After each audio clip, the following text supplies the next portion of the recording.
You fool! Warren is dead.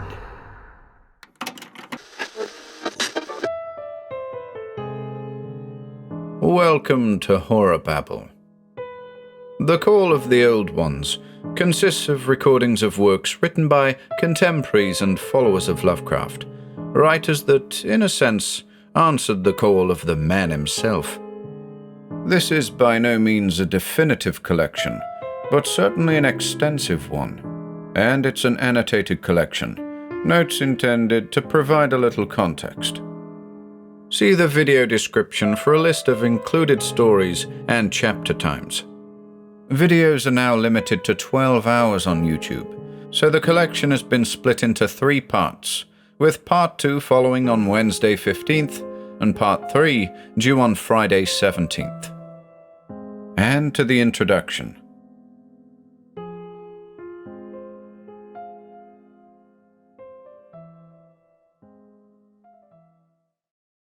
In the depths of human imagination lies a realm in which ancient gods stir in their slumbers, where forbidden knowledge teeters on the edge of consciousness, and where cosmic horror threatens to cast its suffocating veil over reality. This is the world of the Cthulhu mythos, the creation of one of the most enigmatic and influential writers of the 20th century, H.P. Lovecraft. We'll explore the works of those who contributed their own tales to the mythos, expanding and enriching it with their unique perspectives and distinctive voices. We'll encounter unimaginable entities such as Azathoth and Hester, those uncanny beings whose mere existence defies comprehension, and we'll meet the intrepid human beings who dared to seek out forbidden knowledge, often to their peril, coming up against the boundaries of human understanding and the terrifying implications of cosmic insignificance. Prepare to be drawn into a world where reality is but a fragile mask, where the unknown lurks just beneath the surface. Steel yourself for a voyage that examines the unfathomable, the unimaginable, the inescapable. What became of those who answered the call of the Old Ones? Let's find out.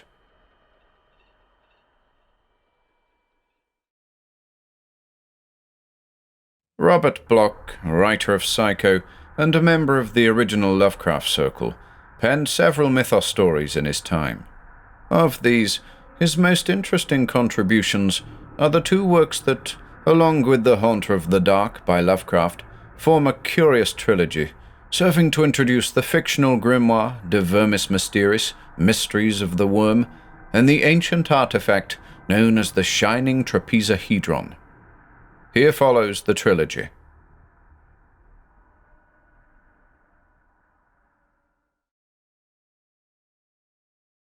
The Shambler from the Stars by Robert Bloch. I am what I profess to be, a writer of weird fiction.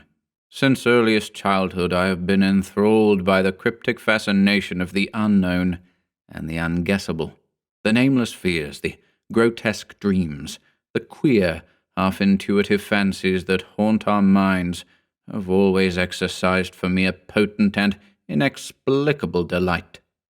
In literature, I have walked the midnight paths with Poe, or crept amidst the shadows with Machen, combed the realms of horrific stars with Baudelaire, or steeped myself with earth's inner madness amidst the tales of ancient lore. A meagre talent for sketching and crayon work led me to attempt crude picturizations involving the outlandish denizens of my nighted thoughts. The same somber trend of intellect which drew me in my art interested me in obscure realms of musical composition. The symphonic strains of the Planet Suite and the like were my favorites. My inner life soon became a ghoulish feast of eldritch, tantalizing horrors. My outer existence was comparatively dull. As time went on, I found myself drifting more and more into the life of a penurious recluse, a tranquil, philosophical existence amidst a world of books and dreams. A man must live.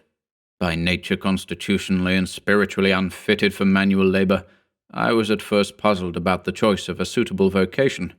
The depression complicated matters to an almost intolerable degree, and for a time I was close to utter economic disaster.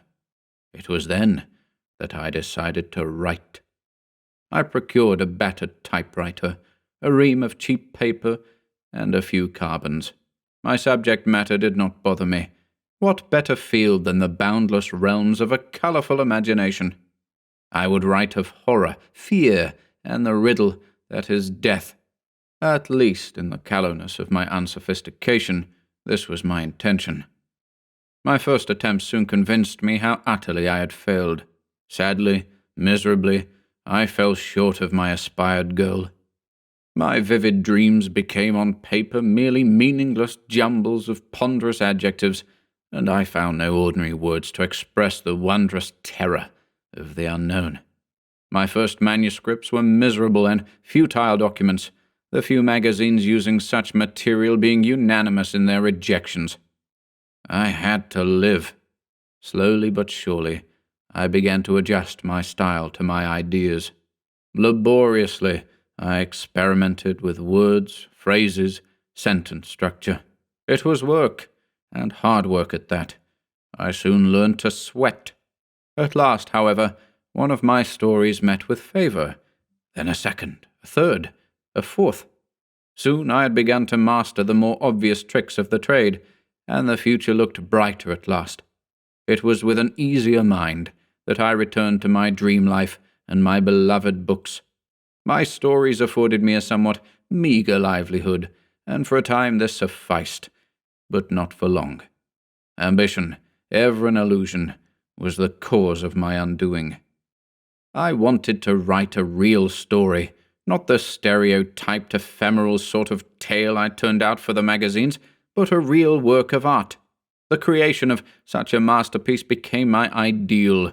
I was not a good writer, but that was not entirely due to my errors in mechanical style. It was, I felt, the fault of my subject matter. Vampires, werewolves, ghouls, mythological monsters, these things constituted material of little merit. Commonplace imagery, ordinary adjectival treatment, and a prosaically anthropocentric point of view were the chief detriments to the production of a really good weird tale. I must have new subject matter, truly unusual plot material, if only I could conceive of something that was teratologically incredible. I longed to learn the songs the demons sing as they swoop between the stars, or hear the voices of the olden gods as they whisper their secrets to the echoing void. I yearned to know the terrors of the grave, the kiss of maggots on my tongue, the cold caress of a rotting shroud upon my body. I thirsted for the knowledge that lies in the pits of mummied eyes, and burned for wisdom known only to the worm. Then I could really write, and my hopes would be truly realized. I sought a way. Quietly, I began a correspondence with isolated thinkers and dreamers all over the country. There was a hermit in the western hills, a savant in the northern wilds, a mystic dreamer in New England. It was from the latter that I learned of the ancient books that hold strange lore. He quoted guardedly from the legendary Necronomicon, and spoke timidly of a certain book of Ibon that was reputed to surpass it in the utter wildness of its blasphemy. He himself had been a student of these volumes of primal dread, but he did not want me to search too far. He had heard many strange things as a boy in witch-haunted Arkham, where the old shadows still leer and creep, and since then he had wisely shunned the blacker knowledge of the forbidden. At length, after much pressing on my part, he reluctantly consented to furnish me with the names of certain persons he deemed able to aid me in my quest. He was a writer of notable brilliance and wide reputation among the discriminating few, and I knew he was keenly interested in the outcome of the whole affair. As soon as his precious list came into my possession, I began a widespread postal campaign in order to obtain access to the desired volumes. My letters went out to universities, private libraries, reputed seers, and the leaders of carefully hidden and obscurely designated cults. But I was foredoomed to disappointment. The replies I received were definitely unfriendly, almost hostile. Evidently, the rumoured possessors of such lore were angered that their secret should be thus unveiled by a prying stranger. I was subsequently the recipient of several anonymous threats through the mails, and I had one very alarming phone call. This did not bother me nearly so much as the disappointing realization that my endeavours had failed. Denials, evasions, refusals, threats, these would not aid me. I must look elsewhere. The bookstores. Perhaps on some musty and forgotten shelf I might discover what I sought. Then began an interminable crusade. I learned to bear my numerous disappointments with unflinching calm. Nobody in the common run of shops seemed ever to have heard of the frightful Necronomicon, the evil Book of Ibon, or the disquieting Culte de Ghouls. Persistence brings results. In a little old shop on South Dearborn Street, amidst dusty shelves seemingly forgotten by time, I came to the end of my search. There, securely wedged between 2 century-old editions of Shakespeare, stood a great black volume with iron facings. Upon it, in hand-engraved lettering, was the inscription De Vermis Mysteris, or Mysteries of the Worm. The proprietor could not tell how it had come into his possession. Years before, perhaps, it had been included in some second-hand job lot. He was obviously unaware of its nature, for I purchased it with $1 bill. He wrapped the ponderous thing for me, well pleased at this unexpected sale, and bade me a very satisfied good day. I left hurriedly, the precious prize under my arm. What a find! I had heard of this book before. Ludwig Prynne was its author, he who had perished at the inquisitorial stake in Brussels when the witchcraft trials were at their height. A strange character, alchemist, necromancer, reputed mage, he boasted of having attained a miraculous age, when he at last suffered a fiery immolation at the hands of the secular arm. He was said to have proclaimed himself the sole survivor of the ill-fated Ninth Crusade, exhibiting as proof certain musty documents of attestation. It is true that a certain Ludwig Prynne was numbered among the gentlemen retainers of Montserrat in the olden chronicles, but the incredulous branded Ludwig as a crack-brained impostor, though perchance a lineal descendant of the original warrior. Ludwig attributed his sorcerous learning to the years he had spent as a captive among the wizards and wonder-workers of Syria, and glibly he spoke of encounters with the jinns and afrits of elder Eastern myth. He is known to have spent some time in Egypt, and there are legends among the Libyan dervishes concerning the old seer's deeds in Alexandria. At any rate, his declining days were spent in the Flemish lowland country of his birth, where he resided, appropriately enough, in the ruins of a pre-Roman tomb that stood in the forest near Brussels. Ludwig was reputed to have dwelt there amidst a swarm of familiars and fearsomely invoked conjurations.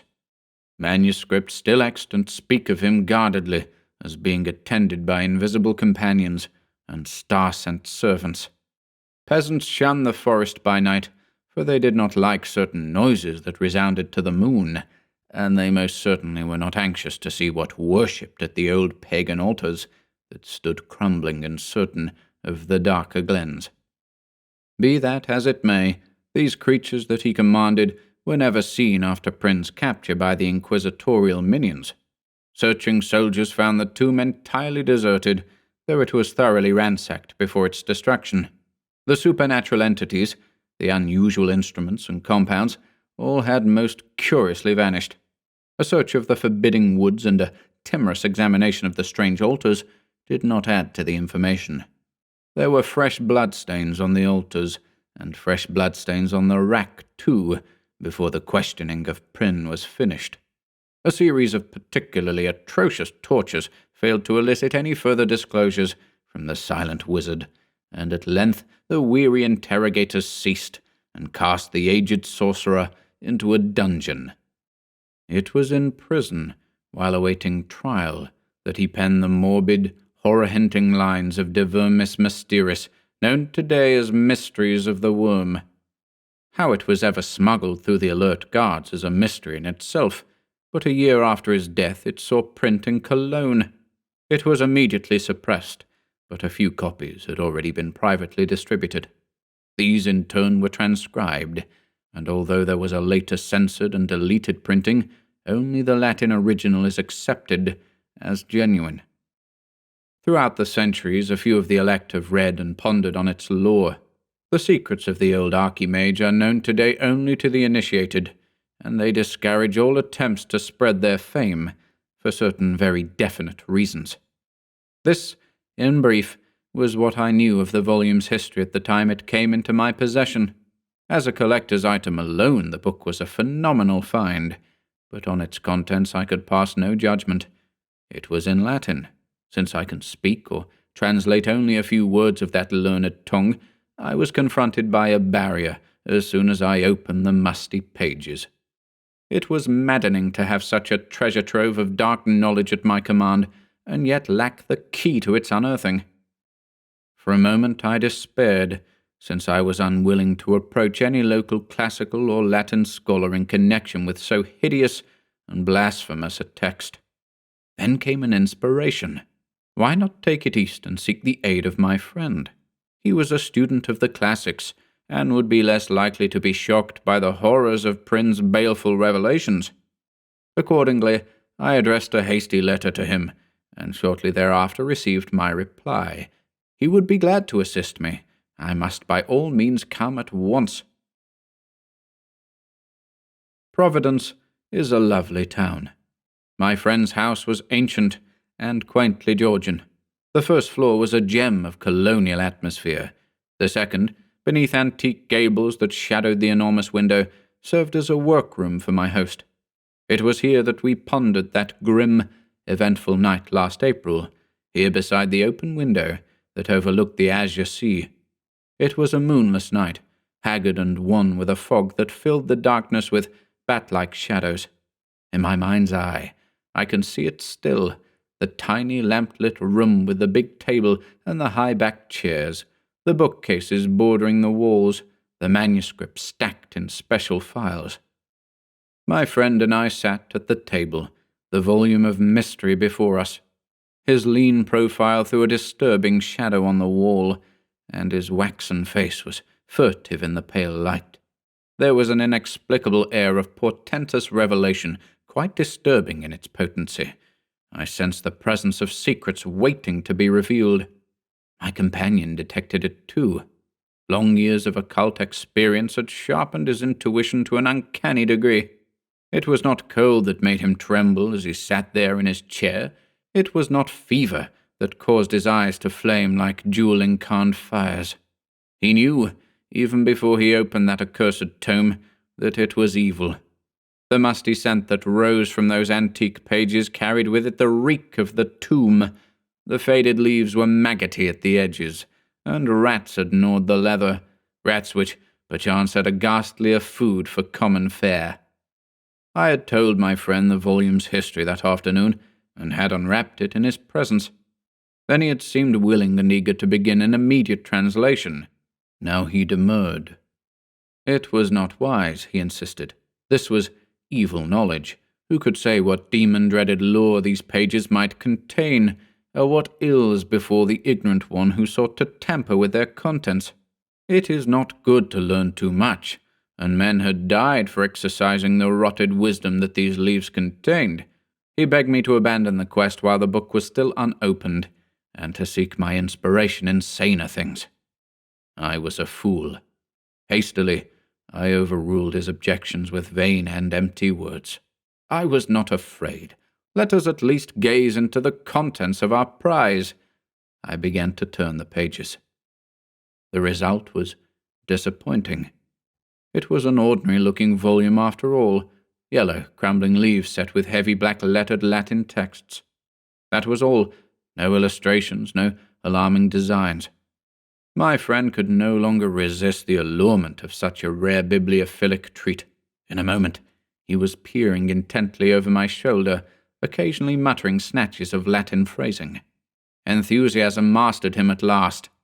Seizing the precious tome in both hands, he seated himself near the window and began reading paragraphs at random, occasionally translating them into English. His eyes gleamed with a feral light. His cadaverous profile grew intent, as he pored over the mouldering runes. Sentences thundered in fearsome litany, then faded into tones below a whisper, as his voice became as soft as a viper's hiss.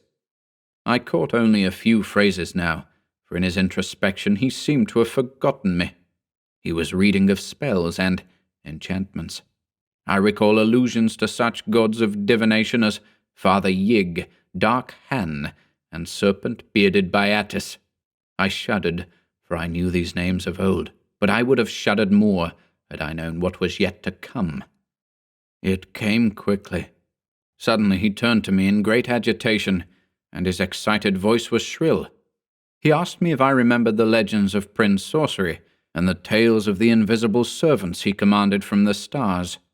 I assented, little understanding the cause of his sudden frenzy. Then he told me the reason. Here, under a chapter on familiars, he had found an orison, or spell, perhaps the very one Prin had used to call upon his unseen servitors from beyond the stars. Let me listen while he read. I sat there dully, like a stupid, uncomprehending fool. Why did I not scream, try to escape, or tear that monstrous manuscript from his hands? Instead, I sat there while my friend, in a voice cracked with unnatural excitement, read in Latin a long and sonorously sinister invocation. Tibi magnum in omenandum, signa stellarum negrarum, et bufani formis sedo qui sigillum. The croaking ritual proceeded, then rose on wings of nighted, hideous horror. The words seemed to writhe like flames in the air, burning into my brain. The thundering tones cast an echo into infinity, beyond the farthermost star. They seemed to pass into primal and undimensioned gates, to seek out a listener there, and summon him to earth. Was it all an illusion? I did not pause to ponder, for that unwitting summons was answered. Scarcely had my companion's voice died away in that little room before the terror came. The room turned cold. A sudden wind shrieked in through the open window, a wind that was not of earth. It bore an evil bleating from afar, and at the sound my friend's face became a pale white mask of newly awakened fear. Then there was a crunching at the walls, and the window ledge buckled before my staring eyes. From out of the nothingness beyond that opening came a sudden burst of lubricious laughter, a hysterical cackling born of utter madness. It rose to the grinning quintessence of all horror, without mouth to give it birth. The rest happened with startling swiftness. All at once my friend began to scream as he stood by the window, scream and claw wildly at empty air. In the lamplight I saw his features contort into a grimace of insane agony. A moment later, his body rose unsupported from the floor and began to bend outward to a back-breaking degree. A second later came the sickening grind of broken bones. His form now hung in mid-air, the eyes glazed and the hands clutching convulsively, as if at something unseen. Once again, there came the sound of maniacal tittering, but this time it came from within the room. The stars rocked in red anguish. The cold wind gibbered in my ears. I crouched in my chair, with my eyes riveted on that astounding scene in the corner. My friend was shrieking now. His screams blended with that gleeful, atrocious laughter from the empty air. His sagging body, dangling in space, bent backward once again as blood spurted from the torn neck, spraying like a ruby fountain. That blood never reached the floor. It stopped in mid-air as the laughter ceased, and a loathsome sucking noise took its place. With a new and accelerated horror, I realized that the blood was being drained to feed the invisible entity from beyond. What creature of space had been so suddenly and unwittingly invoked? What was that vampiric monstrosity I could not see? Even now, a hideous metamorphosis was taking place. The body of my companion became shrunken, wizened, lifeless. At length it dropped to the floor, and lay nauseatingly still. But in mid-air, another and a ghastlier change occurred. A reddish glow filled the corner by the window, a bloody glow. Slowly but surely, the dim outlines of a presence came into view, the blood-filled outlines of that unseen Shambler from the stars. It was red and dripping, an immensity of pulsing, moving jelly, a scarlet blob with myriad tentacular trunks that waved and waved. There were suckers on the tips of the appendages, and these were opening and closing with ghoulish lust. The thing was bloated and obscene, a headless, faceless, eyeless bulk with the ravenous maw and titanic talons of a star-born monster. The human blood on which it had fed revealed the hitherto invisible outlines of the feaster. It was not a sight for sane eyes to see. Fortunately for my reason, the creature did not linger. Spurning the dead and flabby corpse-like thing on the floor, it purposely seized the opening. There it disappeared, and I heard its far-off derisive laughter floating on the wings of the wind as it receded into the gulfs from whence it had come. That was all. I was left alone in the room with the limp and lifeless body at my feet. The book was gone, but there were bloody prints upon the wall, bloody swathes upon the floor, and the face of my poor friend was a bloody death's head, leering up at the stars. For a long time I sat alone in silence before I set to fire that room and all it contained. After that I went away, laughing, for I knew that the blaze would eradicate all trace of what remained. I had arrived only that afternoon, and there was none who knew, and none to see me go, for I departed ere the glowing flames were detected. I stumbled for hours through the twisted streets, and quaked with renewed and idiotic laughter as I looked up at the burning, ever-gloating stars that eyed me furtively through wreaths of haunted fog. After a long while, I became calm enough to board a train. I have been calm throughout the long journey home, and calm throughout the penning of this screed. I was even calm when I read of my friend's curious accidental death in the fire that destroyed his dwelling. It is only at nights, when the stars gleam, that dreams return to drive me into a gigantic maze of frantic fears. Then I take to drugs, in a vain attempt to ban those leering memories from my sleep. But I really do not care, for I shall not be here long. I have a curious suspicion that I shall again see that Shambler from the stars. I think it will return soon without being resummoned, and I know that when it comes, it will seek me out and carry me down into the darkness that holds my friend. Sometimes I almost yearn for the advent of that day, for then I shall learn once and for all the mysteries of the worm.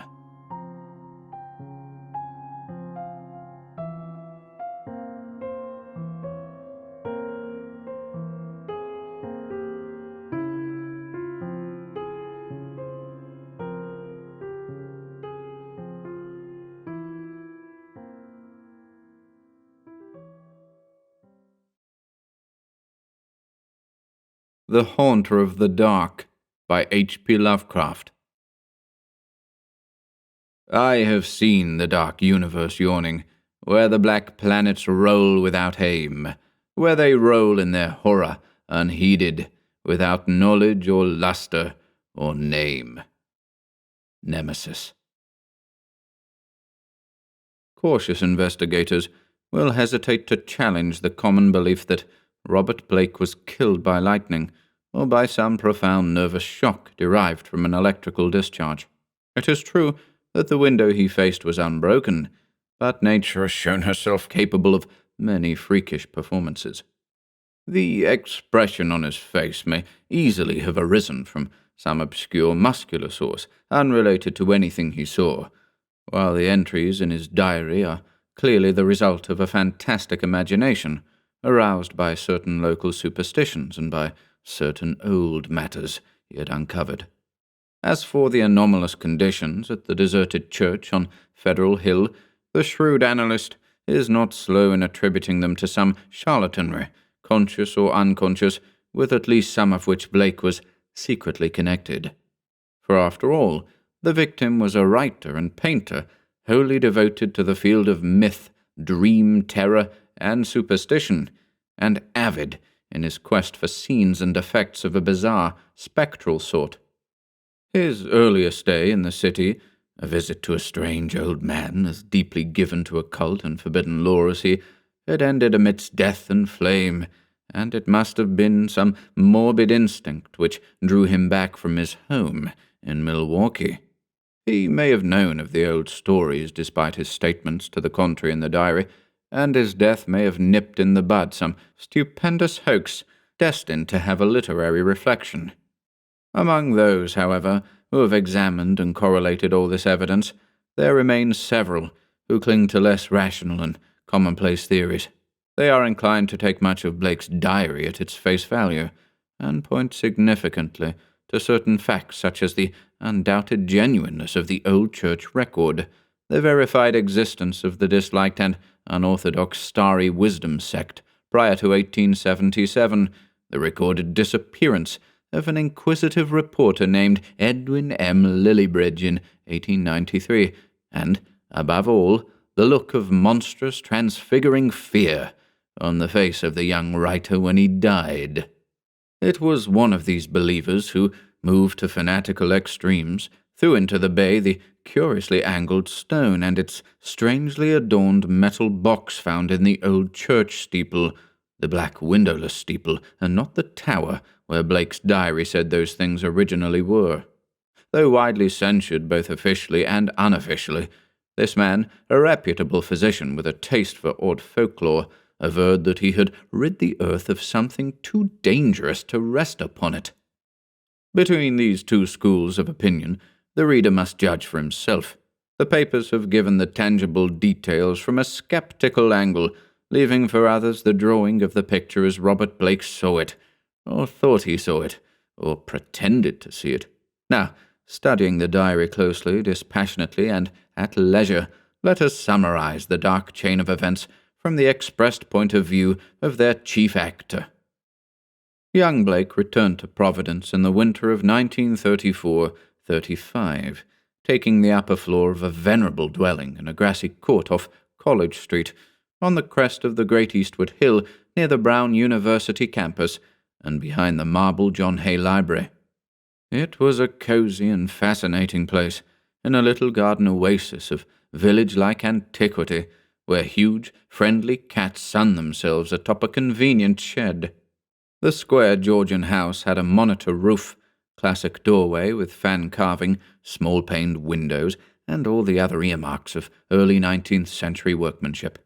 Inside were 6 panelled doors, wide floorboards, a curving colonial staircase, white Adam period mantels, and a rear set of rooms 3 steps below the general level. Blake's study, a large southwest chamber, overlooked the front garden on one side, while its west windows, before one of which he had his desk, faced off from the brow of the hill and commanded a splendid view of the lower town's outspread roofs and of the mystical sunsets that flamed behind them. On the far horizon were the open countryside's purple slopes. Against these, some 2 miles away, rose the spectral hump of Federal Hill, bristling with huddled roofs and steeples whose remote outlines wavered mysteriously, taking fantastic forms as the smoke of the city swirled up and enmeshed them. Blake had a curious sense that he was looking upon some unknown, ethereal world, which might or might not vanish in dream if ever he tried to seek it out and enter it in person. Having sent home for most of his books, Blake bought some antique furniture suitable to his quarters and settled down to write and paint, living alone and attending to the simple housework himself. His studio was in a north attic room where the panes of the monitor roof furnished admirable lighting. During that first winter, he produced 5 of his best-known short stories, The Burrower Beneath, The Stairs in the Crypt, Shag-Eye, In the Vale of Nath, and The Feaster from the Stars, and painted 7 canvases, studies of nameless, unhuman monsters, and profoundly alien, non-terrestrial landscapes.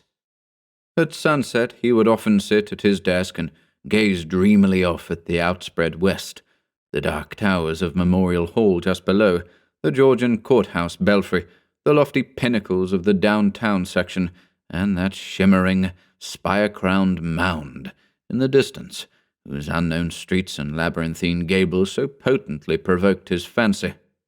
From his few local acquaintances, he learned that the far-off slope was a vast Italian quarter, though most of the houses were remnants of older Yankee and Irish days.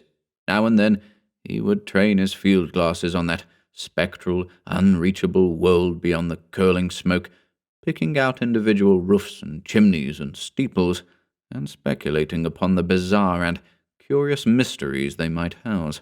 Even with optical aid, Federal Hill seemed somehow alien, half fabulous, and linked to the unreal, intangible marvels of Blake's own tales and pictures.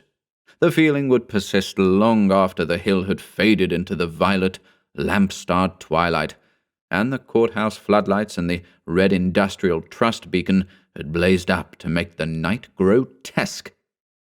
Of all the distant objects on Federal Hill, a certain huge, dark church most fascinated Blake. It stood out with especial distinctness at certain hours of the day, and at sunset the great tower and tapering steeple loomed blackly against the flaming sky. It seemed to rest on especially high ground, for the grimy facade and the obliquely seen north side, with sloping roof and the tops of great pointed windows, rose boldly above the tangle of surrounding ridgepoles and chimney-pots. Peculiarly grim and austere, it appeared to be built of stone, stained and weathered with the smoke and storms of a century and more.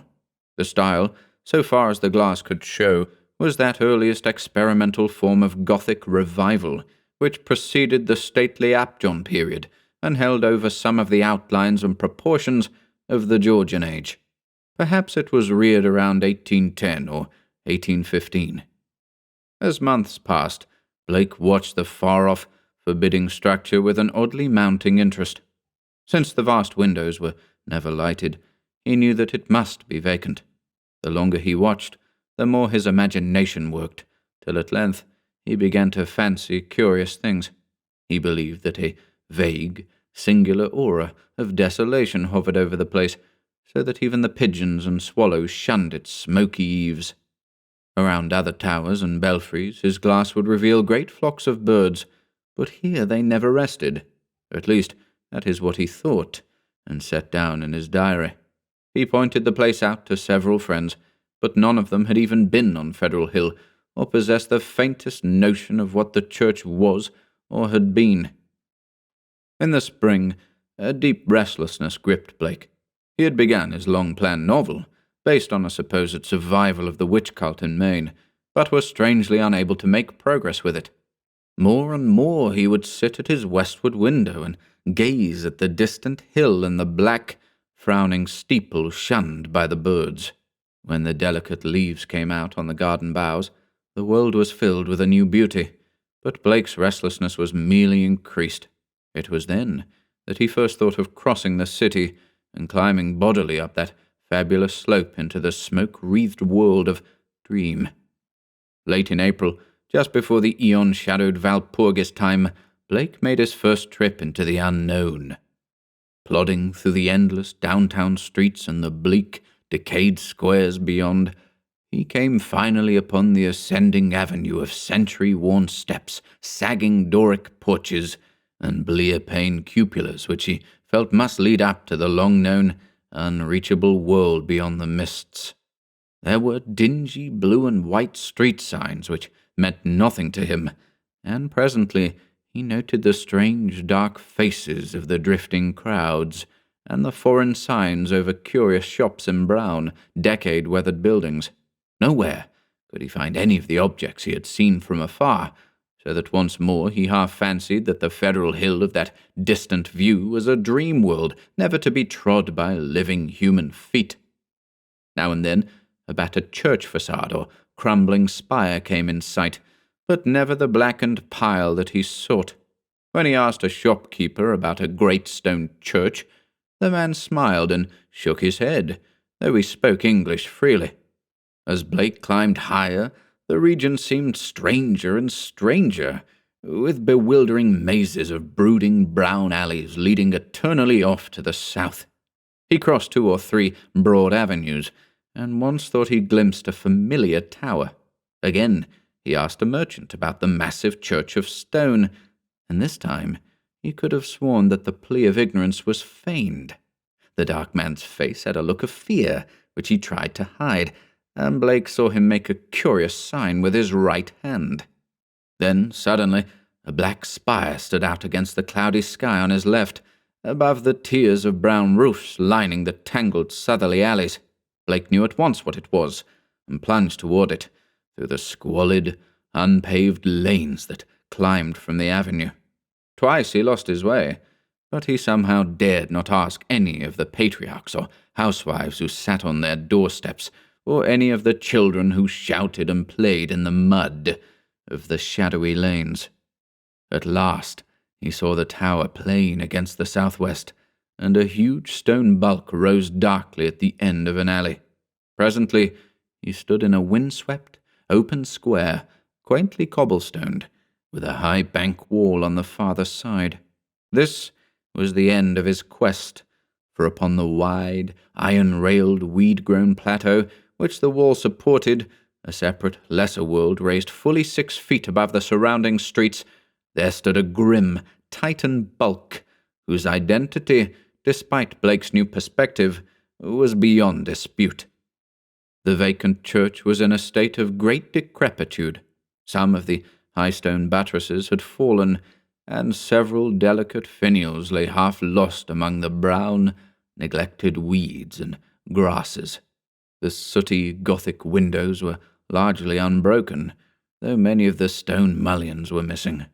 Blake wondered how the obscurely painted panes could have survived so well in view of the known habits of small boys the world over. The massive doors were intact and tightly closed. Around the top of the bank wall, fully enclosing the grounds, was a rusty iron fence whose gate, at the head of a flight of steps from the square, was visibly padlocked. The path from the gate to the building was completely overgrown. Desolation and decay hung like a pall above the place, and in the birdless eaves and black, ivyless walls, Blake felt a touch of the dimly sinister beyond his power to define. There were very few people in the square, but Blake saw a policeman at the northerly end, and approached him with questions about the church. He was a great, wholesome Irishman, and it seemed odd that he would do little more than make the sign of the cross, and mutter that people never spoke of that building. When Blake pressed him, he said very hurriedly that the Italian priests warned everybody against it, vowing that a monstrous evil had once dwelt there and left its mark. He himself had heard dark whispers of it from his father, who recalled certain sounds and rumors from his boyhood. There had been a bad sect there in the old days, an outlaw sect that called up awful things from some unknown gulf of night. It had taken a good priest to exorcise what had come, though there did be those who said that merely the light could do it. If Father O'Malley were alive, there would be many the thing he could tell. But now there was nothing to do but let it alone. It hurt nobody now, and those that owned it were dead or far away. They had run away like rats after the threatening talk in 77, when people began to mind the way folks vanish now and then in the neighborhood. Some day the city would step in and take the property for lack of heirs, but little good would come of anybody's touching it. Better it be left alone for the years to topple, lest things be stirred that ought to rest forever in their black abyss. After the policeman had gone, Blake stood staring at the sullen Steeple pile. It excited him to find that the structure seemed as sinister to others as to him, and he wondered what grain of truth might lie behind the old tales the Bluecoat had repeated. Probably they were mere legends evoked by the evil look of the place, but even so, they were like a strange coming to life of one of his own stories. The afternoon sun came out from behind dispersing clouds, but seemed unable to light up the stained, sooty walls of the old temple that towered on its high plateau. It was odd that the green of spring could not touch the brown, withered growths in the raised, iron-fenced yard. Blake found himself edging nearer the raised area and examining the bank wall and rusted fence for possible avenues of ingress. There was a terrible lure about the blackened fane which was not to be resisted. The fence had no opening near the steps, but around on the north side were some missing bars. He could go up the steps and walk around on the narrow coping outside the fence till he came to the gap. If the people feared the place so wildly, he would encounter no interference. He was on the embankment and almost inside the fence before anyone noticed him. Then, looking down, he saw the few people in the square edging away and making the same sign with their right hands that the shopkeeper in the avenue had made.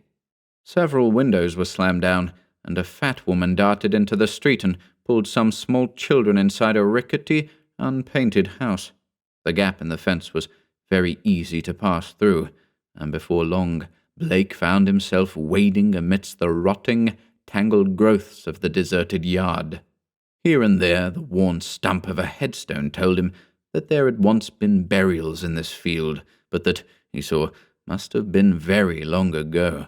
The sheer bulk of the church was oppressive now that he was close to it, but he conquered his mood and approached to try the 3 great doors in the facade. All were securely locked, so he began a circuit of the Cyclopean building in quest of some minor and more penetrable opening. Even then he could not be sure that he wished to enter that haunt of desertion and shadow, yet the pull of its strangeness dragged him on automatically. A yawning and unprotected cellar window in the rear furnished the needed aperture. Peering in, Blake saw a subterranean gulf of cobwebs and dust faintly litten by the western sun's filtered rays. Debris, old barrels and ruined boxes and furniture of numerous sorts met his eye, though over everything lay a shroud of dust which softened all sharp outlines.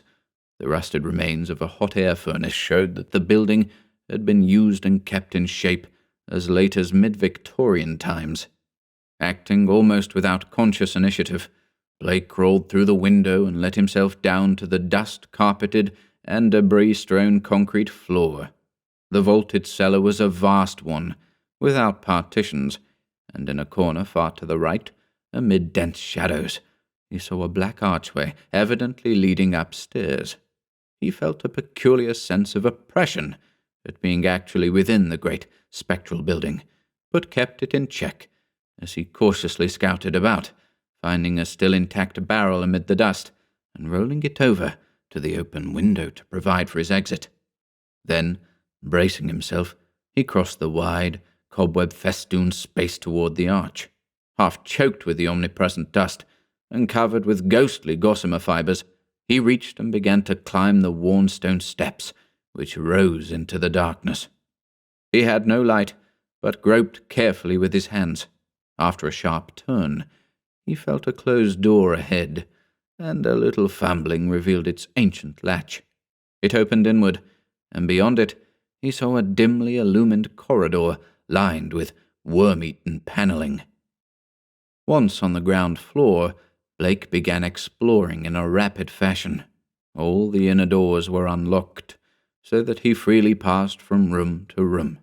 The colossal nave was an almost eldritch place, with its drifts and mountains of dust over box pews, altar, hourglass pulpit, and sounding board, and its titanic ropes of cobweb stretching among the pointed arches of the gallery and entwining the clustered Gothic columns. Over all this hushed desolation played a hideous leaden light as the declining afternoon sun sent its rays through the strange, half-blackened panes of the great apsidal windows. The paintings on those windows were so obscured by soot that Blake could scarcely decipher what they had represented, but from the little he could make out, he did not like them. The designs were largely conventional, and his knowledge of obscure symbolism told him much concerning some of the ancient patterns. The few saints depicted bore expressions distinctly open to criticism, while one of the windows seemed to show merely a dark space with spirals of curious luminosity scattered about in it. Turning away from the windows, Blake noticed that the cobwebbed cross above the altar was not of the ordinary kind, but resembled the primordial Ankh or Crux Ansata of shadowy Egypt. In a rear vestry room beside the apse, Blake found a rotting desk and ceiling-high shelves of mildewed, disintegrating books. Here, for the first time, he received a positive shock of objective horror, for the titles of those books told him much. They were the black, forbidden things which most sane people have never even heard of, or have heard of only in furtive, timorous whispers. The banned and dreaded repositories of equivocal secrets and immemorial formulae, which have trickled down the stream of time from the days of man's youth and the dim, fabulous days before man was. He had himself read many of them. A Latin version of the abhorred Necronomicon, the sinister Liber Avonis, the infamous Culte de Ghouls of contd, the unaussprechelike Culten of von Junst, and old Ludwig Prinz Hellish de Vermis Mysteris. But there were others he had known, merely by reputation or not at all, the narcotic manuscripts, the Book of Zian, and a crumbling volume in wholly unidentifiable characters, yet with certain symbols and diagrams shudderingly recognizable to the occult student. Clearly, the lingering local rumors had not lied. This place had once been the seat of an evil older than mankind and wider than the known universe. In the ruined desk was a small leather-bound record book filled with entries in some odd cryptographic medium. The manuscript writing consisted of the common traditional symbols used today in astronomy and anciently in alchemy, astrology, and other dubious arts, the devices of the sun, moon, planets, aspects, and zodiacal signs, he amassed in solid pages of text, with divisions and paragraphing suggesting that each symbol answered to some alphabetical letter. In the hope of later solving the cryptogram, Blake bore off this volume in his coat pocket. Many of the great tomes on the shelves fascinated him unutterably, and he felt tempted to borrow them at some later time. He wondered how they could have remained undisturbed so long. Was he the first to conquer the clutching, pervasive fear which had for nearly 60 years protected this deserted place from visitors? Having now thoroughly explored the ground floor, Blake ploughed again through the dust of the spectral nave to the front vestibule, where he had seen a door and staircase, presumably leading up to the blackened tower and steeple, objects so long familiar to him at a distance. The ascent was a choking experience, for dust lay thick, while the spiders had done their worst in this constricted place. The staircase was a spiral, with high, narrow wooden treads, and now and then Blake passed a clouded window, looking dizzily out over the city. Though he had seen no ropes below, he expected to find a bell or peal of bells in the tower, whose narrow, louver-boarded lancet windows his field-glass had studied so often. Here he was doomed to disappointment, for when he attained the top of the stairs he found the tower chamber vacant of chimes, and clearly devoted to vastly different purposes. The room, about 15 feet square, was faintly lighted by 4 lancet windows, one on each side, which were glazed within their screening of decayed louver boards. These had been further fitted with tight, opaque screens, but the latter were now largely rotted away. In the center of the dust-laden floor rose a curiously angled stone pillar some 4 feet in height and 2 in average diameter, covered on each side with bizarre, crudely incised and wholly unrecognizable hieroglyphs. On this pillar rested a metal box of peculiarly asymmetrical form, its hinged lid thrown back, and its interior holding what looked beneath the decade-deep dust to be an egg-shaped or irregularly spherical object, some 4 inches through. Around the pillar in a rough circle were 7 high-backed Gothic chairs, still largely intact, while behind them, ranging along the dark-panelled walls, were 7 colossal images of crumbling black painted plaster, resembling more than anything else the cryptic carven megaliths of mysterious Easter Island. In one corner of the cobweb chamber, a ladder was built into the wall, leading up to the closed trapdoor of the windowless steeple above. As Blake grew accustomed to the feeble light, he noticed odd bas-reliefs on the strange open box of yellowish metal. Approaching, he tried to clear the dust away with his hands and handkerchief, and saw that the figurines were of a monstrous and utterly alien kind, depicting entities which, though seemingly alive, resembled no known life form ever evolved on this planet. The 4-inch seeming sphere turned out to be a nearly black, red-striated polyhedron with many irregular flat surfaces, either a very remarkable crystal of some sort or an artificial object of carved and highly polished mineral matter. It did not touch the bottom of the box, but was held suspended by means of a metal band around its center, with 7 queerly designed supports extending horizontally to angles of the box's inner wall near the top. The stone, once exposed, exerted upon Blake an almost alarming fascination. He could scarcely tear his eyes from it, and as he looked at its glistening surfaces, he almost fancied it was transparent, with half-formed worlds of wonder within. Into his mind floated pictures of alien orbs with great stone towers, and other orbs with Titan mountains and no mark of life, and still remoter spaces where only a stirring and vague blacknesses told of the presence of consciousness and will. When he did look away, it was to notice a somewhat singular mound of dust in the far corner near the ladder to the steeple. Just why it took his attention he could not tell, but something in its contours carried a message to his unconscious mind. Ploughing toward it, and brushing aside the hanging cobwebs as he went, he began to discern something grim about it. Hand and handkerchief soon revealed the truth, and Blake gasped with a baffling mixture of emotions. It was a human skeleton, and it must have been there for a very long time. The clothing was in shreds, but some buttons and fragments of cloth bespoke a man's grey suit. There were other bits of evidence: shoes, metal clasps, huge buttons for round cuffs, a stick pin of bygone pattern, a reporter's badge with the name of the old Providence Telegram, and a crumbling leather pocket-book. Blake examined the latter with care, finding within it several bills of antiquated issue, a celluloid advertising calendar for 1893, some cards with the name Edwin M. Lillibridge, and a paper covered with penciled memoranda. This paper held much of a puzzling nature, and Blake read it carefully at the dim westward window.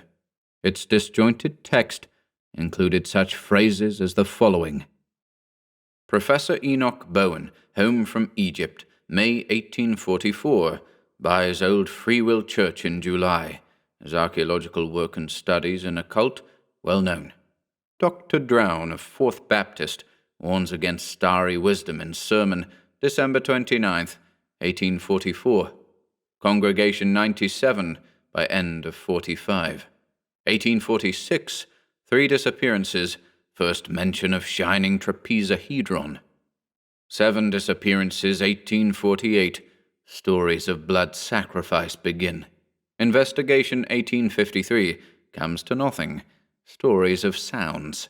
Father O'Malley tells of devil worship with box found in great Egyptian ruins, says they call up something that can't exist in light, flees a little light, and banished by strong light, then has to be summoned again. Probably got this from deathbed confession of Francis X. Fane, who had joined Starry Wisdom in 49. These people say the shining trapezahedron shows them heaven and other worlds, and that the haunter of the dark tells them secrets in some way. Story of Orrin B. Eddy, 1857. They call it up by gazing at the crystal, and have a secret language of their own. 200 or more in congregation, 1863, exclusive of men at front. Irish boys mobbed church in 1869, after Patrick Reagan's disappearance.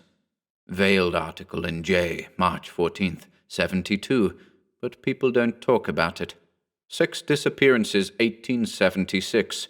Secret committee calls on Mayor Doyle. Action promised February 1877. Church closes in April. Gang, Federal Hillboys, threaten a doctor and vestryman in May. 181 persons leave city before end of 77. Mention no names. Ghost stories begin around 1880. Try to ascertain truth of report that no human being has entered church since 1877. Ask Lanigan for photograph of place taken 1851. Restoring the paper to the pocketbook and placing the latter in his coat, Blake turned to look down at the skeleton in the dust. The implications of the notes were clear, and there could be no doubt but that this man had come to the deserted edifice 42 years before, in quest of a newspaper sensation which no one else had been bold enough to attempt. Perhaps no one else had known of his plan. Who could tell? But he had never returned to his paper.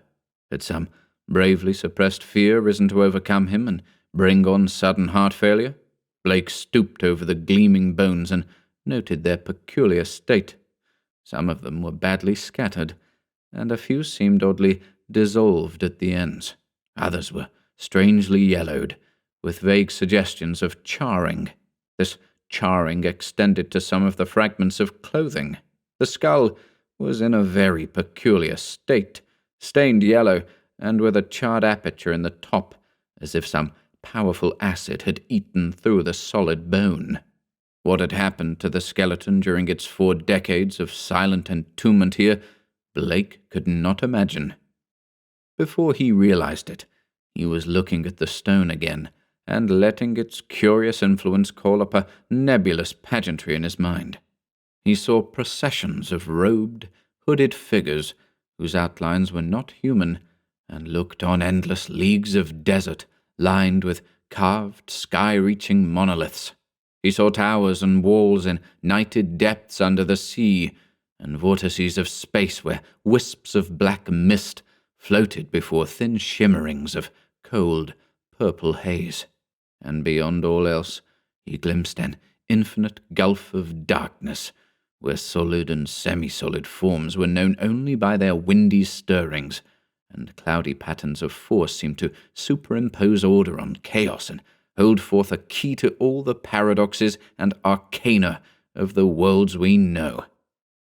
Then all at once the spell was broken by an access of gnawing, indeterminate panic fear. Blake choked and turned away from the stone, conscious of some formless alien presence close to him and watching him with horrible intentness. He felt entangled with something which was not in the stone, but which had looked through it at him, something which would ceaselessly follow him with a cognition that was not physical sight. Plainly, the place was getting on his nerves, as well it might, in view of his gruesome find. The light was waning too, and since he had no illuminant with him, he knew he would have to be leaving soon. It was then, in the gathering twilight, that he thought he saw a faint trace of luminosity in the crazily angled stone. He had tried to look away from it, but some obscure compulsion drew his eyes back. Was there a subtle phosphorescence of radioactivity about the thing? What was it that the dead man's notes had said concerning a shining trapezohedron? What, anyway, was this abandoned lair of cosmic evil? What had been done here, and what might still be lurking in the bird-shunned shadows? It seemed now as if an elusive touch of fetor had arisen somewhere close by, though its source was not apparent. Blake seized the cover of the long open box and snapped it down. It moved easily on its alien hinges and closed completely over the unmistakably glowing stone. At the sharp click of that closing, a soft stirring sound seemed to come from the steeple's eternal blackness overhead beyond the trap-door. Rats, without question, the only living things to reveal their presence in this accursed pile since he had entered it. And yet that stirring in the steeple frightened him horribly, so that he plunged almost wildly down the spiral stairs, across the ghoulish nave, into the vaulted basement, out amidst the gathering dusk of the deserted square, and down through the teeming, fear-haunted alleys and avenues of Federal Hill, toward the sane central streets and the home-like brick sidewalks of the college district. During the days which followed, Blake told no one of his expedition. Instead, he read much in certain books, examined long years of newspaper files downtown, and worked feverishly at the cryptogram in that leather volume from the cobwebbed vestry room. The cipher, he soon saw, was no simple one, and after a long period of endeavor he felt sure that its language could not be English, Latin, Greek, French, Spanish, Italian, or German.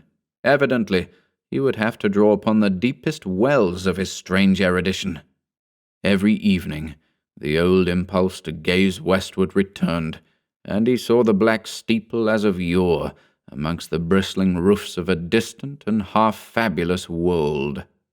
But now it held a fresh note of terror for him. He knew the heritage of evil lore it masked, and with the knowledge his vision ran riot in queer new ways.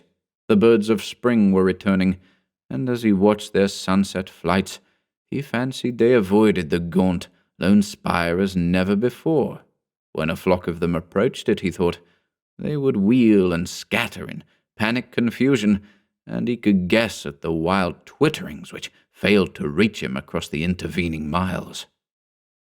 It was in June that Blake's diary told of his victory over the cryptogram. The text was, he found, in the dark Aklo language used by certain cults of evil antiquity, and known to him in a halting way through previous researches.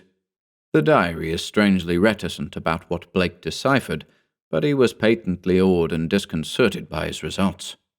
There are references to a haunter of the dark, awaked by gazing into the shining trapezahedron, and insane conjectures about the black gulfs of chaos from which it was called. The being is spoken of as holding all knowledge and demanding monstrous sacrifices. Some of Blake's entries show fear lest the thing which he seemed to regard as summoned stalk abroad, though he adds that the streetlights form a bulwark which cannot be crossed.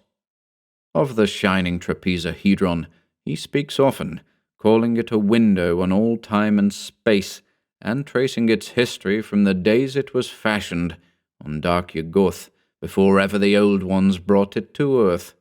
It was treasured and placed in its curious box by the crinoid things of Antarctica, salvaged from their ruins by the serpent men of Volusia, and peered at, eons later in Lemuria, by the first human beings.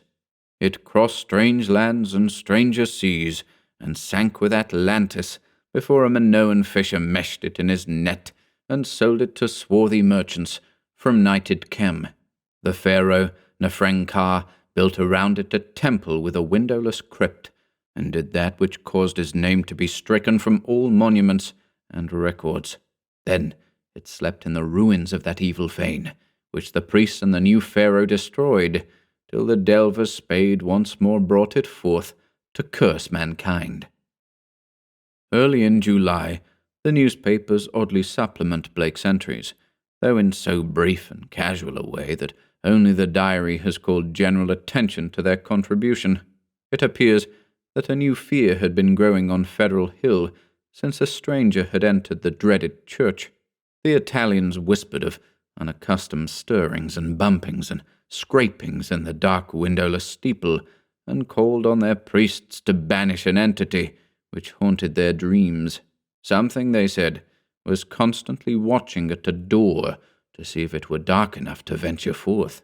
Press items mentioned the long-standing local superstitions, but failed to shed much light on the earlier background of the horror. It was obvious that the young reporters of today are no antiquarians.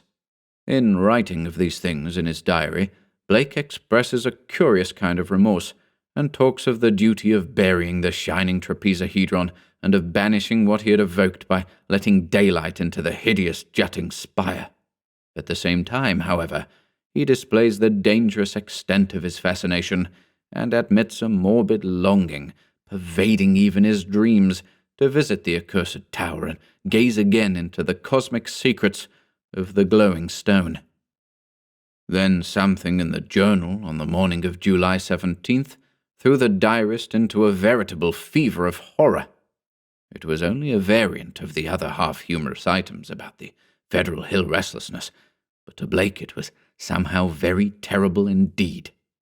In the night, a thunderstorm had put the city's lighting system out of commission for a full hour, and in that black interval the Italians had nearly gone mad with fright. Those living near the dreaded church had sworn that the thing in the steeple had taken advantage of the street lamp's absence and gone down into the body of the church, flopping and bumping around in a viscous, altogether dreadful way. Toward the last, it had bumped up to the tower, where there were sounds of the shattering of glass. It could go wherever the darkness reached, but light would always send it fleeing. When the current blazed on again, there had been a shocking commotion in the tower, for even the feeble light trickling through the grime-blackened, louver-boarded windows was too much for the thing. It had bumped and slithered up into its tenebrous steeple just in time, for a long dose of light would have sent it back into the abyss, whence the crazy stranger had called it. During the dark hour, praying crowds had clustered round the church in the rain, with lighted candles and lamps somehow shielded with folded paper and umbrellas, a guard of light to save the city from the nightmare that stalks in darkness. Once, those nearest the church declared the outer door had rattled hideously. But even this was not the worst.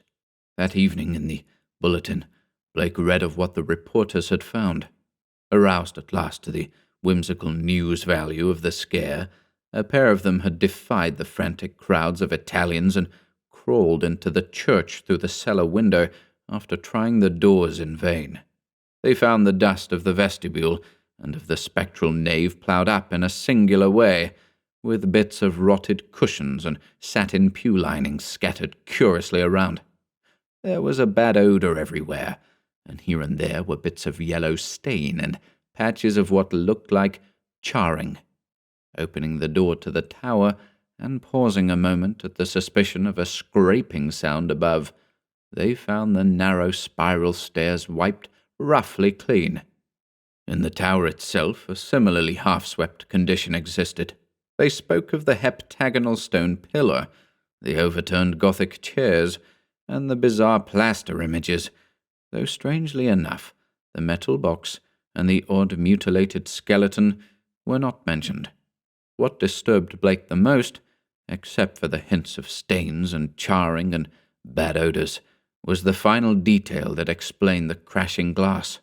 Every one of the tower's lancet windows was broken, and two of them had been darkened in a crude and hurried way by the stuffing of satin pew linings and cushion horsehair into the spaces between the slanting exterior louver boards.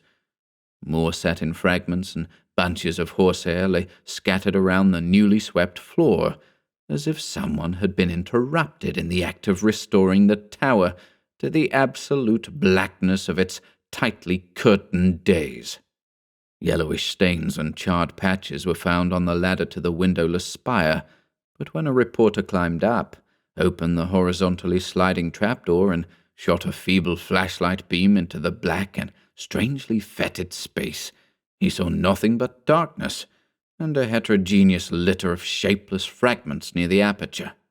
The verdict, of course, was charlatanry.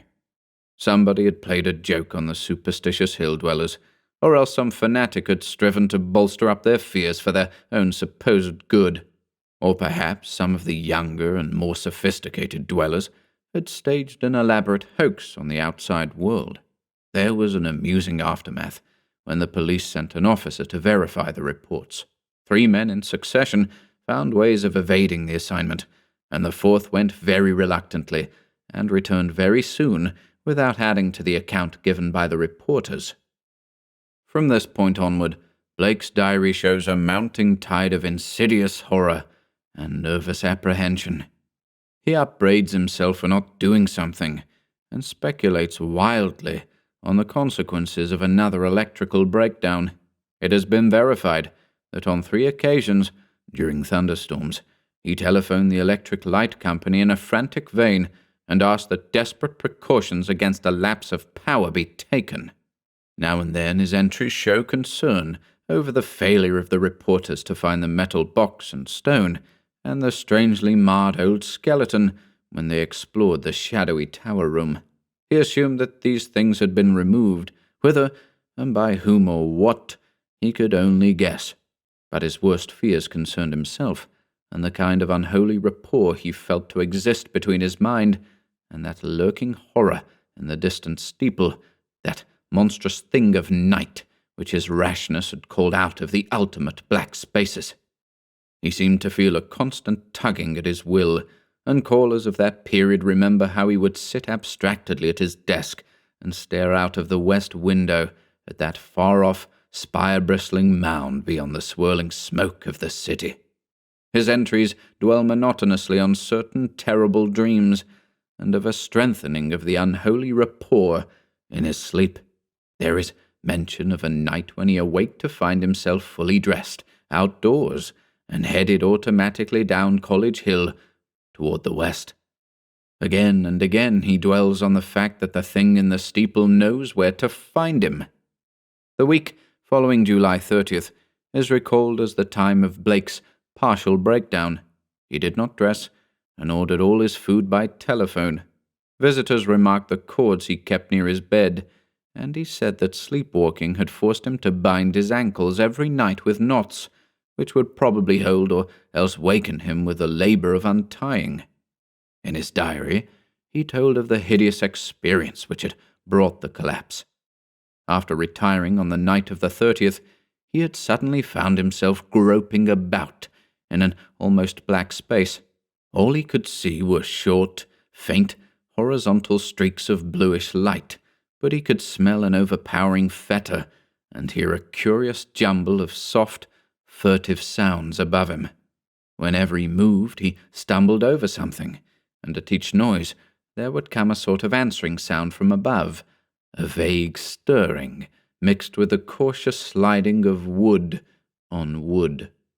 Once, his groping hands encountered a pillar of stone with a vacant top, whilst later he found himself clutching the rungs of a ladder built into the wall, and fumbling his uncertain way upward toward some region of intenser stench where a hot, searing blast beat down against him. Before his eyes, a kaleidoscopic range of phantasmal images played, all of them dissolving at intervals into the picture of a vast, unplumbed abyss of night, wherein whirled suns and worlds of an even profounder blackness.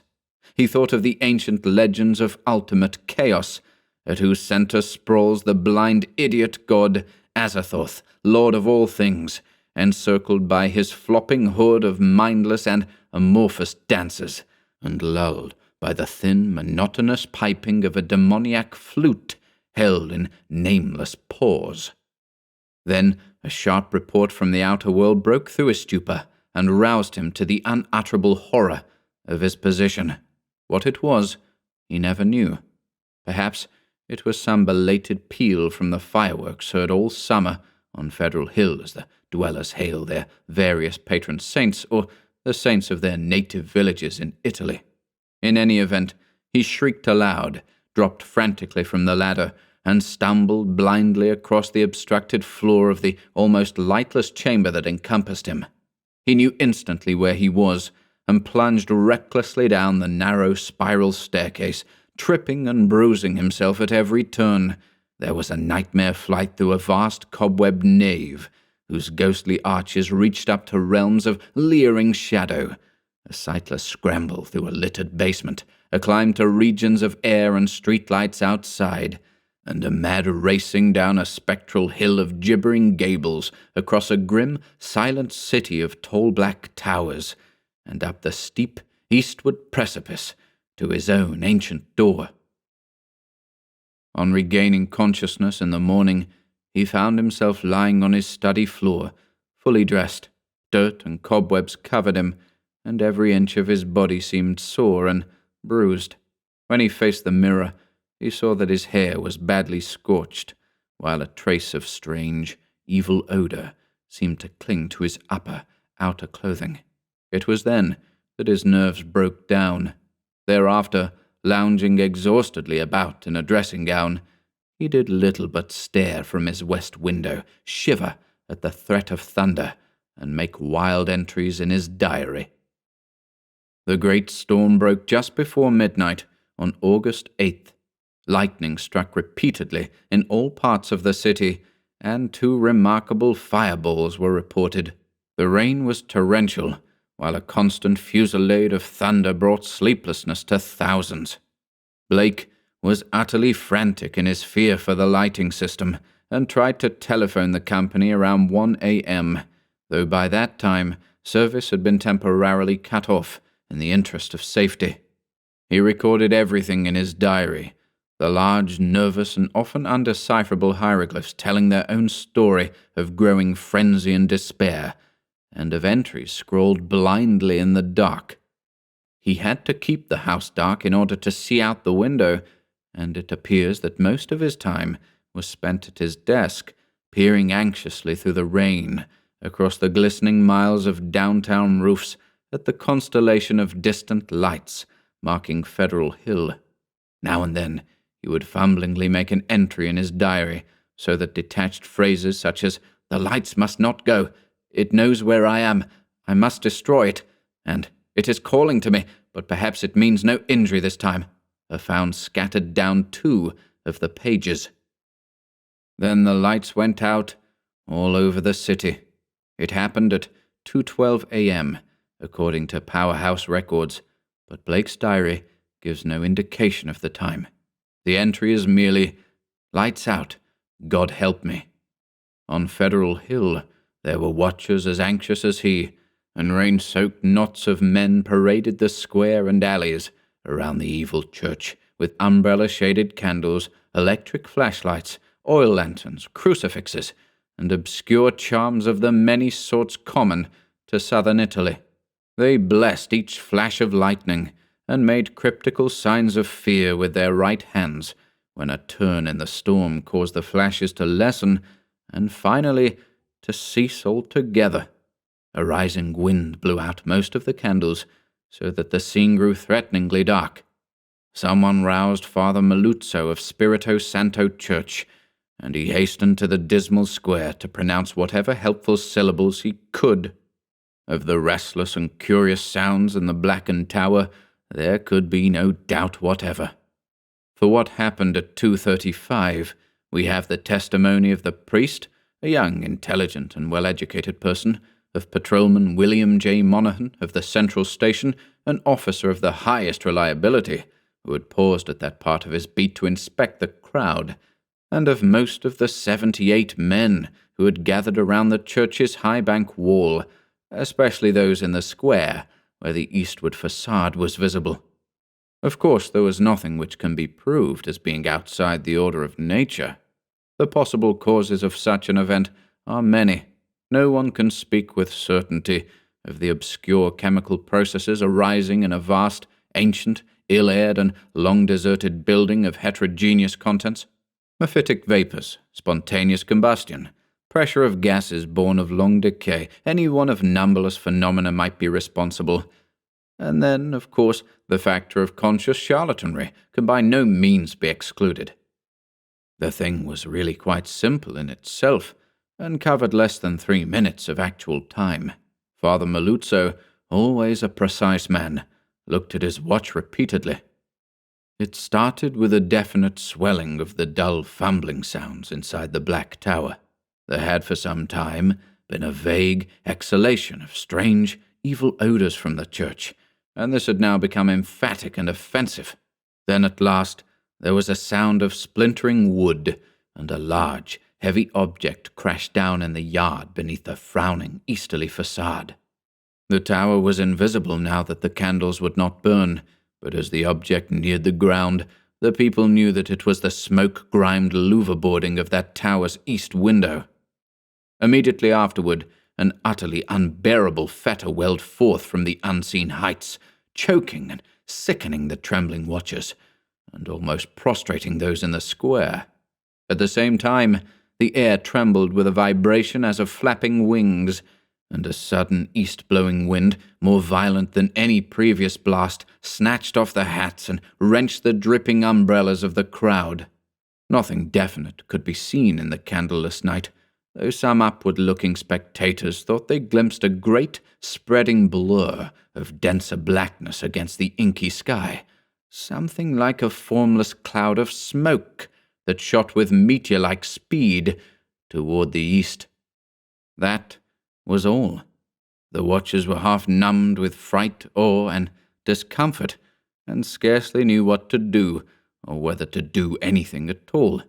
Not knowing what had happened, they did not relax their vigil, and a moment later they sent up a prayer as a sharp flash of belated lightning, followed by an ear-splitting crash of sound, rent the flooded heavens.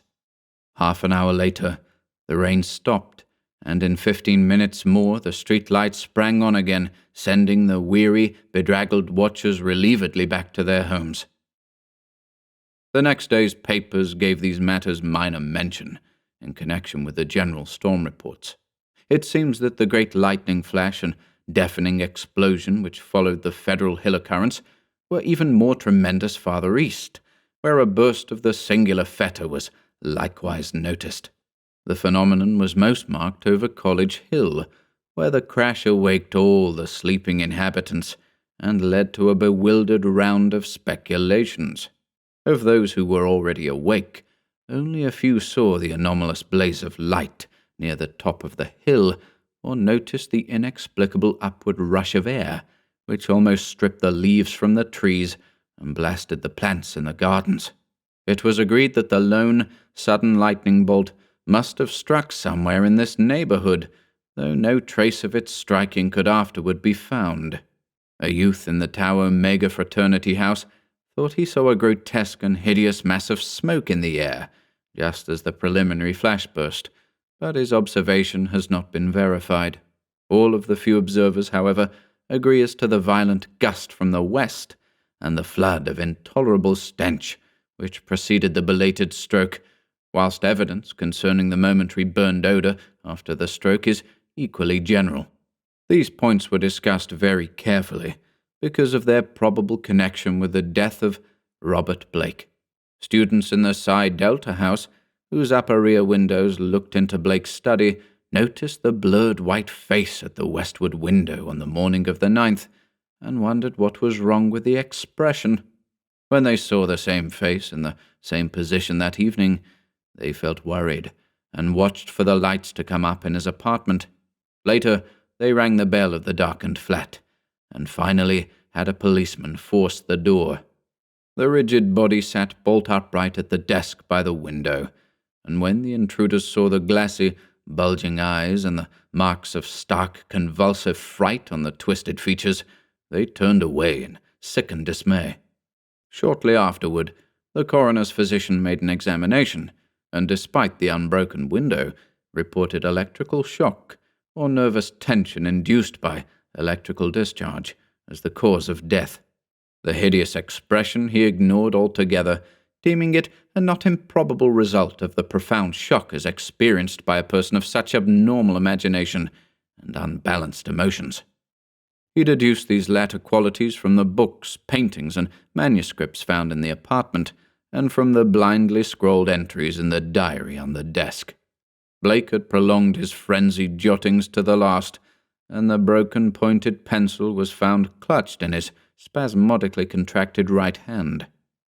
The entries after the failure of the lights were highly disjointed, and legible only in part.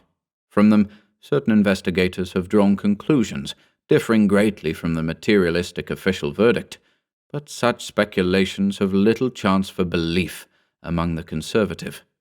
The case of these imaginative theorists has not been helped by the action of superstitious Dr. Dexter, who threw the curious box and angled stone, an object certainly self-luminous as seen in the black windowless steeple where it was found, into the deepest channel of Narragansett Bay.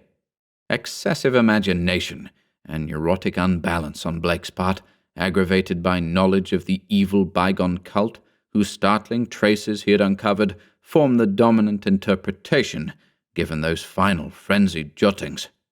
These are the entries, or all that can be made of them. Light's still out. Must be 5 minutes now. Everything depends on lightning. Yadith granted will keep up. Some influence seems beating through it. Rain and thunder and wind deafen. The thing is taking hold of my mind. Trouble with memory. I see things I never knew before. Other worlds and other galaxies. Dark. The lightning seems dark, and the darkness seems light. It cannot be the real hill and church that I see in the pitch darkness. Must be retinal impression left by flashes. Heaven grant the Italians are out with their candles if the lightning stops. What am I afraid of?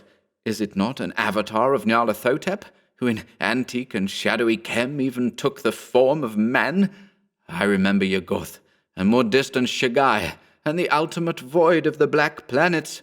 The long winging flight through the void cannot cross the universe of light, recreated by the thoughts caught in the shining trapezahedron, send it through the horrible abysses of radiance.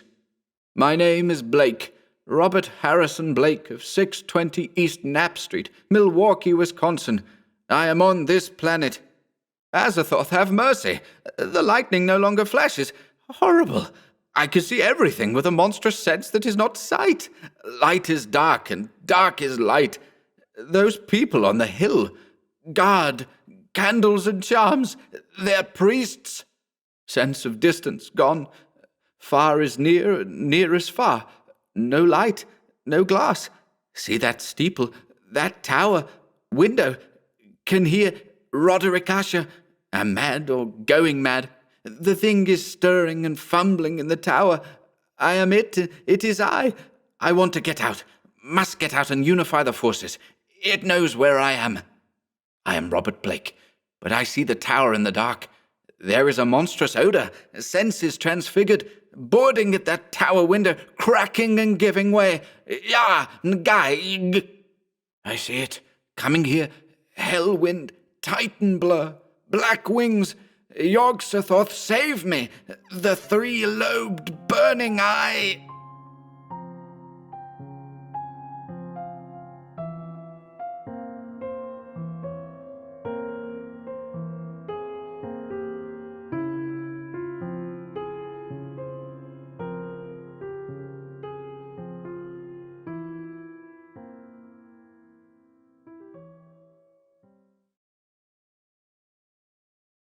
The Shadow from the Steeple by Robert Bloch.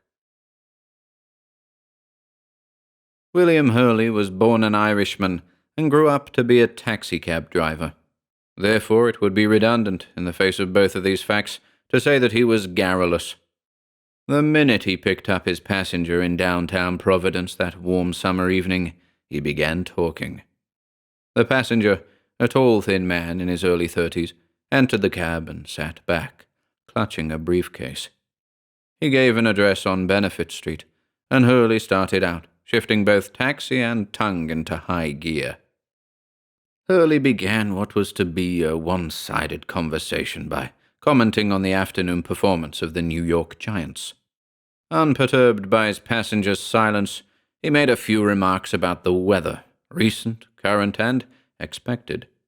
Since he received no reply, the driver then proceeded to discuss a local phenomenon, namely the reported escape that morning of 2 black panthers or leopards from the traveling menagerie of Langer Brothers Circus, currently appearing in the city. In response to a direct inquiry as to whether he had seen the beasts roaming at large, Hurley's customer shook his head. The driver then made several uncomplimentary remarks about the local police force and their inability to capture the beasts. It was his considered opinion that a given platoon of law enforcement officers would be unable to catch a cold if immured in an icebox for a year. This witticism failed to amuse his passenger, and before Hurley could continue his monologue, they had arrived at the Benefit Street address. 85 cents changed hands, passenger and briefcase left the cab, and Hurley drove away. He could not know it at the time, but he thus became the last man who could or would testify to seeing his passenger alive. The rest is conjecture, and perhaps that is for the best. Certainly, it is easy enough to draw certain conclusions as to what happened that night in the old house on Benefit Street, but the weight of those conclusions is hard to bear. One minor mystery is easy enough to clear up: the peculiar silence and aloofness of Hurley's passenger. That passenger, Edmund Fisk of Chicago, Illinois, was meditating upon the fulfillment of 15 years of questing. The cab trip represented the last stage of this long journey, and he was reviewing the circumstances as he rode. Edmund Fisk's quest had begun on August the 8th, 1935, with the death of his close friend, Robert Harrison Blake of Milwaukee. Like Fisk himself at the time, Blake had been a precocious adolescent, interested in fantasy writing, and as such became a member of the Lovecraft Circle, a group of writers maintaining correspondence with one another and with the late Howard Phillips Lovecraft of Providence. It was through correspondence that Fisk and Blake had become acquainted. They visited back and forth between Milwaukee and Chicago, and their mutual preoccupation with the weird and the fantastic in literature and art served to form the foundation for the close friendship which existed at the time of Blake's unexpected and inexplicable demise. Most of the facts, and certain of the conjectures, in connection with Blake's death have been embodied in Lovecraft's story, The Haunter of the Dark, which was published more than a year after the younger writer's passing. Lovecraft had an excellent opportunity to observe matters, for it was on his suggestion that young Blake had journeyed to Providence early in 1935 and had been provided with living quarters on College Street by Lovecraft himself. So it was both as friend and neighbor that the elder fantasy writer had acted in narrating the singular story of Robert Harrison Blake's last months. In his story, he tells of Blake's efforts to begin a novel dealing with the survival of New England witch cults, but modestly omits his own part in assisting his friend to secure material. Apparently, Blake began work on his project and then became enmeshed in a horror greater than any envisioned by his imagination. For Blake was drawn to investigate the crumbling black pile on Federal Hill, the deserted ruin of a church that had once housed the worshippers of an esoteric cult. Early in spring, he paid a visit to the shunned structure, and there made certain discoveries which, in Lovecraft's opinion, made his death inevitable. Briefly, Blake entered the boarded-up Free Will Church and stumbled across the skeleton of a reporter from the Providence Telegram, one Edwin M. Lillibridge, who had apparently attempted a similar investigation in 1893. The fact that his death was not explained seemed alarming enough, but more disturbing still was the realization that no one had been bold enough to enter the church since that date and discover the body. Blake found the reporter's notebook in his clothing, and its contents afforded a partial revelation. A certain Professor Bowen of Providence had travelled widely in Egypt and, in 1843, in the course of archaeological investigations of the crypt of Neferkar, had made an unusual find. Neferkar is the forgotten pharaoh, whose name has been cursed by the priests and obliterated from official dynastic records. The name was familiar to the young writer at the time, due largely to the work of another Milwaukee author, who had dealt with a semi-legendary ruler in his tale, Fane of the Black Pharaoh. But the discovery Bowen made in the crypt was totally unexpected. The reporter's notebook said little of the actual nature of that discovery, but it recorded subsequent events in a precise chronological fashion. Immediately upon unearthing his mysterious find in Egypt, Professor Bowen abandoned his research and returned to Providence, where he purchased the Free Will Church in 1844 and made it the headquarters of what was called the Starry Wisdom sect. Members of this religious cult, evidently recruited by Bowen, professed to worship an entity they called the Haunter of the Dark. By gazing into a crystal, they summoned the actual presence of this entity and did homage with blood sacrifice.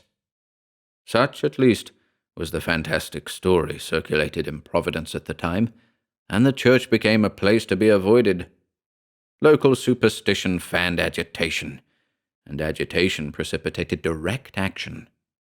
In May of 1877, the sect was forcibly broken up by the authorities due to public pressure, and several hundred of its members abruptly left the city. The church itself was immediately closed, and apparently individual curiosity could not overcome the widespread fear which resulted in leaving the structure undisturbed and unexplored until the reporter, Lillibridge, made his ill-fated private investigation in 1893. Such was the gist of the story unfolded in the pages of his notebook. Blake read it, but was nevertheless undeterred in his further scrutiny of the environs. Eventually he came upon the mysterious object Bowen had found in the Egyptian crypt, the object upon which the Starry Wisdom worship had been founded, the asymmetrical metal box with its curiously hinged lid, a lid that had not been closed for countless years. Blake thus gazed at the interior, gazed upon the 4-inch red-black crystal polyhedron hanging suspended by 7 supports. He not only gazed at, but also into the polyhedron, just as the cult worshippers had purportedly gazed, and with the same results. He was assailed by a curious psychic disturbance. He seemed to see visions of other lands and the gulfs beyond the stars, as superstitious accounts had told. And then Blake made his greatest mistake. He closed the box. Closing the box, again according to the superstitions annotated by Lillibridge, was the act that summoned the alien entity itself, the haunter of the dark. It was a creature of darkness, and could not survive light. And in that boarded-up blackness of the ruined church, the thing emerged by night. Blake fled the church in terror, but the damage was done. In mid-July, a thunderstorm put out the lights in Providence for an hour, and the Italian colony living near the deserted church heard bumping and thumping from inside the shadow-shrouded structure. Crowds with candles stood outside in the rain and played candles upon the building, shielding themselves against the possible emergence of the feared entity by a barrier of light. Apparently, the story had remained alive throughout the neighborhood. Once the storm abated, local newspapers grew interested, and on the 17th of July, 2 reporters entered the old church, together with a policeman. Nothing definite was found, although there were curious and inexplicable smears and stains on the stairs and the pews. Less than a month later, at 2:35 a.m. on the morning of August 8th, to be exact, Robert Harrison Blake met his death during an electrical storm while seated before the window of his room on College Street. During the gathering storm, before his death occurred, Blake scribbled frantically in his diary, gradually revealing his innermost obsessions and delusions concerning the haunter of the dark. It was Blake's conviction that by gazing into the curious crystal in its box, he had somehow established a linkage with the non-terrestrial entity. He further believed that closing the box had summoned the creature to dwell in the darkness of the church steeple, and that in some way his own fate was now irrevocably linked to that of the monstrosity. All this is revealed in the last messages he set down while watching the progress of the storm from his window. Meanwhile, at the church itself on Federal Hill, a crowd of agitated spectators gathered to play lights upon the structure. That they heard alarming sounds from inside the boarded-up building is undeniable. At least 2 competent witnesses have testified to the fact. One, Father Maluzzo of the Spirito Santo Church, was on hand to quiet his congregation. The other, Patrolman, now Sergeant, William J. Monahan of Central Station, was attempting to preserve order in the face of growing panic. Monaghan himself saw the blinding blur that seemed to issue, smoke-like, from the steeple of the ancient edifice as the final lightning flash came. Flash, meteor, fireball, call it what you will, erupted over the city in a blinding blaze, perhaps at the very moment that Robert Harrison Blake, across town, was writing, "Is it not an avatar of Nyarlathotep, who in antique and shadowy Kem even took the form of man?" A few moments later, he was dead. The coroner's physician rendered a verdict attributing his demise to electrical shock, although the window he faced was unbroken. Another physician, known to Lovecraft, quarrelled privately with that verdict and subsequently entered the affair the next day. Without legal authority, he entered the church and climbed to the windowless steeple, where he discovered the strange, asymmetrical, was it golden, box, and the curious stone within. Apparently, his first gesture was to make sure of raising the lid and bringing the stone into the light. His next recorded gesture was to charter a boat, take box and curiously angled stone aboard, and drop them into the deepest channel of Narragansett Bay. There ended the admittedly fictionalized account of Blake's death as recorded by H.P. Lovecraft, and there began Edmund Fisk's 15-year quest. Fisk, of course, had known some of the events outlined in the story. When Blake had left for Providence in the spring, Fisk had tentatively promised to join him the following autumn. At first, the two friends had exchanged letters regularly, but by early summer, Blake ceased correspondence altogether. At the time, Fisk was unaware of Blake's exploration of the ruined church. He could not account for Blake's silence, and wrote Lovecraft for a possible explanation. Lovecraft could supply little information. Young Blake, he said, had visited with him frequently during the early weeks of his stay, had consulted with him about his writing, and had accompanied him on several nocturnal strolls through the city. But during the summer, Blake's neighborliness ceased. It was not in Lovecraft's reclusive nature to impose himself upon others, and he did not seek to invade Blake's privacy for several weeks. When he did so, and learned from the almost hysterical adolescent of his experiences in the forbidden church on Federal Hill, Lovecraft offered words of warning and advice. But it was already too late. Within 10 days of his visit came the shocking end.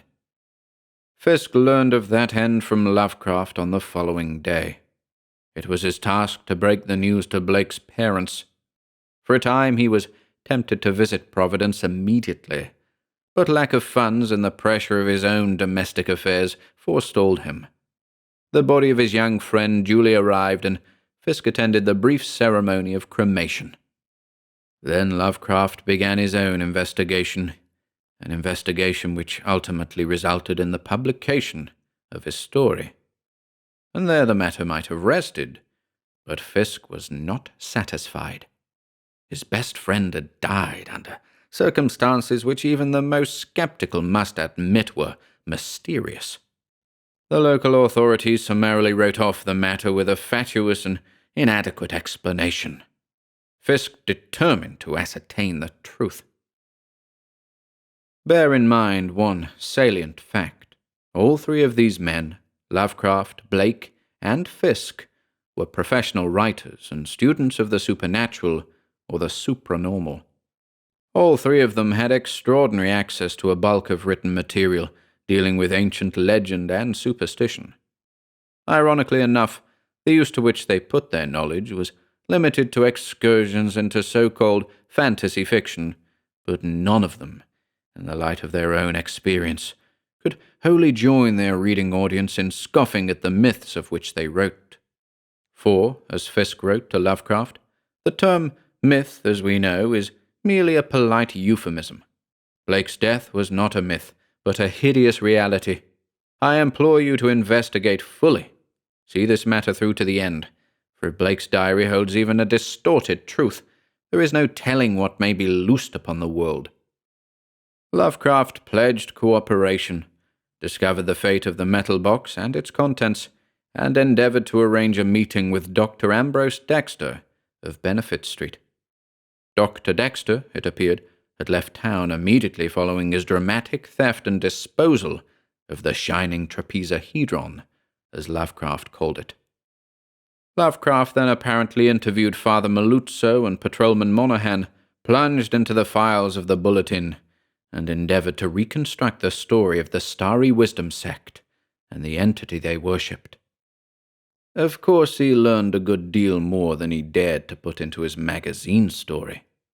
His letters to Edmund Fisk in the late fall and early spring of 1936 contain guarded hints and references to menaces from outside. But he seemed anxious to reassure Fisk that if there had been any menace, even in the realistic rather than the supernatural sense, the danger was now averted, because Dr. Dexter had disposed of the shining trapezahedron, which acted as a summoning talisman. Such was the gist of his report, and the matter rested there for a time.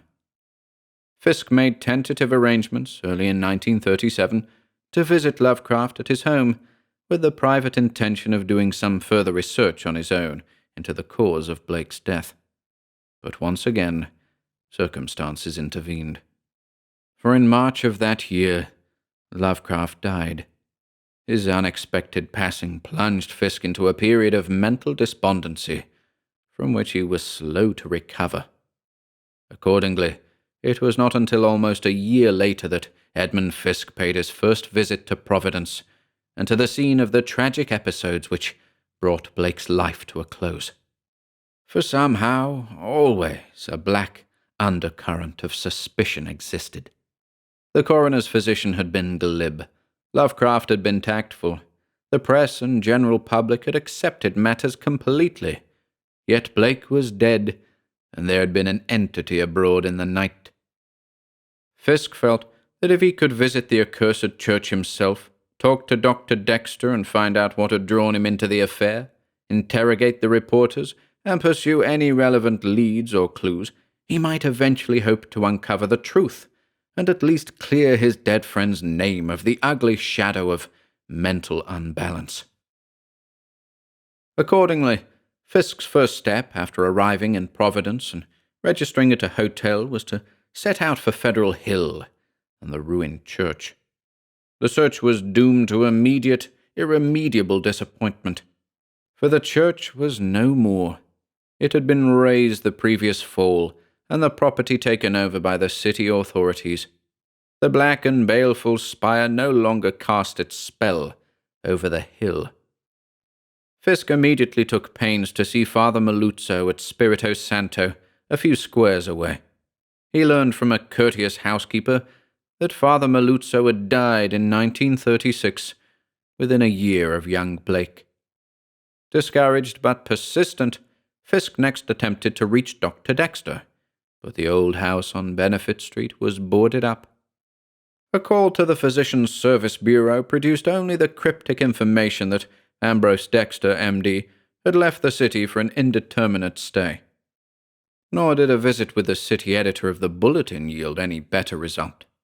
Fisk was permitted to go into the newspaper's morgue and read the aggravatingly short and matter-of-fact story on Blake's death, but the two reporters who had covered the assignment and subsequently visited the Federal Hill Church had left the paper for berths in other cities. There were, of course, other leads to follow, and during the ensuing week, Fisk ran them all to the ground. A copy of Who's Who added nothing significant to his mental picture of Dr. Ambrose Dexter. The physician was Providence-born, a lifelong resident, 40 years of age, unmarried, a general practitioner, member of several medical societies, but there was no indication of any unusual hobbies or other interests which might provide a clue as to his participation in the affair. Sergeant William J. Monahan of Central Station was sought out, and for the first time Fisk actually managed to speak to someone who admitted an actual connection with the events leading to Blake's death. Monahan was polite, but cautiously non-committal. Despite Fisk's complete unburdening, The police officer remained discreetly reticent. "There's really nothing I can tell you," he said. "It's true, like Mr. Lovecraft said, that I was at the church that night, for there was a rough crowd out, and there's no telling what some of them ones in the neighborhood will do when riled up. Like the story said, the old church had a bad name, and I guess Sheely could have given you many's the story." "Sheely?" interjected Fisk.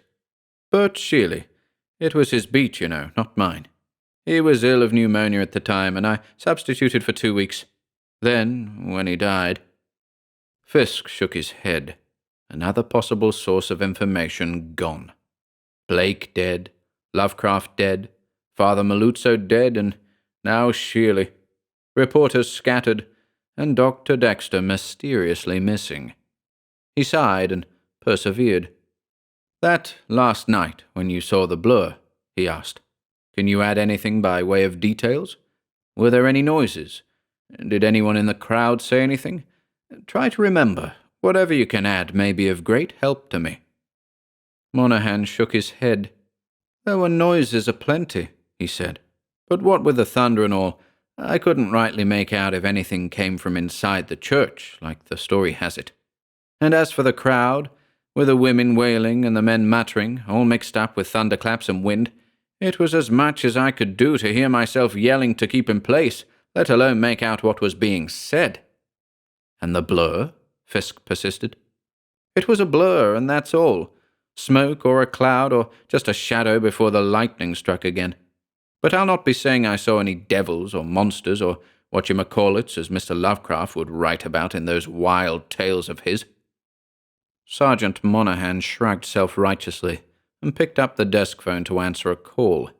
The interview was obviously at an end. And so, for the nonce, was Fisk's quest.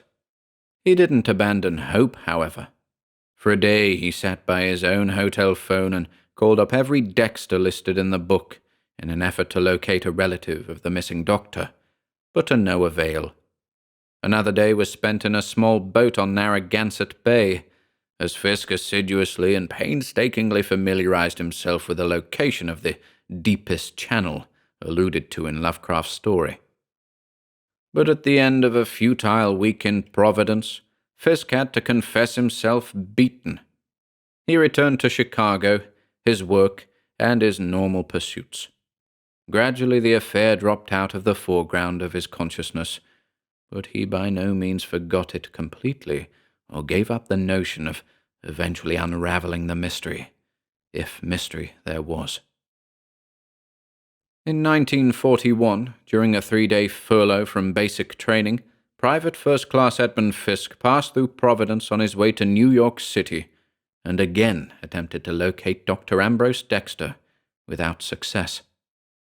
During 1942 and 1943, Sergeant Edmund Fisk wrote from his stations overseas to Dr. Ambrose Dexter, care of General Delivery, Providence, Rhode Island. His letters were never acknowledged, if indeed they were received. In 1945, in a USO library lounge in Honolulu, Fisk read a report in, of all things, a journal on astrophysics which mentioned a recent gathering at Princeton University, at which the guest speaker, Dr. Ambrose Dexter, had delivered an address on practical applications in military technology. Fisk did not return to the States until the end of 1946. Domestic affairs, naturally, were the subject of his paramount consideration during the following year. It wasn't until 1948 that he accidentally came upon Dr. Dexter's name again, this time in a listing of investigators in the field of nuclear physics in a national weekly news magazine. He wrote the editors for further information, but received no reply. And another letter, dispatched to Providence, remained unanswered. But in 1949, late in autumn, Dexter's name again came to his attention through the news columns, this time in relation to a discussion of work on the secret H-bomb. Whatever he guessed, whatever he feared, whatever he wildly imagined, Fisk was impelled to action. It was then that he wrote to a certain Ogden Purvis, a private investigator in the city of Providence, and commissioned him to locate Dr. Ambrose Dexter. All that he required was that he be placed in communication with Dexter, and he paid a substantial retainer fee. Purvis took the case.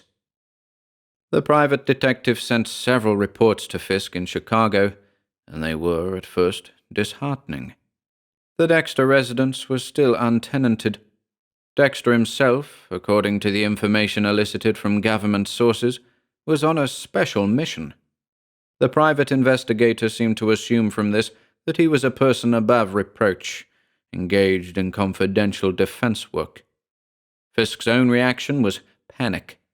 He raised his offer of a fee and insisted that Ogden Purvis continue his efforts to find the elusive doctor. Winter of 1950 came, and with it, another report. The private investigator had tracked down every lead Fisk suggested, and one of them led, eventually, to Tom Jonas. Tom Jonas was the owner of the small boat which had been chartered by Dr. Dexter one evening in the late summer of 1935, the small boat which had been rowed to the deepest channel of Narragansett Bay.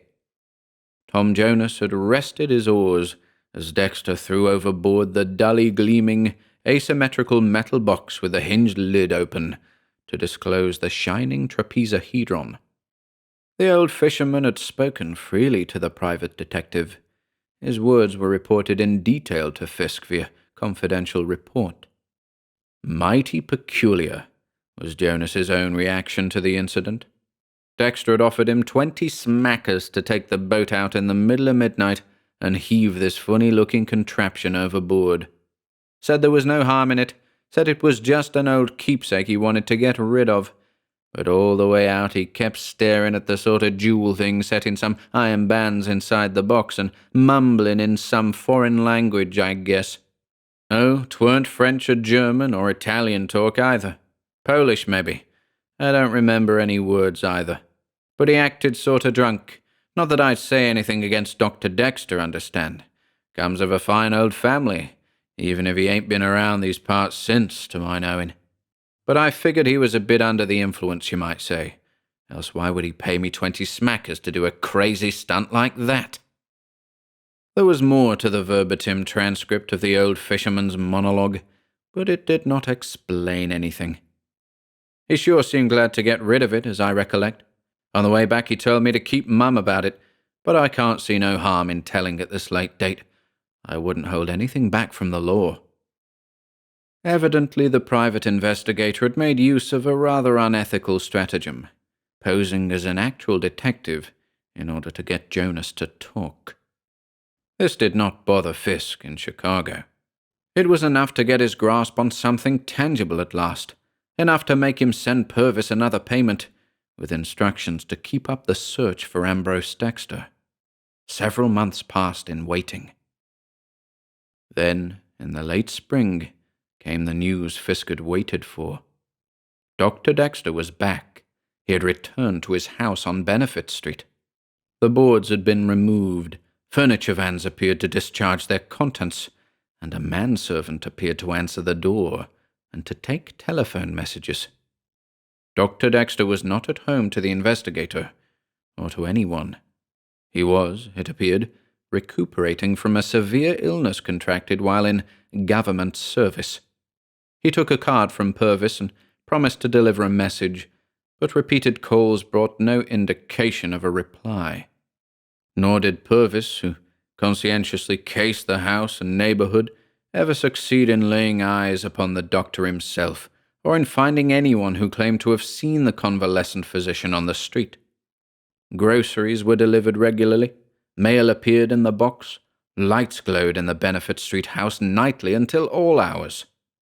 As a matter of fact, this was the only concrete statement Purvis could make regarding any possible irregularity in Dr. Dexter's mode of life. He seemed to keep electricity burning 24 hours a day. Fisk promptly dispatched another letter to Dr. Dexter, and then another. Still no acknowledgment or reply was forthcoming, and after several more unenlightening reports from Purvis, Fisk made up his mind. He would go to Providence and see Dexter, somehow, come what may. He might be completely wrong in his suspicions. He might be completely wrong in his assumption that Dr. Dexter could clear the name of his dead friend. He might be completely wrong in even surmising any connection between the two. But for 15 years he had brooded and wondered, and it was time to put an end to his own inner conflict. Accordingly, late that summer, Fisk wired Purvis of his intentions, and instructed him to meet him at the hotel upon his arrival. Thus it was that Edmund Fisk came to Providence for the last time, on the day that the Giants lost, on the day that the Langer brothers lost their 2 Black Panthers, on the day that cab driver William Hurley was in a garrulous mood. Purvis was not at the hotel to meet him, but such was Fisk's own frenzy of impatience that he decided to act without him, and drove, as we have seen, to Benefit Street in the early evening. As the cab departed, Fisk stared up at the panelled doorway, stared at the lights blazing from the upper windows of the Georgian structure. A brass nameplate gleamed on the door itself, and the light from the windows played upon the legend, Ambrose Dexter, M.D. Slight as it was, this seemed a reassuring touch to Edmund Fisk. The doctor was not concealing his presence in the house from the world, however much he might conceal his actual person. Surely the blazing lights and the appearance of the nameplate augured well. Fisk shrugged, rang the bell. The door opened quickly. A small, dark-skinned man with a slight stoop appeared, and made a question of the word, "Yes?" "Dr. Dexter, please." "The doctor is not in to callers. He is ill." "Would you take a message, please?" "Certainly." The dark-skinned servant smiled. "Tell him that Edmund Fisk of Chicago wishes to see him at his convenience for a few moments. I have come all the way from the Middle West for this purpose, and what I have to speak to him about would take only a moment or 2 of his time." "Wait, please." The door closed. Fisk stood in the gathering darkness and transferred his briefcase from one hand to the other. Abruptly, the door opened again. The servant peered out at him. "Mr. Fisk, are you the gentleman who wrote the letters?" "Letters? Oh, yes, I am. I did not know the doctor ever received them." The servant nodded. "I could not say. But Dr. Dexter said that if you were the man who had written him, you were to come right in." Fisk permitted himself an audible sigh of relief as he stepped over the threshold. It had taken him 15 years to come this far, and now— "Just go upstairs, if you please. You will find Dr. Dexter waiting in the study, right at the head of the hall." Edmund Fisk climbed the stairs, turned at the top to a doorway, and entered a room in which the light was an almost palpable presence, so intense was its glare. And there, rising from a chair beside the fireplace, was Dr. Ambrose Dexter. Fisk found himself facing a tall, thin, immaculately dressed man who may have been 50, but who scarcely looked 35, a man whose wholly natural grace and elegance of movement concealed the sole incongruity of his aspect, a very deep suntan. "So, you are Edmund Fisk?" The voice was soft, well modulated, and unmistakably New England, and the accompanying handclasp warm and firm. Dr. Dexter's smile was natural and friendly. White teeth gleamed against the brown background of his features. "Won't you sit down?" invited the doctor. He indicated a chair and bowed slightly. Fisk couldn't help but stare.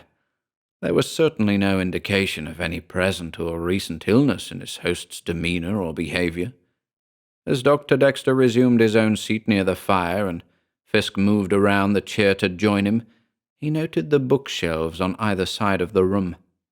The size and shape of several volumes immediately engaged his rapt attention, so much that he hesitated before taking a seat and instead inspected the titles of the tomes. For the first time in his life, Edmund Fisk found himself confronting the half-legendary De Vermis Mysteris, the Libra Vonis, and the almost mythical Latin version of the Necronomicon. Without seeking his host's permission, he lifted the bulk of the latter volume from the shelf and rifled through the yellowed pages of the Spanish translation of 1622. Then he turned to Dr. Dexter, and all traces of his carefully contrived composure dropped away. "Then it must have been you who found these books in the church," he said, "in the rear vestry room beside the apse. Lovecraft mentioned them in his story, and I've always wondered what became of them." Dr. Dexter nodded gravely.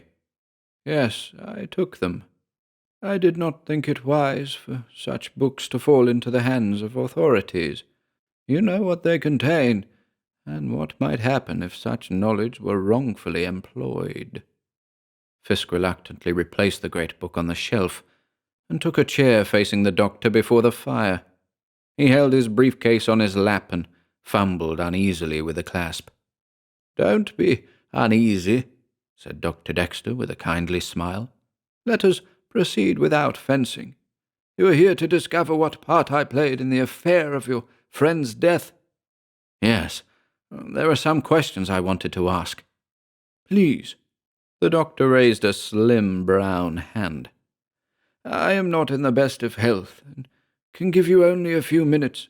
Allow me to anticipate your queries and tell you what little I know." "As you wish." Fisk stared at the bronzed man, wondering what lay behind the perfection of his poise. "I met your friend Robert Harrison Blake only once," said Dr. Dexter. "It was on an evening during the latter part of July, 1935. He called upon me here as a patient." Fisk leaned forward eagerly. "I never knew that," he exclaimed. "There was no reason for anyone to know it," the doctor answered. "He was merely a patient. He claimed to be suffering from insomnia. I examined him, prescribed a sedative, and, acting on the merest surmise, asked if he had recently been subjected to any unusual strain or trauma. It was then that he told me the story of his visit to the church on Federal Hill, and of what he had found there. I must say that I had the acumen not to dismiss his tale as the product of a hysterical imagination. As a member of one of the older families here, I was already acquainted with the legend surrounding the Starry Wisdom sect and the so-called Haunter of the Dark. Young Blake confessed to me certain of his fears concerning the shining trapezohedron, intimating that it was a focal point of primal evil. He further admitted his own dread of being somehow linked to the monstrosity in the church. Naturally, I was not prepared to accept this last premise as a rational one. I attempted to reassure the young man, advised him to leave Providence and forget it, and at the time I acted in all good faith. And then, in August, came news of Blake's death." "So you went to the church?" Fisk said. "Wouldn't you have done the same thing?" parried Dr. Dexter. "If Blake had come to you with his story, told you of what he feared, wouldn't his death have moved you to action? I assure you I did what I thought best. Rather than provoke a scandal, rather than expose the general public to needless fears, rather than permit the possibility of danger to exist, I went to the church. I took the books.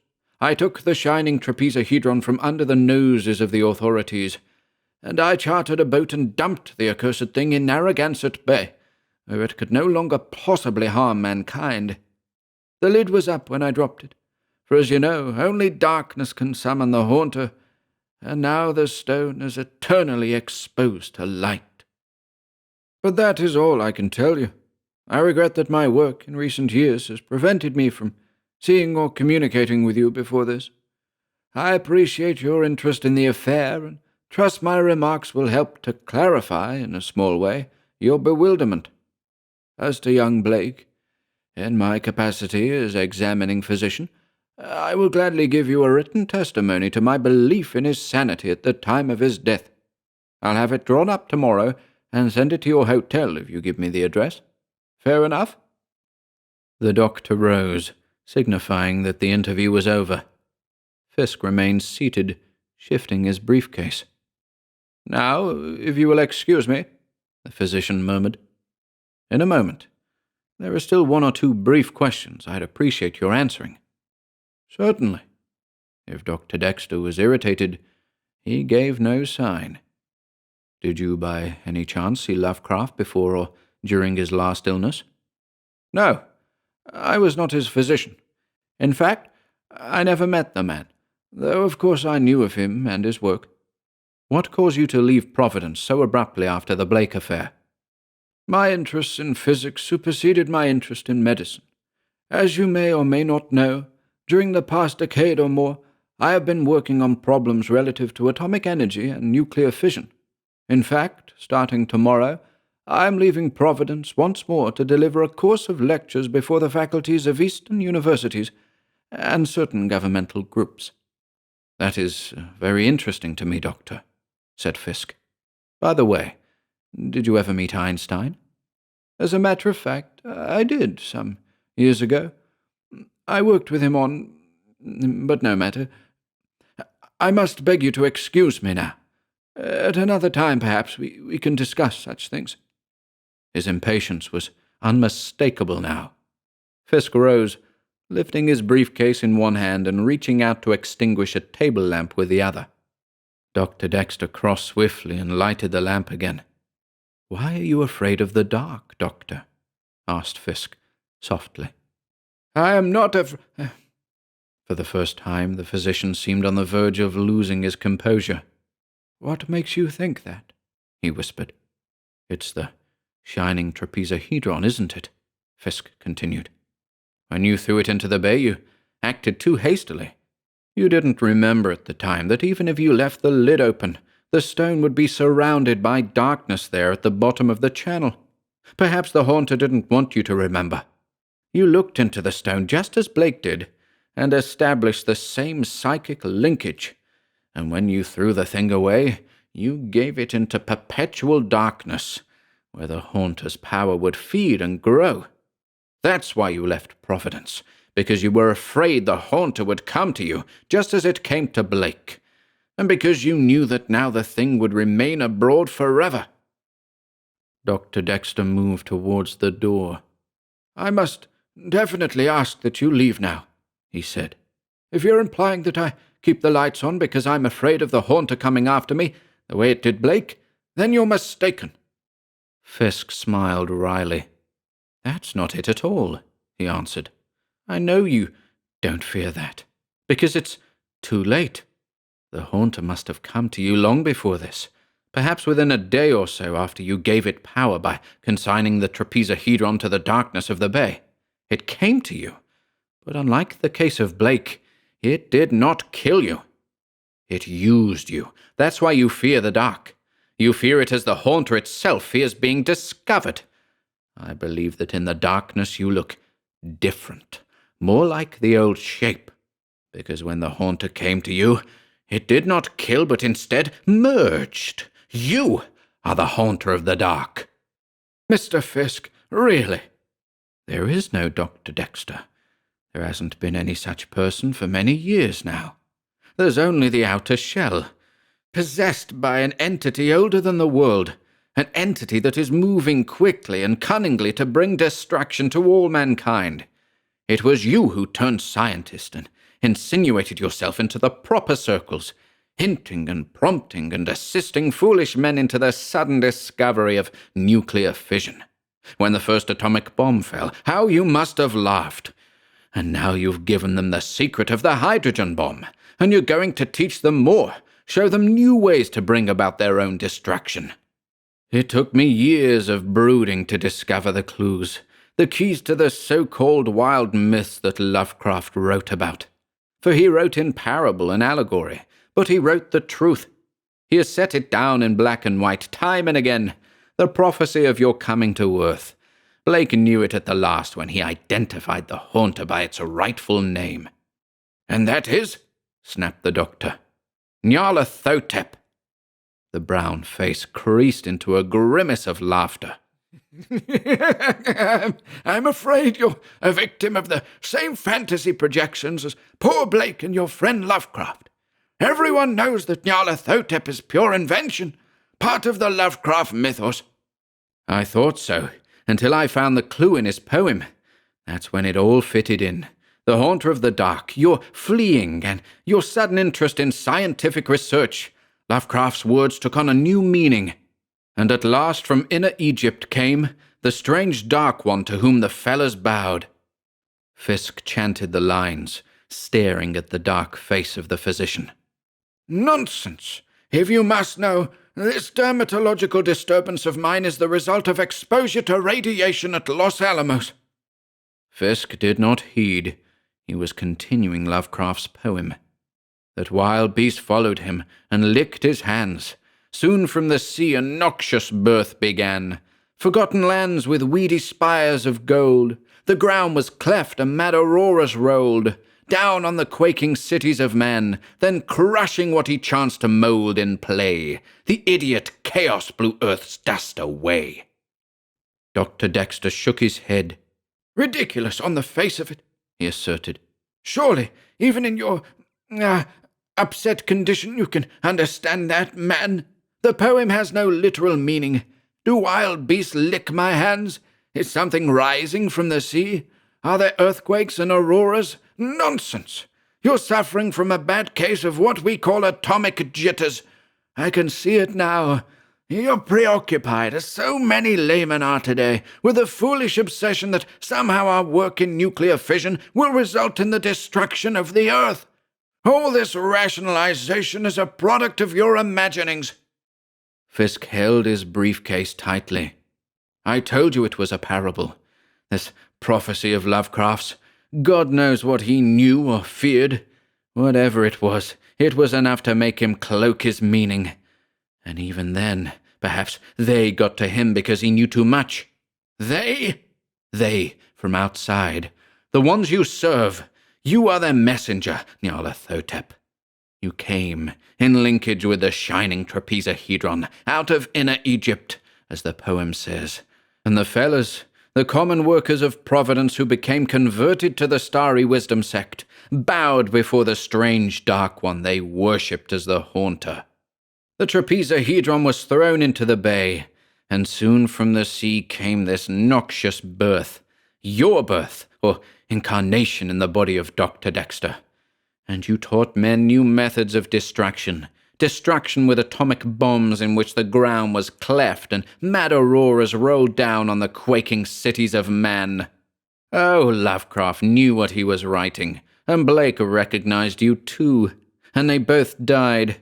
I suppose you'll try to kill me now, so you can go on. You'll lecture and stand at the elbows of the laboratory men, urging them on and giving them new suggestions to result in greater destruction. And finally, you'll blow Earth's dust away. Please, Dr. Dexter held out both hands. Control yourself.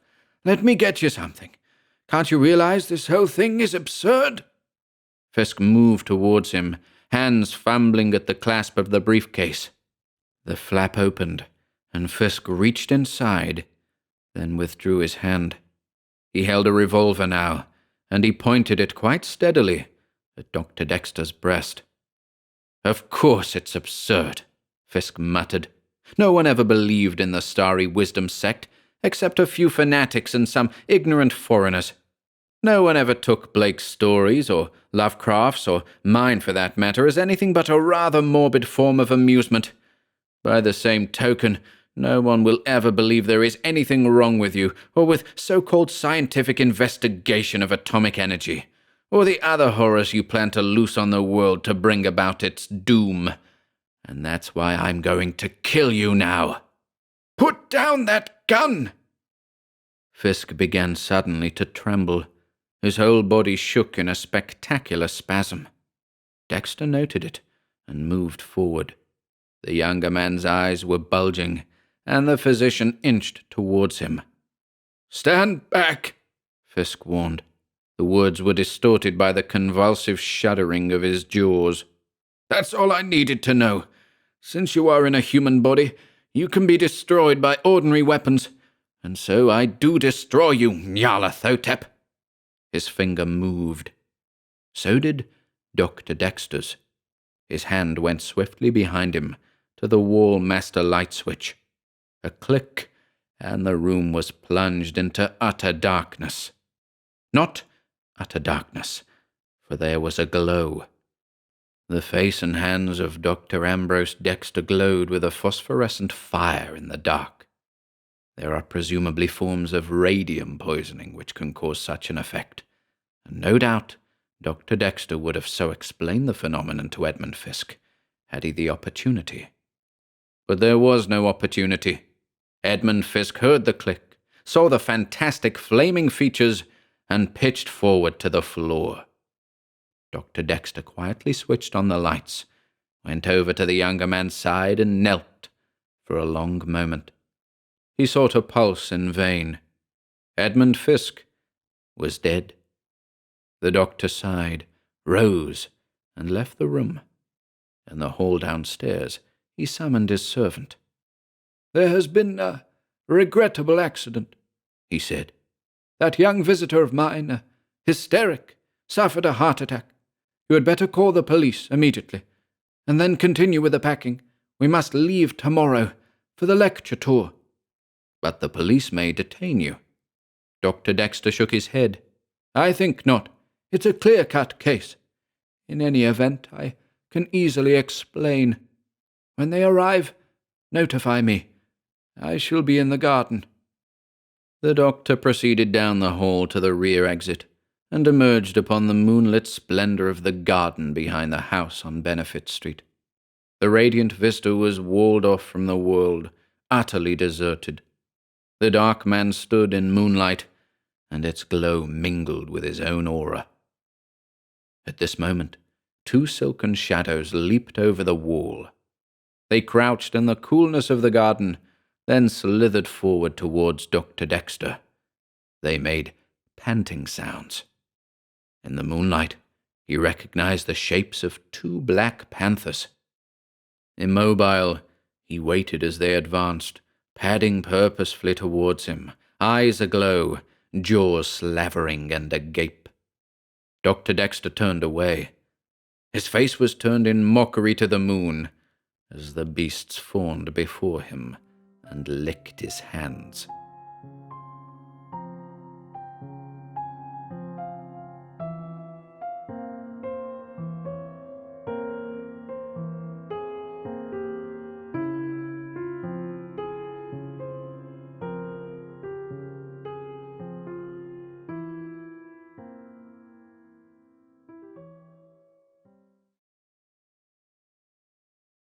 We've 4 more Bloch tales in store for you. The first is Bloch's first published Mythos story. The second transports us to a crypt in Arkham. The third, set in Egypt, sees an incursion into the tomb of the Black Pharaoh, Nefernkar. The fourth concerns the horrifying account of a farm boy, told through the pages of a journal discovered in a remote location.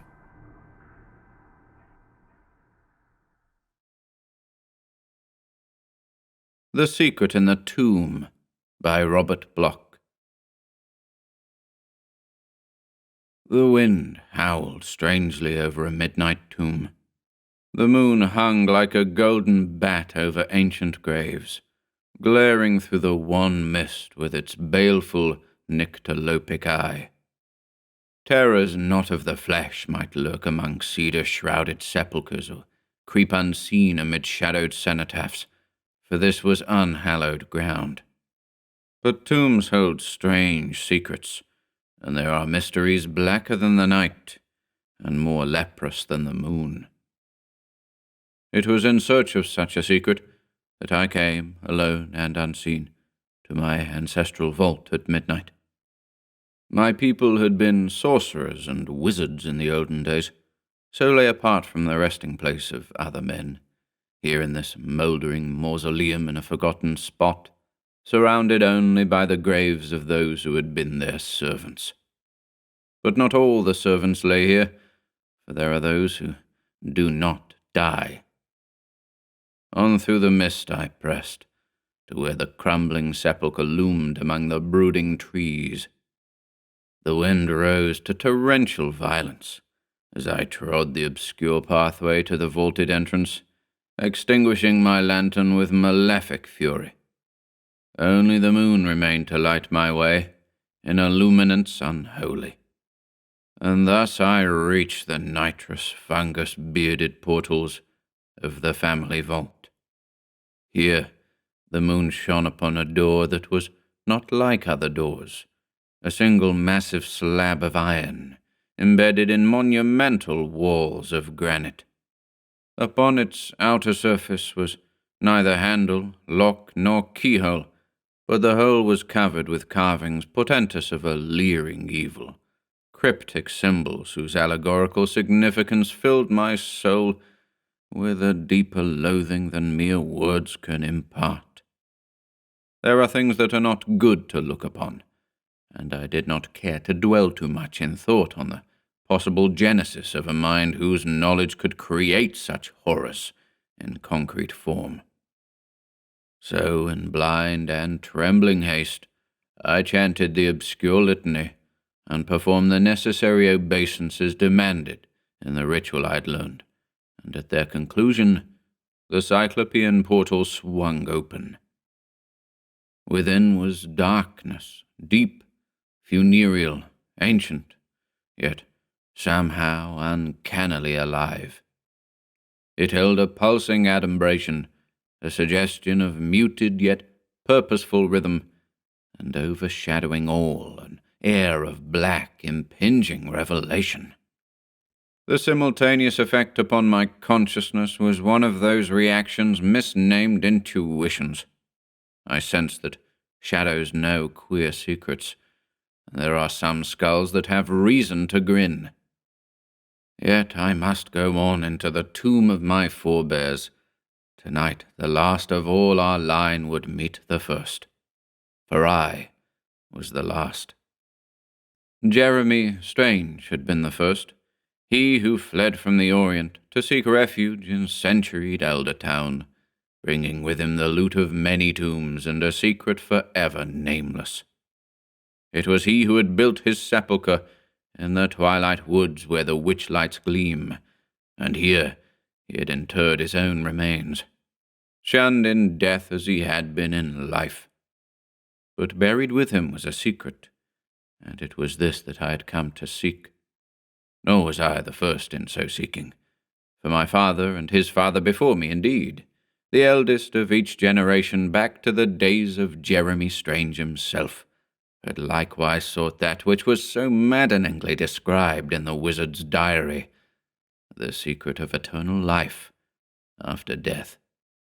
The musty yellowed tome had been handed down to the elder son of each successive generation, and likewise, so it seemed, the dread atavistic craving for black and accursed knowledge, the thirst for which, coupled with the damnably explicit hints set forth in the warlock's record, had sent every one of my paternal ancestors so bequeathed to a final rendezvous in the night to seek their heritage within the tomb. What they found, none could say, for none had ever returned. It was, of course, a family secret. The tomb was never mentioned. It had indeed been virtually forgotten with the passage of years that had likewise eradicated many of the old legends and fantastic accusations about the first Strange that had once been common property in the village. The family, too, had been mercifully spared all knowledge of the curse-ridden end to which so many of its men had come. Their secret delvings into black arts, the hidden library of antique lore and demonological formulae brought by Jeremy from the East, the diary and its secret, all were undreamt of save by the eldest sons. The rest of the line prospered. There had been sea captains, soldiers, merchants, statesmen. Fortunes were won. Many departed from the old mansion on the Cape, so that in my father's time he had lived there alone with the servants and myself. My mother died at my birth, and it was a lonely youth I spent in the great brown house, with a father half crazed by the tragedy of my mother's end, and shadowed by the monstrous secret of our line. It was he who initiated me into the mysteries and arcana, to be found amid the shadowy speculations of such blasphemies as the Necronomicon, the Book of Ibon, the Kabbalah of Sabbath, and that pinnacle of literary madness, Ludwig Prin's Mysteries of the Worm. There were grim treatises on anthropomancy, necrology, lycanthropical and vampiristic spells and charms, witchcraft, and long rambling screeds in Arabic, Sanskrit, and prehistoric ideography, on which lay the dust of centuries. All these he gave me, and more. There were times when he would whisper strange stories about voyages he had taken in his youth, of islands in the sea, and queer survivals spawning dreams beneath Arctic ice. And one night he told me of the legend and the tomb in the forest, and together we turned the worm-riddled pages of the iron-bound diary that was hidden in the panel above the chimney corner. I was very young, but not too young to know certain things, and as I swore to keep the secret, as so many had sworn before me, I had a queer feeling that the time had come for Jeremy to claim his own. For in my father's sombre eyes was the same light of dreadful thirst for the unknown, curiosity, and an inward urge that had glowed in the eyes of all the others before him, previous to the time they had announced their intention of going on a trip or joining up or attending to a business matter. Most of them had waited till their children were grown, or their wives had passed on, but whenever they had left, and whatever their excuse, they had never returned. 2 days later, my father disappeared, after leaving word with the servants that he was spending the week in Boston. Before the month was out, there was the usual investigation and the usual failure. A will was discovered among my father's papers, leaving me as sole heir, but the books and the diary were secure in the secret rooms and panels, known now to me alone. Life went on. I did the usual things in the usual way, attended university, travelled, and returned at last to the house on the hill, alone. But with me I carried a mighty determination. I alone could thwart that curse. I alone could grasp the secret that had cost the lives of 7 generations, and I alone must do so. The world had naught to offer one who had spent his youth in the study of the mocking truths that lie beyond the outward beauties of a purposeless existence, and I was not afraid. I dismissed the servants, ceased communication with distant relatives and a few close friends, and spent my days in the hidden chambers amid the elder lore, seeking a solution or a spell of such potency as would serve to dispel forever the mystery of the tomb. 100 times I read and reread that hoary script, the diary whose fiend-penned promise had driven men to doom.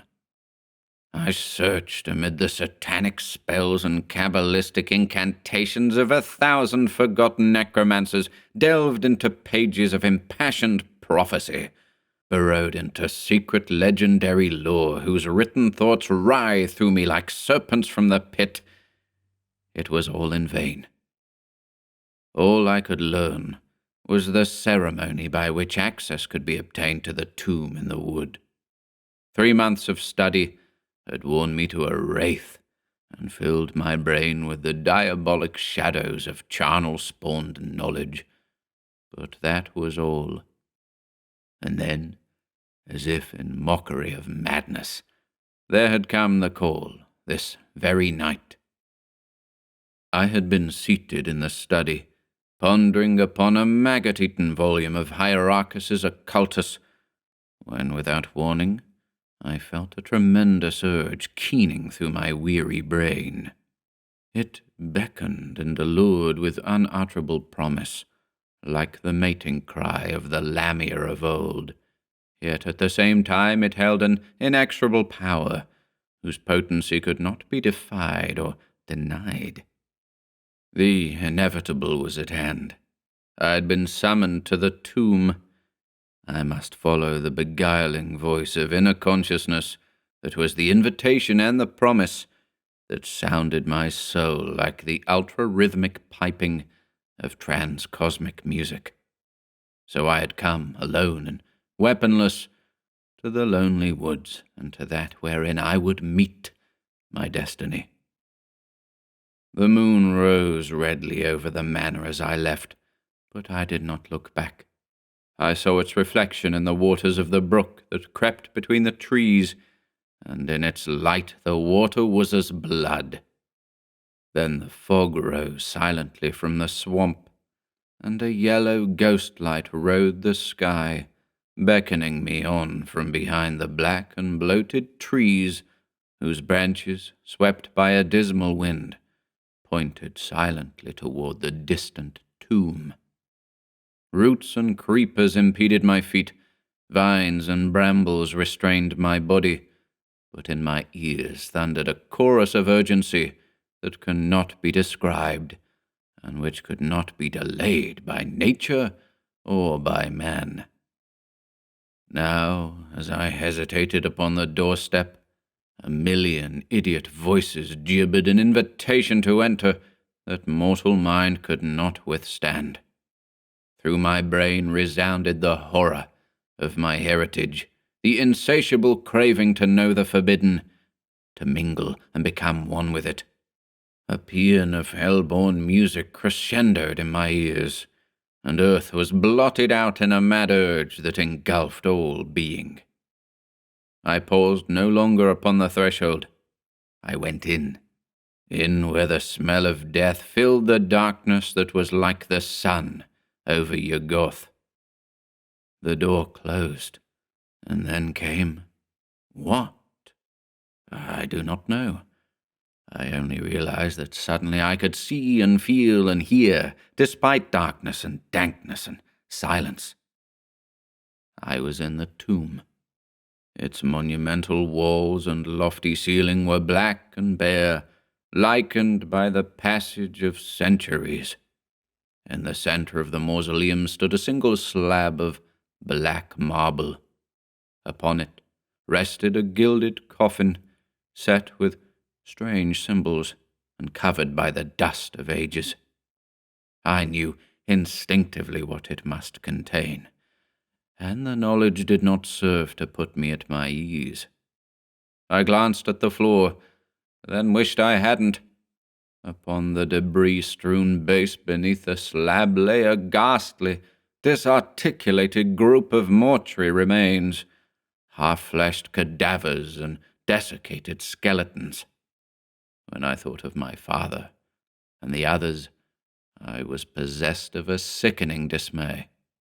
They too had sought, and they had failed, and now I had come, alone, to find that which had brought them to an end unholy and unknown. The secret in the tomb. Mad eagerness filled my soul. I too would know. I must. As in a dream, I swayed to the gilded coffin. A moment I tottered above it. Then, with a strength born of delirium, I tore away the panelling and lifted the gilded lid, and then I knew it was no dream, for dreams cannot approach the ultimate horror that was the creature lying within the coffin. That creature with eyes like a midnight demon's, and a face of loathsome delirium that was like the death mask of a devil. It was smiling, too, as it lay there, and my soul shrieked in the tortured realization that it was alive. Then I knew it all, the secret and the penalty paid by those who sought it, and I was ready for death. But horrors had not ceased, for even as I gazed, it spoke in a voice like the hissing of a black slug. And there within the nighted gloom it whispered the secret, staring at me with ageless, deathless eyes, so that I should not go mad before I heard the whole of it. All was revealed, the secret crypts of blackest nightmare, where the tomb spawn dwell, and of a price whereby a man may become one with ghouls, living after death as a devourer in darkness. Such a thing had it become, and from this shunned, accursed tomb had sent the call to the descending generations, that when they came, there might be a ghastly feast whereby it might continue a dread, eternal life. I, it breathed, would be the next to die, and in my heart I knew that it was so. I could not avert my eyes from its accursed gaze, nor free my soul from its hypnotic bondage. The thing on the bier cackled with unholy laughter. My blood froze, for I saw two long, lean arms, like the rotted limbs of a corpse, steal slowly toward my fear-constricted throat.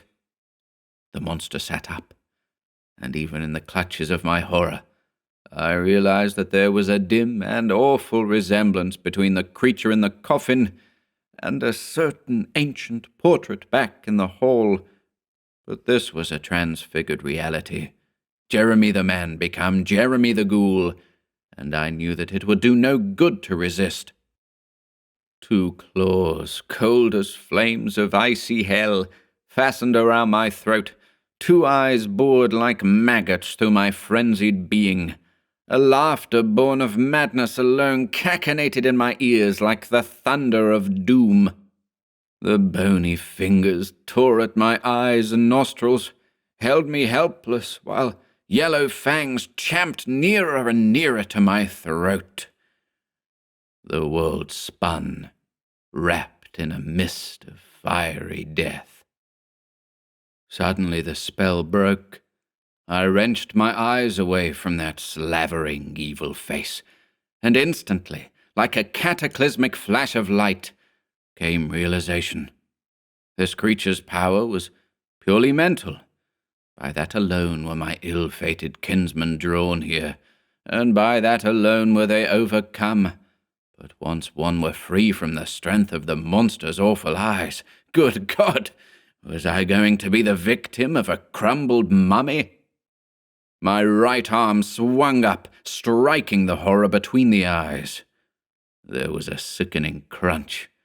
Then dead flesh yielded before my hand, as I seized the now faceless lich in my arms and cast it into fragments upon the bone-covered floor. Streaming with perspiration, and mumbling in hysteria and terrible revulsion, I saw the mouldy fragments move even in a second death. A severed hand crawled across the flagging. Upon musty, shredded fingers, a leg began to roll with the animation of grotesque, unholy life. With a shriek, I cast a lighted match upon that loathsome corpse, and I was still shrieking as I clawed open the portals and rushed out of the tomb and into the world of sanity, leaving behind me a smouldering fire from whose charred heart a terrible voice still faintly moaned its tortured requiem to that which had once been Jeremy Strange. The tomb is raised now, and with it the forest graves and all the hidden chambers and manuscripts that serve as a reminder of ghoul-ridden memories that can never be forgot. For earth hides a madness and dreams a hideous reality, and monstrous things abide in the shadows of death, lurking and waiting to seize the souls of those who meddle with forbidden things.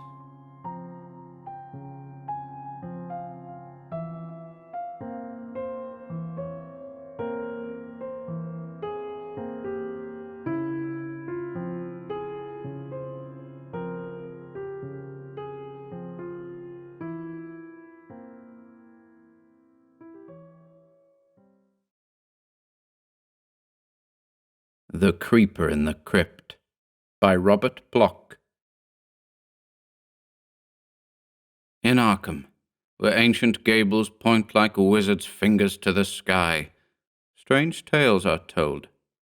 But then, strange tales are always current in Arkham. There is a tale for every rotting ruin, a story for every little corpse-eye window that stares out at the sea when the fog comes up. Here, fantastic fancy seems to flourish, nourished at the shriveled witch-paps of the town itself, sucking the graveyards dry of legend, and draining at the dark dugs of superstition. For Arkham was a queer place once, abode of witch and warlock, familiar and fiend. In olden days, the king's men cleared the town of wizardry. Again, in 1818, the new government stepped in to destroy some particularly atrocious burrows in and about some of the more ancient houses and, incidentally, to dig up a graveyard better left untouched. Then, in 1869, came the great immigrant panic in Old Town Street, when the mouldering mansion of Cyrus Hook was burned to the ground by fear-crazed foreigners. Even since then there have been scares. The affair of the witch house, and the peculiar episodes attendant upon the fate of certain missing children at All Hallows Time, have caused their share of talk. But that isn't why the G-men stepped in. The federal government is usually uninterested in supernatural stories. That is, they were, up to the time I told the authorities about the death of Joe Rigetti. That's how they happened to come. I brought them. Because, you see, I was with Joe Rigetti just before he died, and shortly after. I didn't see him die, and I'm thankful for that. I don't think I could have stood watching if what I suspect is true. It's because of what I suspect that I went to the government for help. They've sent men down here now to investigate, and I hope they find enough to convince them that what I have told them is actual fact. If they don't find the tunnels, or I was mistaken about the trapdoor, at least I can show them Joe Rigetti's body. That ought to convince anybody, I guess. I can't blame them for being skeptical, though. I was skeptical myself once, and so were Joe Rigetti and his mob, I suppose. But since then, I have learned that it is wiser not to scoff at what one does not understand. There are more things on earth than those who walk about upon its surface. There are others that creep and crawl below. I had never heard of Joe Rigetti until I was kidnapped. That isn't so hard to understand. Rigetti was a gangster and a stranger in the town. I'm descended from Sir Ambrose Abbott, one of the original settlers. At the time of which I speak, I was living alone in the family place on Bascom Street. The life of a painter demands solitude.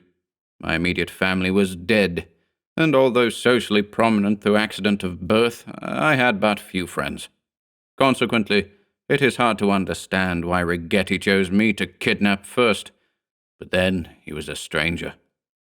Later, I learned that he had been in town only a week, staying, ostensibly, at a hotel with 3 other men, none of whom was subsequently apprehended.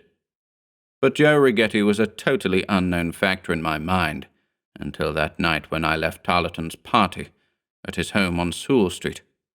It was one of the few invitations I had accepted in the past year. Tarleton had urged me, and as he was an old friend, I obliged. It had been a pleasant evening. Brent, the psychiatrist, was there, and Colonel Warren, as well as my old companions of college days, Harold Gore and the Reverend Williams. After a pleasant enough evening, I left, planning to walk home as I usually did, by choice. It was a lovely evening, with a dead moon wrapped in a shroud of clouds riding the purple sky.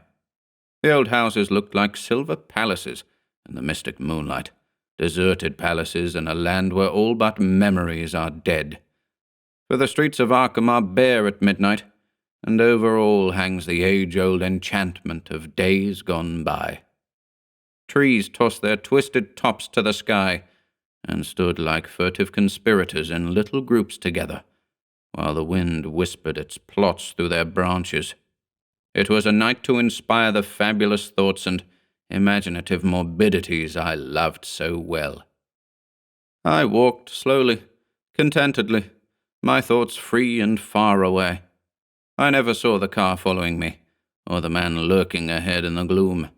I strolled past the great tree in front of the Carter house, and then, without warning, balls of fire burst within my head, and I plunged, unconscious, into waiting arms. When I recovered, I was already there in the cellar, lying on a bench. It was a large cellar, an old cellar. Wherever I looked there was stone and cobwebs. Behind me lay the stairs down which I had been carried. To the left was a little room, like a fruit cellar. Far down the stone wall to the right, I could discern the looming outlines of a coal pile, though furnace there was none. Directly in the space before me was a table and 2 chairs. The table was occupied by an oil lamp and a pack of cards in solitaire formation. The chairs were likewise occupied by 2 men, my captors. One of them, a big red-faced man with the neck of a hog, was speaking. "Here, Rigetti, we got him easy. We follow him like you say, from house, and grab him in front of tree. Right away come here. Nobody saw nothing." "Where's Slim and the Greek?" asked the man who was playing solitaire, looking up. He was short, slim, and sallow. His hair was dark, his complexion swarthy. Italian, I decided. Probably the leader. I realized, of course, that I had been kidnapped. Where I was or who my captors were, I could not say. My throbbing head cleared, and I had enough sense not to bluster or start trouble. These weren't local men, not with those clothes, and there was an ominous bulge in the dark man's coat pocket. I decided to play possum and await developments. The hog-necked man was replying to the other's question. "I tell Slim and Greek to go back to hotel with car," he said. "Just like you say, boss." "Good work, Pollock," said the other, lighting a cigar. "I do my best for you, Joe Rigetti," said the big man, in his broken dialect. "Yeah, sure, I know you do," the swarthy Rigetti replied. "Just keep it up, and we're gonna be all set, see? Once I put the snatch on a few more of these birds, we'll clean up. The local coppers are all stiffs, and as soon as I get a line on some more of these old families, we'll be taking in the dough regular." "I beg your pardon?" I said. "Oh, awake, eh?" The thin Italian didn't move from the table. "Glad to hear it. Sorry the boys had to get rough, mister. Just sit tight and everything's going to be swell." "I'm glad to hear that," I replied sarcastically. "You see, I'm not accustomed to being kidnapped." "Well, let me handle it," said Joe Rigetti. "I'll show you the ropes." "Thanks," I retorted. "You already have." And I pointed to the ones that bound my hands and feet. Sense of humor, eh? Okay. Hope your friends come across with the dough after they get this letter I wrote, or maybe the rest isn't going to be so funny. "What next?" I said, desperately hoping that something would turn up to give me an opening of some sort. "You'll see soon enough," advised the man. "First, I'm going to sit up with you down here for the rest of the night." The Pole's face paled. "No, boss," he begged. "You no stay down here." "Why not?" rasped Rigetti harshly. "What's the matter with you, Pollock? Turning yellow on me, eh?" "I'm not," whined the man. "But you know what was happened here before, boss. How they find Tony Filippo's leg lying on floor with no body left." "Lay off the bedtime stories," Rigetti chuckled. "You yokels make me sick with that stuff." "But that's true, boss. They never was for to find any more of old Tony Filippo. Just his leg on cellar floor. That why his mob go away so quick. They no want for to die, too." "What do you mean, die?" snarled Rigetti testily. The Pole's face paled, and his voice sank to a hushed whisper that blended with the cellar's darkness. A shadow voice in a shadow world. "Dot what everyone say, boss. That house is witched, like haunted one, maybe. Nobody put Tony Filippo on spot. That fellow, he too damn smart guy. But he sit all alone here one night, and something come up from earth and swallow him, all but leg." "Will you shut up?" Rigetti cut in. "That's a lot of hooey. Some wise guy put the heat on Filippo and got rid of the body. Only his leg was left to scare off the rest of his mob. He trying to tell me a ghost killed him, sap?" "Yeah, sure," insisted the Pole. "No man killed Tony. Not like you say, anyhow. Fine leg, all right, but all over his lot blood on floor. and little pieces skin. No fella kill man like that. Only spirit. Vampire, maybe. Nuts! Rigetti was scornfully biting his cigar. Maybe so, but look, here is blood. And the Pole pointed a stubby finger at the floor and cellar wall to the left. Rigetti followed it with his gaze. There was blood, all right. Great rusty blobs of blood spattered all over the floor and wall like the pigments on the palette of a mad painter. No man kill other fella like that, the Pole muttered. Not even axe makes such mess. And you know what fellas they say about Filippo's leg? Was all full of tooth marks. Right, mused the other, thoughtfully. And the rest of his gang did get out of here pretty fast after it happened. Didn't try to hide the body or do anything about it. He frowned. But that doesn't prove any baloney about ghosts or vampires. You've been reading too many bum magazines lately, Pollock. Ha ha ha ha ha. What about Iron Door? Grumbled the Pole, accusingly, his red face flushing. What about Iron Door back of coal and coal pile, huh? You know what fellas down by Black Jim's place say about house with iron door and cellar? Yeah. Rigetti's face clouded.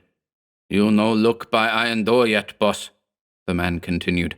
Maybe you find something behind door yet, like fellas say. Dot where ting that got Filippo come from. Dot where it hide. Police they not find door either, when they come. Just find leg and blood and shut up house. But fellas know.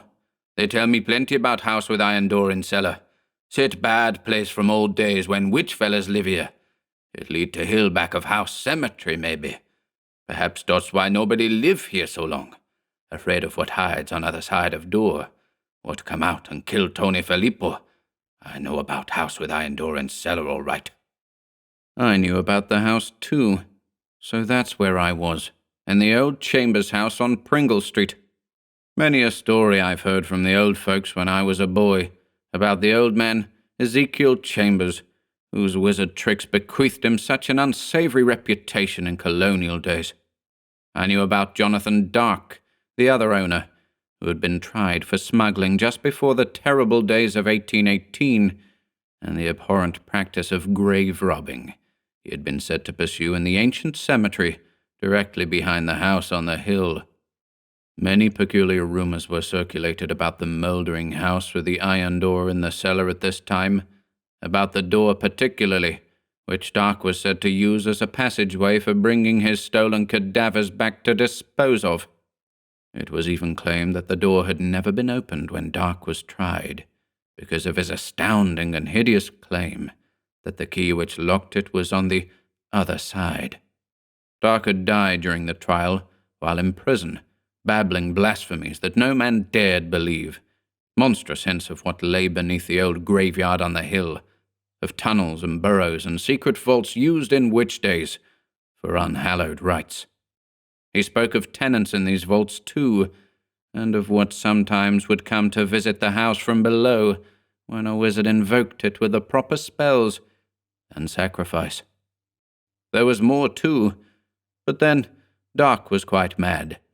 At least everyone thought it better to believe so. Old tales die.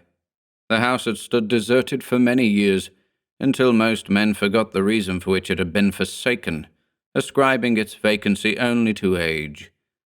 The public today were utterly unaware of the legends. Only the old ones remembered, the old ones who whispered their stories to me when I was a boy.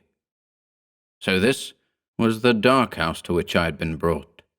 And this was the very cellar of the tales in question. I gathered from the remarks between Rigetti and the superstitious Pole that another gang had recently used it for a hideaway, until the death of their leader. Indeed, I even vaguely remembered some newspaper reports of Tony Filippo's mysterious murder. And now Rigetti had come from New York to use it as a base. Clever scheme of his, evidently. Coming to an old New England town and kidnapping the local gentry to hold for ransom, then hiding them away in some old deserted house so conveniently protected by superstition. I suppose that there would be more victims after me, too.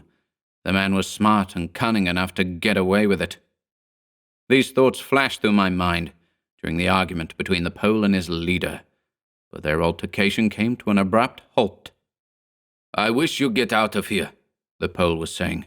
If you stay only one night, dot ting he come. Dot sol Tony Filippo stay. Shut up, you fool. Didn't we stay here last night, too, before the job? And nothing happened. Yeah, sure, I know. But we stay upstairs, not by cellar. Why not keep feller upstairs? Because we can't afford to risk being seen, Rigetti snapped wearily. Now, cut the chatter. He turned to me. Listen, you. I'm sending this guy out with a ransom letter right now, to your friends back at the party. All you have to do is keep your mouth shut and sit tight. But any funny business means you're through, see? I kept silent. Take him in there, Pollock, and tie him up. Rigetti indicated a fruit cellar adjacent to the stairs. The Pole, still grumbling, dragged me across the floor and into the room. He lit a candle, casting strange shadows over the cobwebbed, dust-drowned shelving on the walls. Jars of preserve still stood untouched, storing, perhaps, the crop of 100 years ago. Broken jars were still strewn about on the tottering table. As I glanced about, the Pole tossed me into a chair beside the rickety board and proceeded to lash me to it firmly with a stout rope.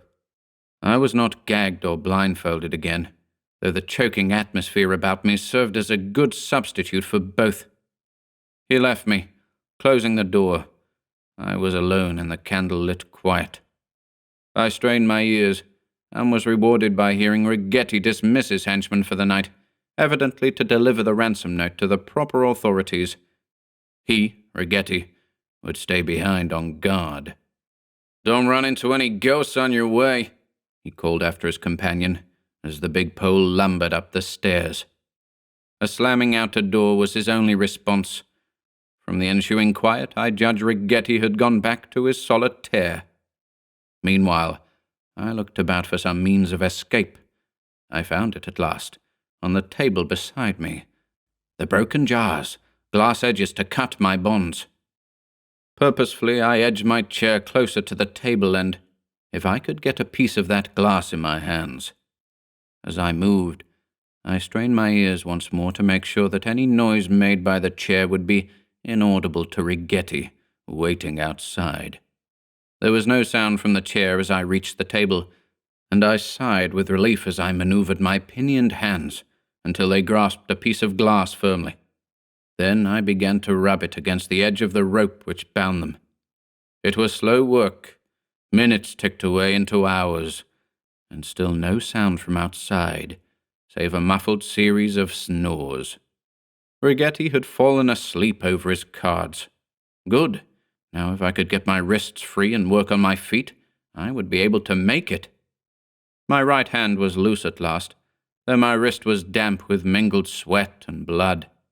Cutting away from behind was not a precise, calculated sort of job. Quickly I finished the work on my left, then rubbed my swollen fingers and bent over to saw at the ropes on my legs. Then I heard the sound. It was the grating of rusty hinges. Anyone who has lived in archaic houses all his life learns to recognize the peculiar, eerie clang. Rusty hinges grating from the cellar beyond, from an iron door? A scuffling sound among the coal. The iron door is concealed by the coal pile. Filippo only stayed down here one night. All they found was his leg. Jonathan Dark, babbling on his deathbed. The door locked from the other side. Tunnels to the graveyard.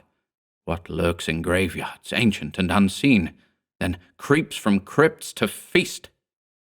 A scream rose in my throat, but I choked it back. Rigetti still snored. Whatever was going on in the outer room, I must not wake him and lose my only chance of escape. Instead, I had best hasten and free my legs. I worked feverishly, but my ears were alert for developments. They came. The noise in the coal pile abruptly ceased, and I went limp with relief. Perhaps rats were at work. A moment later, I would have given anything to have heard the coal rattling again, if only to drown out the new noise. There was something creeping across the cellar floor, something crawling, as if on hands and knees, something with long nails or claws that rasped and scraped. There was something croaking and chuckling as it moved through the cellar dark, something that wheezed with bestial, sickening laughter, like the death rattle in the throat of a plague-stricken corpse. Oh, how slyly it crept, how slowly, cautiously, and sinisterly. I could hear it slinking in the shadows. My fingers raced at their work, even while my brain grew numb.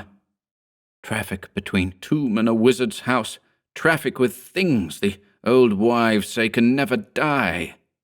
Rigetti snored on. What bides below in caverns that can be invoked by the proper spell or the sight of prey? Creep, and then Rigetti awoke. I heard him scream once. He didn't even have time to get up or draw his gun. There was a demoniac scurrying across the floor, as if made by a giant rat. Then the faint sound of shredding flesh, and over all a sudden ghoulish baying that conjured up worlds of nightmare horror in my shattered brain. Above the howling came a series of low, almost animal moans, and agonized phrases in Italian, cries for mercy, prayers, curses. Claws make no sound as they sink into flesh, and yellow fangs are silent till they grate on bone.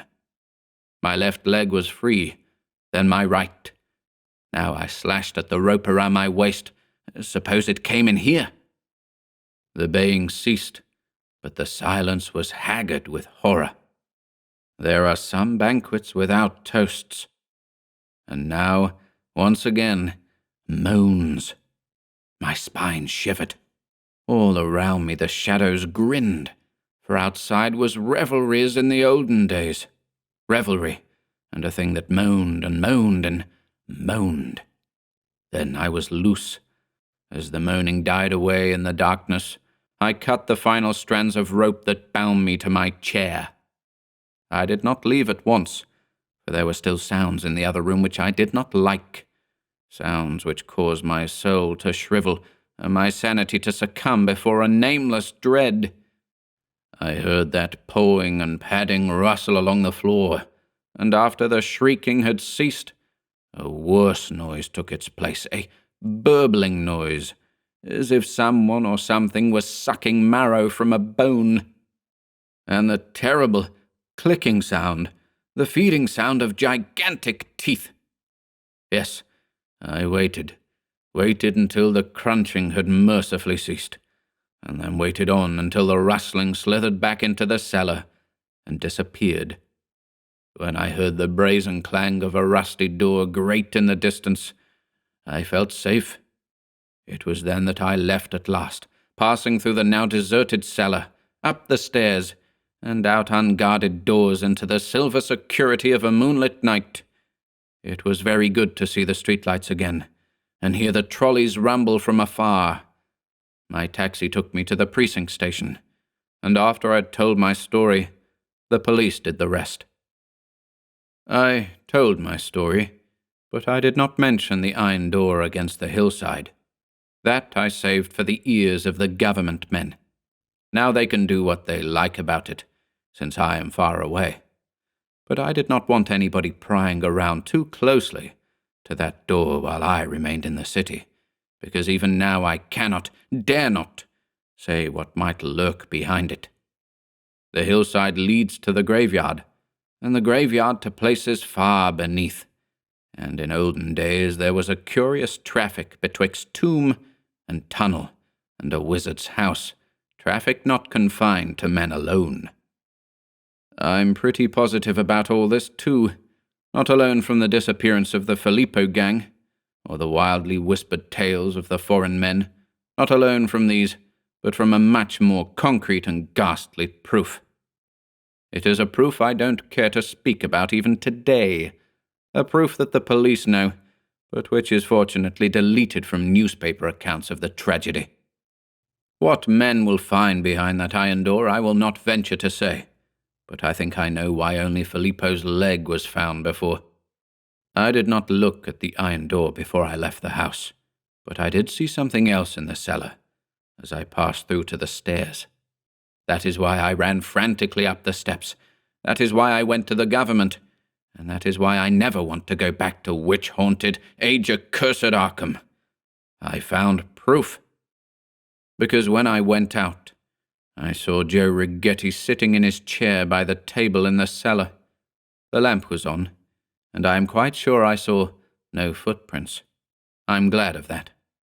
But I did see Joe Rigetti sitting in his chair, and then I knew the meaning of the screams and the crunching and the padding sound. Joe Rigetti, sitting in his chair in the cellar lamplight, with his naked body chewed entirely to ribbons by gigantic and unhuman teeth.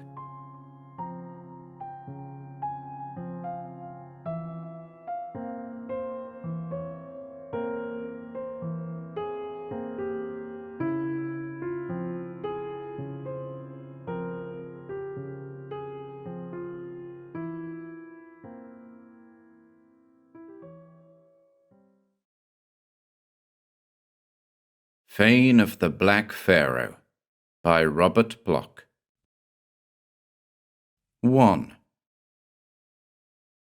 "Liar," said Captain Carteret. The dark man did not move, but beneath the shadows of his burnous a scowl slithered across a contorted countenance. But when he stepped forward into the lamplight, he smiled. "That is a harsh epithet, Effendi," purred the dark man. Captain Carteret stared at his midnight visitor with quizzical appraisal. "A deserved one, I think," he observed. "Consider the facts. You come to my door at midnight, uninvited and unknown. You tell me some long rigmarole about secret vaults below Cairo, and then voluntarily offer to lead me there." "That is correct," assented the Arab blandly. He met the glance of the scholarly captain calmly. "Why should you do this?" pursued Carteret. "If your story is true, and you do possess so manifestly absurd a secret, why should you come to me? Why not claim the glory of discovery yourself?" "I told you, Effendi," said the Arab. "That is against the law of our brotherhood. It is not written that I should do so. And knowing of your interest in these things, I came to offer you the privilege." "You came to pump me for my information. No doubt that's what you mean," retorted the captain acidly. "You beggars have some devilishly clever ways of getting underground information, don't you? So far as I know, you're here to find out how much I've already learned, so that you and your fanatic thugs can knife me if I know too much." "Ah!" The dark stranger suddenly leaned forward and peered into the white man's face. "Then you admit that what I tell you is not wholly strange. You do know something of this place already." "Suppose I do," said the captain, unflinching. "That doesn't prove that you're a philanthropic guide to what I'm seeking. More likely you want to pump me, as I said, than dispose of me and get the goods for yourself. No, your story is too thin. Why, you haven't even told me your name." "My name?" The Arab smiled. "That does not matter. What does matter is your distrust of me. But since you have admitted at last that you do know about the Crypt of Nephron-Ka, perhaps I can show you something that may prove my own knowledge." He thrust a lean hand under his robe and drew forth a curious object of dull black metal. This he flung casually on the table, so that it lay in a fan of lamplight. Captain Carteret bent forward and peered at the queer metallic thing. His thin, usually pale face now glowed with unconcealed excitement. He grasped the black object with twitching fingers. "The seal of Nephron-Ka," he whispered. When he raised his eyes to the inscrutable Arabs once more, they shone with mingled incredulity and belief. "It's true, then, what you say," the captain breathed. "You could obtain this only from the secret place, the place of the blind apes where Nephron-Ka bindeth up the threads of truth." The smiling Arab finished the quotation for him. You, too, have read the Necronomicon, then? Carteret looked stunned. But there are only 6 complete versions, and I thought the nearest was in the British Museum. The Arab's smile broadened. My fellow countryman, Alhazred, left many legacies among his own people, he said softly. There is wisdom available to all who know where to seek it. For a moment there was silence in the room. Carteret gazed at the black seal, and the Arab scrutinized him in turn. The thoughts of both were far away. At last, the thin, elderly white man looked up with a quick grimace of determination. I believe your story, he said. Lead me. The Arab, with a satisfied shrug, took a chair, unbidden, at the side of his host. From that moment, he assumed complete psychic mastery of the situation. First, you must tell me what you know, he commanded. Then I shall reveal the rest. Carteret, unconscious of the other's dominance, complied. He told the stranger his story in an abstracted manner, while his eyes never swerved from the cryptic black amulet on the table. It was almost as though he were hypnotized by the queer talisman. The Arab said nothing, though there was a gay gloating in his fanatical eyes. 2. Carteret spoke of his youth, of his wartime service in Egypt, and subsequent station in Mesopotamia. It was here that the captain had first become interested in archaeology and the shadowy realms of the occult which surround it. From the vast desert of Arabia had come intriguing tales as old as time, furtive fables of mystic Irem, city of ancient dread, and the lost legends of vanished empires. He had spoken to the dreaming dervishes, whose hashish visions revealed secrets of forgotten days, and had explored certain reputedly ghoul-ridden tombs and burrows in the ruins of an older Damascus than recorded history knows. In time, his retirement had brought him to Egypt. Here in Cairo, there was access to still more secret lore. Egypt, land of lurid curses and lost kings, has ever harbored mad myths in its age-old shadows. Carteret had learned of priests and pharaohs, of olden oracles, forgotten sphinxes, fabulous pyramids, titanic tombs. Civilization was but a cobweb surface upon the sleeping face of eternal mystery. Here, beneath the inscrutable shadows of the pyramids, the old gods still stalked in the old ways. The ghosts of Set, Ra, Osiris, and Bubastis lurked in desert ways. Horus, Isis, and Sebek yet dwelt in the ruins of Thebes and Memphis, or bided in the crumbling tombs below the Valley of Kings. Nowhere had the past survived as it did in ageless Egypt. With every mummy, the Egyptologists uncovered a curse. The solving of each ancient secret merely uncovered a deeper, more perplexing riddle. Who built the pylons of the temples? Why did the old kings rear the pyramids? How did they work such marvels? Were their curses potent still? Where vanished the priests of Egypt? These and 1,000 other unanswered questions intrigued the mind of Captain Carteret. In his newfound leisure, he read and studied, talked with scientists and savants. Ever the quest of primal knowledge beckoned him on to blacker brinks. He could slake his thirsty soul only in stranger secrets, more dangerous discoveries. Many of the reputable authorities he knew were open in their confessed opinion that it was not well for meddlers to pry too deeply beneath the surface. Curses had come true with puzzling promptness, and warning prophecies had been fulfilled with a vengeance. It was not good to profane the shrines of the old dark gods who still dwelt within the land. But the terrible lore of the forgotten and the forbidden was a pulsing virus in Cartwright's blood. When he heard the legend of Nephron-Ka, he naturally investigated. Nephron-Ka, according to authoritative knowledge, was merely a mythical figure. He was purported to have been a pharaoh of no known dynasty, a priestly usurper of the throne.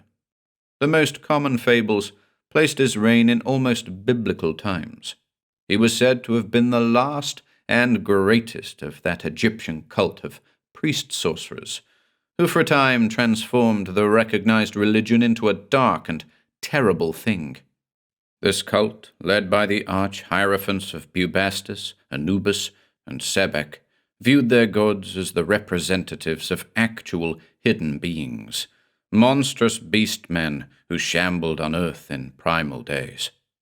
They accorded worship to the Elder One who is known to myth as Nyarlathotep, the mighty messenger. This abominable deity was said to confer wizards' power upon receiving human sacrifices, and while the evil priests reigned supreme, they temporarily transformed the religion of Egypt into a bloody shambles. With anthropomancy and necrophilism, they sought terrible boons from their demons. The tale goes that Nephron-Ka, on the throne, renounced all religion save that of Nyarlathotep.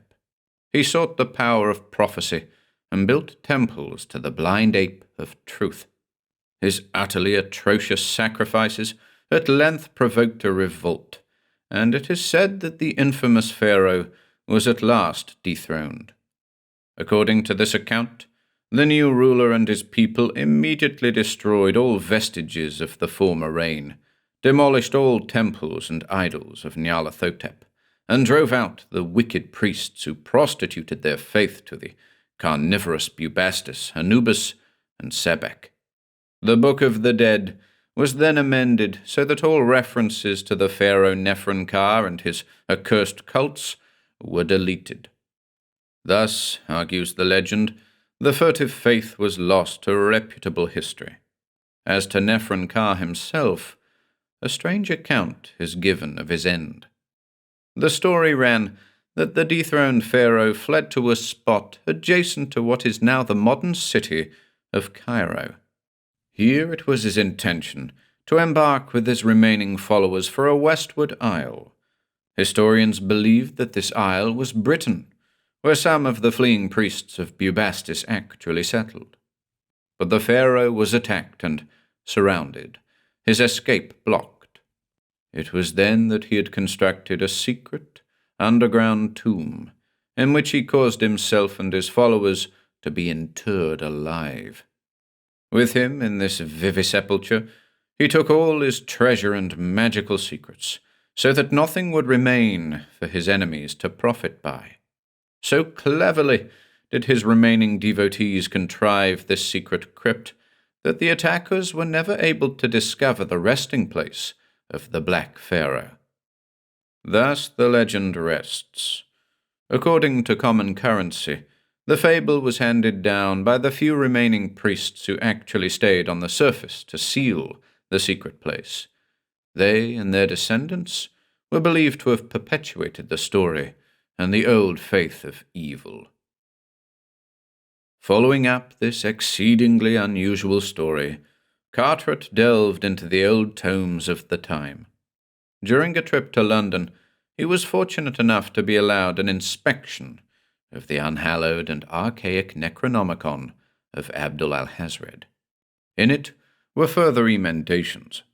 One of his influential friends in the Home Office, hearing of his interest, managed to obtain for him a portion of Ludwig Prin's evil and blasphemous De Vermis Mysteris, known more familiarly to students of recondite arcana as Mysteries of the Worm.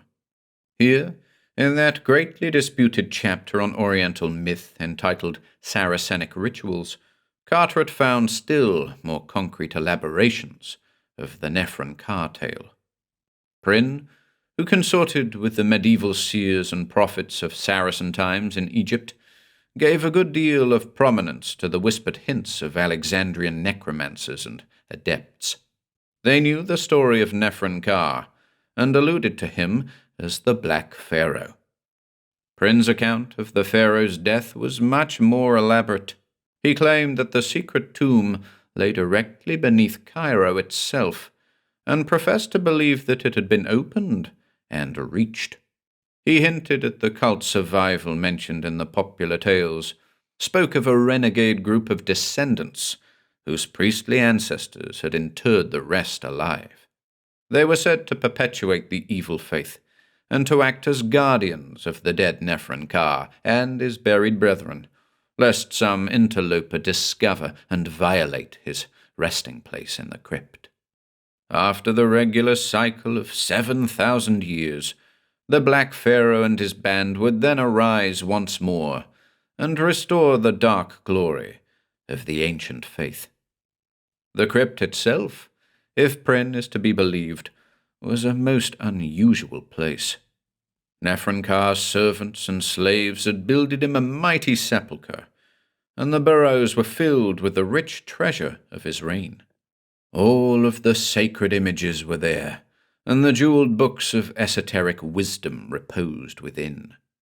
Most peculiarly did the account dwell on Nephren-Ka's search for the truth and the power of prophecy. It was said that before he died down in the darkness, he conjured up the earthly image of Nyarlathotep in a final gigantic sacrifice, and that the god granted him his desires.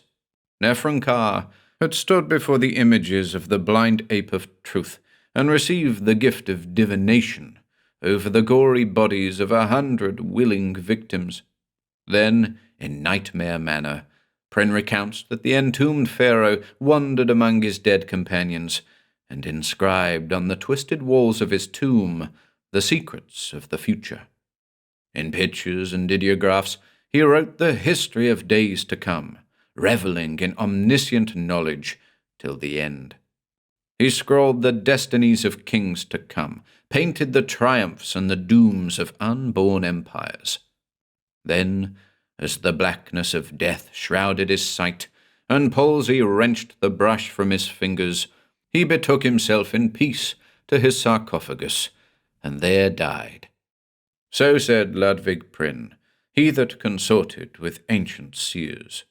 Nephren-Ka lay in his buried burrows, guarded by the priestly cult that still survived on earth, and further protected by enchantments in his tomb below. He had fulfilled his desires at the end. He had known truth, and written the lore of the future on the nighted walls of his own catacomb. Carteret had read all this with conflicting emotions. How he would like to find that tomb, if it existed. What a sensation! He would revolutionize anthropology, ethnology. Of course, the legend had its absurd points. Carteret, for all his research, was not superstitious. He didn't believe the bogus balderdash about Nyarlathotep, the blind ape of truth, or the priestly cult. That part about the gift of prophecy was sheer drivel. Such things were commonplace. There were many savants who had attempted to prove that the pyramids, in their geometrical construction, were archaeological and architectural prophecies of days to come. With elaborate and convincing skill, they attempted to show that, symbolically interpreted, the great tombs held the key to history, that they allegorically foretold the Middle Ages, the Renaissance, the Great War.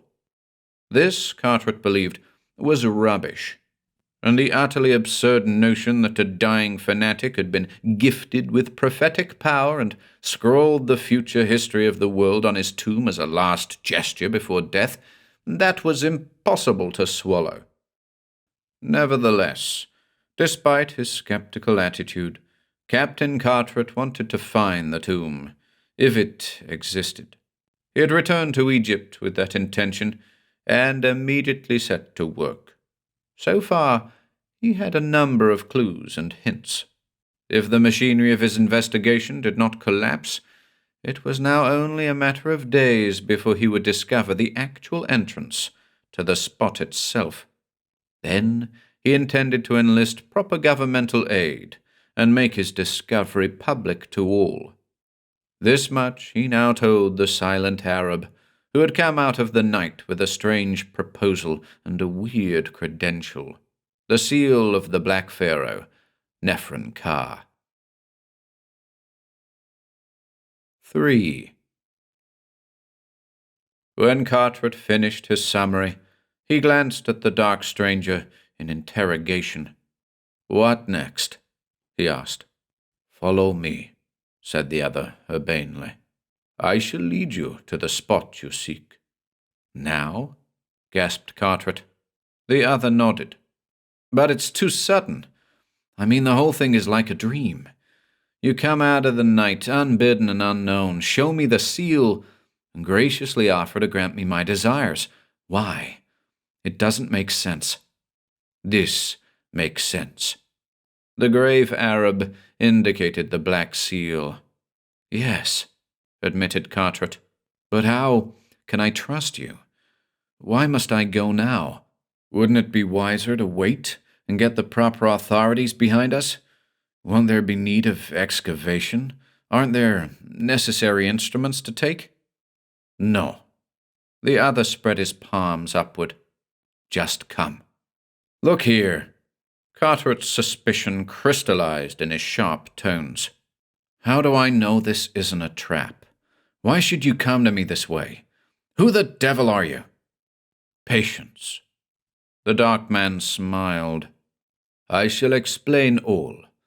I have listened to your accounts of the legend with great interest, and while your facts are clear, your own view of them is mistaken. The legend you have learned of is true, all of it. Nephron-Ka did write the future on the walls of his tomb when he died. He did possess the power of divination, and the priests who buried him formed a cult which did survive." "Yes?" Carteret was impressed, despite himself. "I am one of those priests." The words stabbed like swords in the white man's brain. "Do not look so shocked. It is the truth. I am a descendant of the original cult of Nephron-Ka, one of those inner initiates who have kept the legend alive. I worship the power which the Black Pharaoh received, and I worship the god Nyarlathotep, who accorded that power to him. To us believers, the most sacred truth lies in the hieroglyphs inscribed by the divinely gifted Pharaoh before he died. Throughout the ages, we guardian priests have watched history unfold, and always it has agreed with the ideographs on those tunneled walls. We believe. It is because of our belief that I have sought you out. For within the secret crypt of the Black Pharaoh, it is written upon the walls of the future that you shall descend there." Stunning silence. "Do you mean to say," Carteret gasped, "that those pictures show me discovering the spot?" "They do," assented the dark man slowly. "That is why I came to you unbidden. You shall come with me and fulfill the prophecy tonight, as it is written." "Suppose I don't come," flashed Captain Carteret suddenly. "What about your prophecy then?" The Arab smiled. "You'll come," he said. "You know that." Carteret realized that it was so. Nothing could keep him away from this amazing discovery. A thought struck him. "If this wall really records the details of the future," he began, "perhaps you can tell me a little about my own coming history. Will this discovery make me famous? Will I return again to the spot? Is it written that I am to bring the secret of Nephron-Ka to light?" The dark man looked grave. "That I do not know," he admitted. "I neglected to tell you something about the walls of truth. My ancestor, he who first descended into the secret spot after it had been sealed, he who first looked upon the work of prophecy, did a needful thing. Deeming that such wisdom was not for lesser mortals, he piously covered the walls with concealing tapestry. Thus none might look upon the future too far. As time passed, the tapestry was drawn back to keep pace with the actual events of history, and always they have coincided with the hieroglyphs. Through the ages, it has always been the duty of one priest to descend to the secret tomb each day and draw back the tapestry so as to reveal the events of the day that follows. Now, during my life, that is my mission. My fellows devote their time to the needful rites of worship in hidden places. I alone descend the concealed passage daily and draw back the curtain on the walls of truth. When I die, another will take my place. Understand me. The writing does not minutely concern every single event, merely those which affect the history and destiny of Egypt itself. Today, my friend, it was revealed that you should descend and enter into the place of your desire. What the morrow holds in store for you, I cannot say, until the curtain is drawn once more. Carteret sighed. I suppose that there is nothing else left but for me to go, then. His eagerness was ill-dissembled.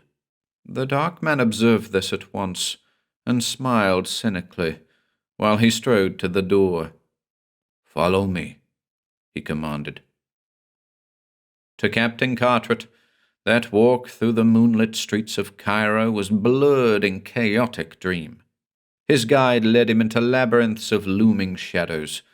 They wandered through the twisted native quarters and passed through a maze of unfamiliar alleys and thoroughfares.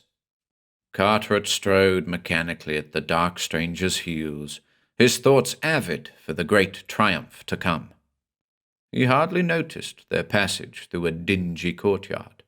When his companion drew up before an ancient well and pressed a niche revealing the passage beneath, he followed him as a matter of course. From somewhere the Arab had produced a flashlight. Its faint beam almost rebounded from the murk of the inky tunnel. Together they descended 1,000 stairs into the ageless and eternal darkness that broods beneath. Like a blind man, Carteret stumbled down into the depths of 3,000 vanished years. 4. The temple was entered, the subterranean temple tomb of Nephron-Ka. Through silver gates the priest passed, his dazed companion following behind. Carteret stood in a vast chamber, the niched walls of which were lined with sarcophagi. "They hold the mummies of the interred priests and servants," explained the guide. Strange were the mummy cases of Nephron-Ka's followers, not like those known to Egyptology.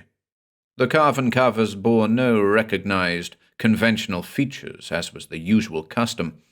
Instead, they presented the strange, grinning countenances of demons and creatures of fable. Jeweled eyes stared mockingly from the black visages of gargoyles spawned in a sculptor's nightmare. From every side of the room, those eyes shone through the shadows, unwinking, unchanging, omniscient in this little world of the dead. Carteret stirred uneasily. Emerald eyes of death, ruby eyes of malevolence, yellow orbs of mockery, everywhere they confronted him. He was glad when his guide led him forward at last, so that the incongruous rays of the flashlight shone on the entrance beyond. A moment later, his relief was dissipated by the sight of a new horror confronting him at the inner doorway. 2 gigantic figures shambled there, guarding either side of the opening. 2 monstrous troglodytic figures. Great gorillas they were, enormous apes, carved in simian semblance from black stone. They faced the doorway, squatting on mighty haunches, their huge, hairy arms upraised in menace. Their glittering faces were brutally alive. They grinned, bare-fanged with idiotic glee. And they were blind, eyeless, and blind. There was a terrible allegory in these figures which Carteret knew only too well. The blind apes were destiny personified, a hulking, mindless destiny whose sightless, stupid gropings trampled on the dreams of men and altered their lives by aimless flailings of purposeless pulls. Thus did they control reality. These were the blind apes of truth, according to the ancient legend, the symbols of the old gods worshipped by Nephren-Ka. Carteret thought of the myths once more, and trembled. If tales were true, Nephren-Ka had offered up that final mighty sacrifice upon the obscene laps of these evil idols, offered them up to Nyarlathotep, and buried the dead in the mummy cases set here in the niches.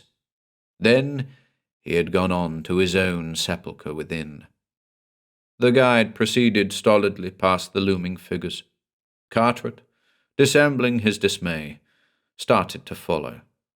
For a moment, his feet refused to cross that gruesomely guarded threshold into the room beyond. He stared upward to the eyeless, ogreish faces that leered down from dizzying heights, with the feeling that he walked in realms of sheer nightmare. But the huge arms beckoned him on. The unseeing faces were convulsed in a smile of mocking invitation. The legends were true. The tomb existed. Would it not be better to turn back now, seek sane aid, and return again to this spot? Besides, what unguessed terror might not lair in the realms beyond? What horror spawn in the sable shadows of Nephren-Ka's inner secret sepulchre? All reason urged him to call out to the strange priest and retreat to safety. But the voice of reason was but a hushed and awe-stricken whisper here in the brooding burrows of the past. This was a realm of ancient shadow, where antique evil ruled. Here the incredible was real, and there was a potent fascination in fear itself. Carteret knew that he must go on. Curiosity, cupidity, the lust for concealed knowledge, all impelled him, and the blind apes grinned their challenge, or command.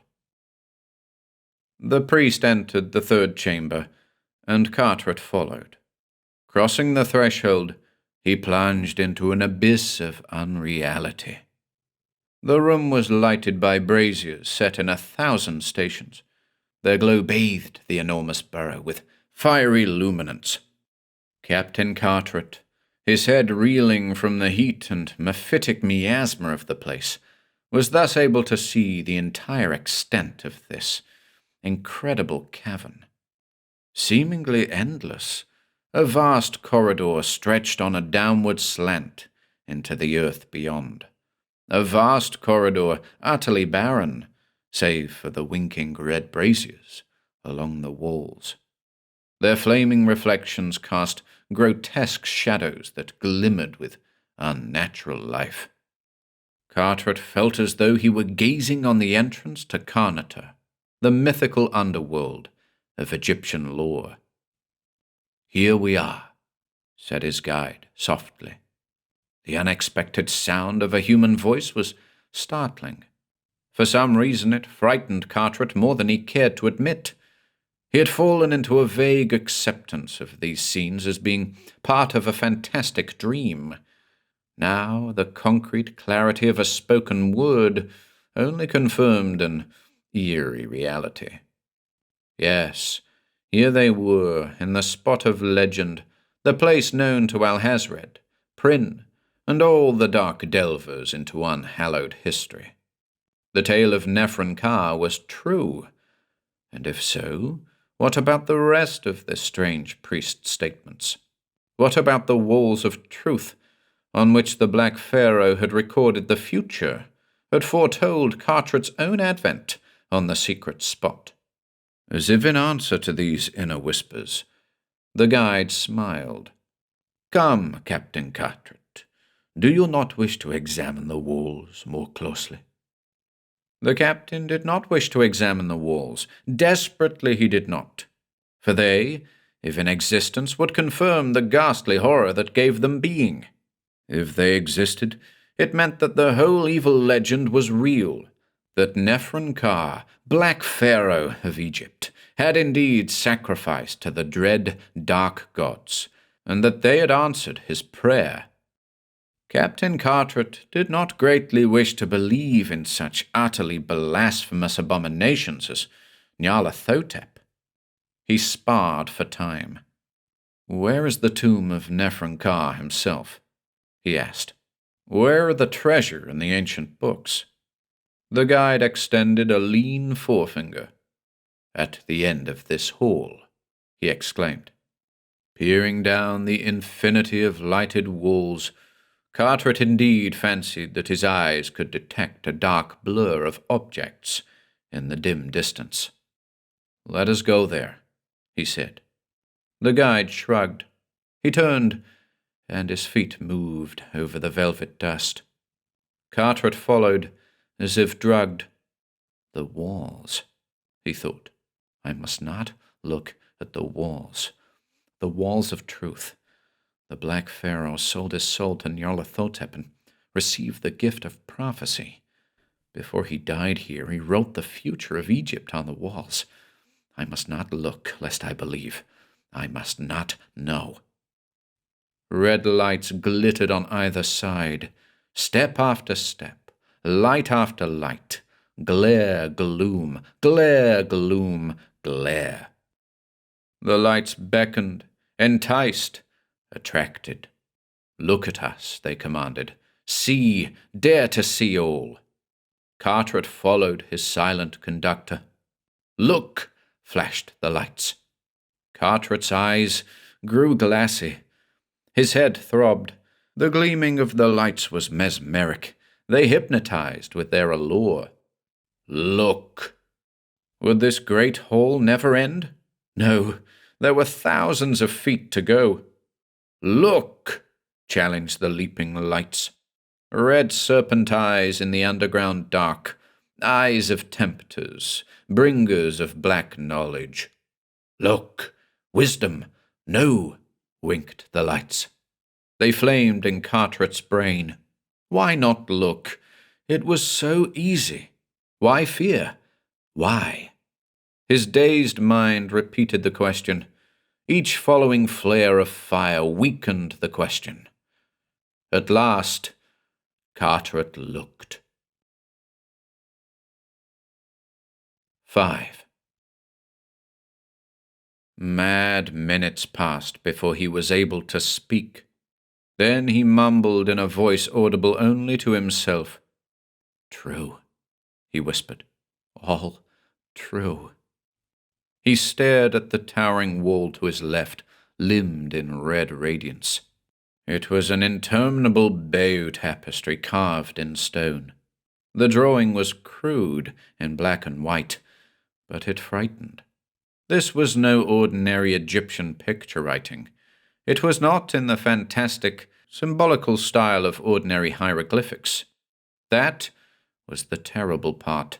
Nephron-Ka was a realist. His men looked like men. His buildings were buildings. There was nothing here but a representation of stark reality, and it was dreadful to see. For at the point where Carteret first summoned sufficient courage to gaze, he stared at an unmistakable tableau involving crusaders and Saracens. Crusaders of the 13th century, yet Nephron-Ka had then been dust for nearly 2,000 years. The pictures were small, yet vivid and distinct. They seemed to flow along quite effortlessly on the wall, one scene blending into another, as though they had been drawn in unbroken continuity. It was as though the artist had not stopped once during his work, as though he had untiringly proceeded to cover this gigantic hall in a single supernatural effort. That was it, a single supernatural effort. Carteret could not doubt. Rationalize all he would, It was impossible to believe that these drawings were trumped up by any group of artists. It was one man's work, and the unerring, horrid consistency of it, the calculated picturization of the most vital and important phases of Egyptian history, could have been set down in such accurate order only by a historical authority or a prophet. Nefren-Ka had been given the gift of prophecy, and so, as he ruminated in growing dread, Carteret and his guide proceeded. Now that he had looked, a Medusan fascination held the man's eyes to the wall. He walked with history tonight, history and red nightmare. Flaming figures leered from every side. He saw the rise of the Mameluke Empire, looked on the despots and the tyrants of the East. Not all of what he saw was familiar to Carteret, for history has its forgotten pages. Besides, the scenes changed and varied at almost every step, and it was quite confusing. There was one picture interspersed with an Alexandrian court motif, which depicted a catacomb evidently in some vaults beneath the city. Here were gathered a number of men in robes, which bore a curious similarity to those of Carteret's present guide. They were conversing with a tall, white-bearded man, whose crudely drawn figure seemed to exude an uncanny aura of black and baleful power. "Ludwig Prynne," said the guide softly, noting Carteret's stare. "He mingled with our priests, you know." For some reason, the depiction of this almost legendary seer stirred Carteret more deeply than any other hitherto revealed terror. The casual inclusion of the infamous sorcerer in the procession of actual history hinted at dire things. It was as though Carteret had read a prosaic biography of Satan in Who's Who. Nevertheless, with a sort of heart-sick craving, his eyes continued to search the walls as they walked onward to the still indeterminate end of the long, red-illumined chamber in which Nefren-Ka was interred. The guide, priest now, for Carteret no longer doubted, proceeded softly, but stole covert glances at the white man as he led the way. Captain Carteret walked through a dream. Only the walls were real now, the walls of truth. He saw the Ottomans rise and flourish, looked on forgotten battles and unremembered kings. Often there occurred in the sequence a scene depicting the priests of Nefren-Ka's own furtive cult. They were shown amidst the disquieting surroundings of catacombs and tombs, engaged in unsavory occupations and revolting pleasures. The camera film of time rolled on. Captain Carteret and his companion walked on. Still, the walls told their story. There was one small division of the wall which portrayed the priests conducting a man in Elizabethan costume through what seemed to be a pyramid. It was eerie to see the gallant in his finery pictured amidst the ruins of ancient Egypt, and it was very dreadful indeed to almost watch like an unseen observer when a stealthy priest knifed the Englishman in the back as he bent over a mummy case. What now impressed Carteret was the infinitude of detail in each pictured fragment. The features of all the men were almost photographically exact. The drawing, while crude, was lifelike and realistic. Even the furniture and background of every scene were correct. There was no doubting the authenticity of it all, and no doubting of the veracity thereby implied. But what was worse, there was no doubting that this work could not have been done by any normal artist, however learned, unless he had seen it all. Nefren-Ka had seen it all in prophetic vision after his sacrifice to Nyarlathotep.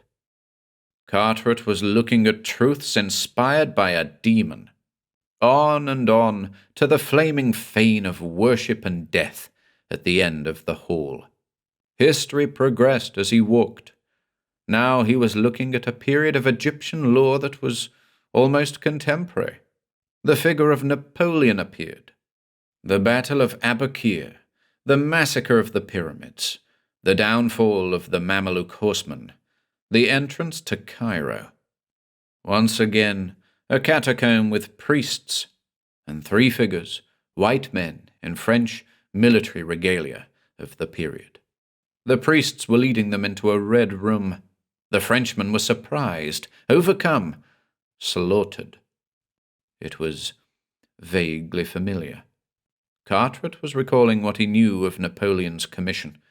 He had appointed savants and scientists to investigate the tombs and pyramids of the land. The Rosetta Stone had been discovered, and other things. Quite likely, the 3 men shown had blundered onto a mystery the priests of Nefernkar had not wanted to have unveiled. Hence they had been lured to death, as the wall showed. It was quite familiar, but there was another familiarity which Carteret could not place. They moved on, and the years rushed by in panorama. The Turks, the English, Gordon, the plundering of the pyramids, the world war, and ever so often a picture of the priests of Nefernkar and a strange white man in some catacomb or vault. Always the white man died. It was all familiar.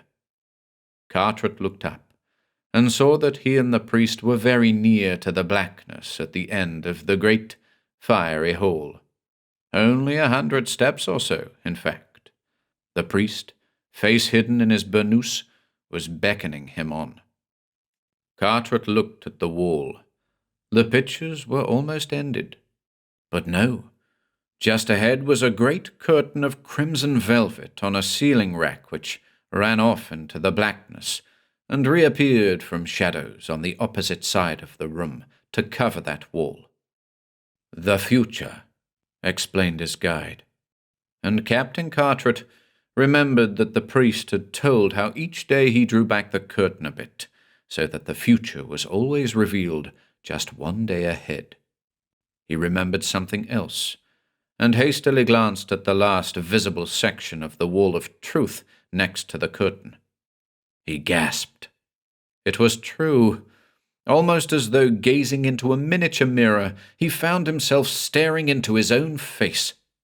Line for line, feature for feature, posture for posture, he and the priest of Nefernkar were shown standing together in this red chamber just as they were now.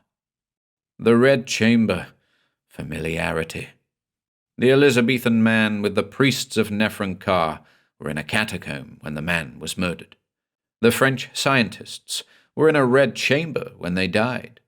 Other, later Egyptologists had been shown in a red chamber with the priests, and they too had been slain. The red chamber. Not familiarity, but similarity. They had been in this chamber. And now he stood here, with a priest of Nefernkar. The others had died because they had known too much. Too much about what? Nefernkar? A terrible suspicion began to formulate into hideous reality. The priests of Nefernkar protected their own. This tomb of their dead leaders was also their fane, their temple. When intruders stumbled onto the secret, they lured them down here and killed them, lest others learn too much. Had not he come in the same way? The priest stood silent as he gazed at the wall of truth. "Midnight," he said softly. "I must draw back the curtain to reveal yet another day before we go on. You expressed a wish, Captain Carteret, to see what the future holds in store for you. Now, that wish shall be granted." With a sweeping gesture, he flung the curtain back along the wall for a foot. Then he moved, swiftly. One hand leapt from the burnous. A gleaming knife flashed through the air, drawing red fire from the lamps, then sank into Carteret's back, drawing redder blood. With a single groan, The white man fell. In his eyes there was a look of supreme horror, not born of death alone. For as he fell, Captain Carteret read his future in the walls of truth, and it confirmed a madness that could not be. As Captain Carteret died, he looked at the picture of his next hours of existence, and saw himself being knifed by the priest of Nephron Ka. The priest vanished from the silent tomb, just as the last flicker of dying eyes showed to Carteret the picture of a still white body, his body, lying in death before the wall of truth.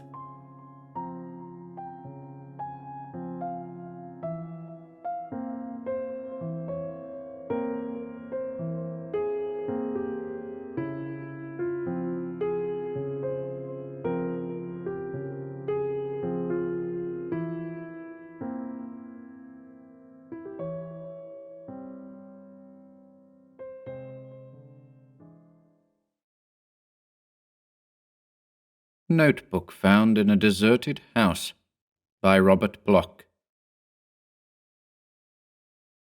First off, I want to write that I never did anything wrong, not to nobody. They got no call to shut me up here, whoever they are. They got no reason to do what I'm afraid they're going to do either.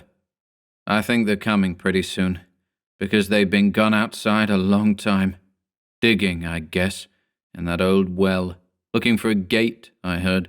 Not a regular gate, of course, but something else. Got a notion what they mean, and I'm scared. I'd look out the windows, but of course they're boarded up, so I can't see. But I turned on the lamp, and I found this here notebook, so I want to put it all down. Then if I get a chance, maybe I can send it to somebody who can help me. Or maybe somebody will find it. Anyway, it's better to write it out as best I can instead of just sitting here and waiting for them to come and get me. I better start by telling my name, which is Willie Osborne, and that I am 12 years old last July. I don't know where I was born. First thing I can remember is living out Rudsford way, out in what folks call the back Lil country. It's real lonesome out there, with deep woods all around and lots of mountains and hills that nobody ever climbs. Grandma used to tell me about it when I was just a little shaver. That's who I lived with, just Grandma on account of my real folks being dead. Grandma was the one who taught me how to read and write. I never been to a regular school. Grandma knew all kinds of things about the hills and the woods, and she told me some mighty queer stories. That's what I thought they was anyway, when I was little and living all alone with her. Just stories, like the ones in books. Like stories about them ones hiding in the swamps that was here before the settlers and the Indians both, and how there were circles in the swamps and big stones called altars, where them ones used to make sacrifices to what they worshipped. Grandma got some of the stories from her grandma, she said, about how them ones hid in the woods and swamps because they couldn't stand sunshine, and how the Indians kept out of their way. She said sometimes the Indians would leave some of their young people tied to trees in the forest as a sacrifice, so as to keep them contented and peaceful. Indians knew all about them, and they tried to keep white folks from noticing too much or settling too close to the hills. Them ones didn't cause much trouble, but they might if they was crowded. So the Indians give excuses for not settling, saying there weren't enough hunting and no trails, and it was too far off from the coast. Grandma told me that was why not many places were settled even today. Nothing but a few farmhouses here and there. She told me them ones were still alive, and sometimes on certain nights in the spring and fall you could see lights and hear noises far off on the tops of the hills. Grandma said I had an Aunt Lucy and an Uncle Fred who lived out there right smack in the middle of the hills. Said my pa used to visit them before he got married, and once he heard them beating on a tree drum one night along about Halloween time. That was before he met Ma, and they got married and she died when I come and he went away. I heard all kinds of stories about witches and devils and Batmen that sucked your blood and haunts, about Salem and Arkham, because I never been to a city, and I wanted to hear tell how they were. about a place called Innsmouth, with old rotten houses where people hid awful things away in the cellars and the attics. She told me about the way graves was dug deep under Arkham.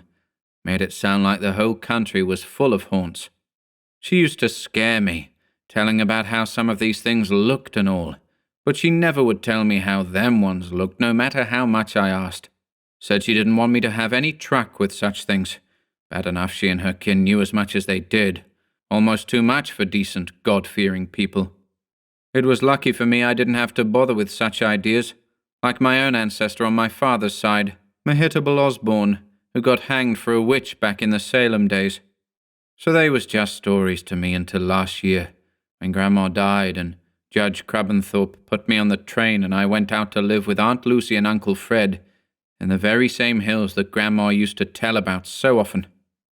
You can bet I was pretty excited, and the conductor let me ride with him all the way and told me about the towns and everything. Uncle Fred met me at the station. He was a tall, thin man with a long beard. We drove off in a buggy from the little depot, no houses around there or nothing, right into the woods.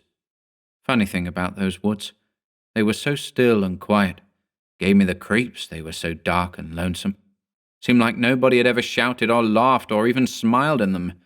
Couldn't imagine anyone saying anything there, except in whispers. Trees and all were so old, too. No animals around, or birds. Path kind of overgrown like nobody used it much ever. Uncle Fred drove along right fast. He didn't hardly talk to me at all, but just made that old horse hump it. Lastly, we got to the farmhouse. A little place, old frame house and barn in a clear space with trees all around, kind of gloomy like. Aunt Lucy came out to meet us. She was a nice sort of little middle-aged lady who hugged me and took my stuff in back. But all this don't hold with what I'm supposed to write down here.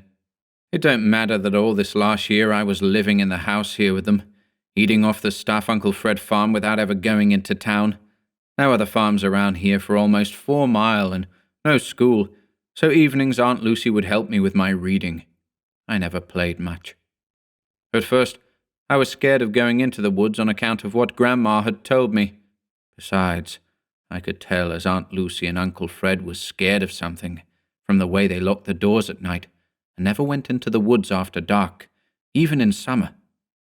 But after a while, I got used to the idea of living in the woods, and they didn't seem so scary.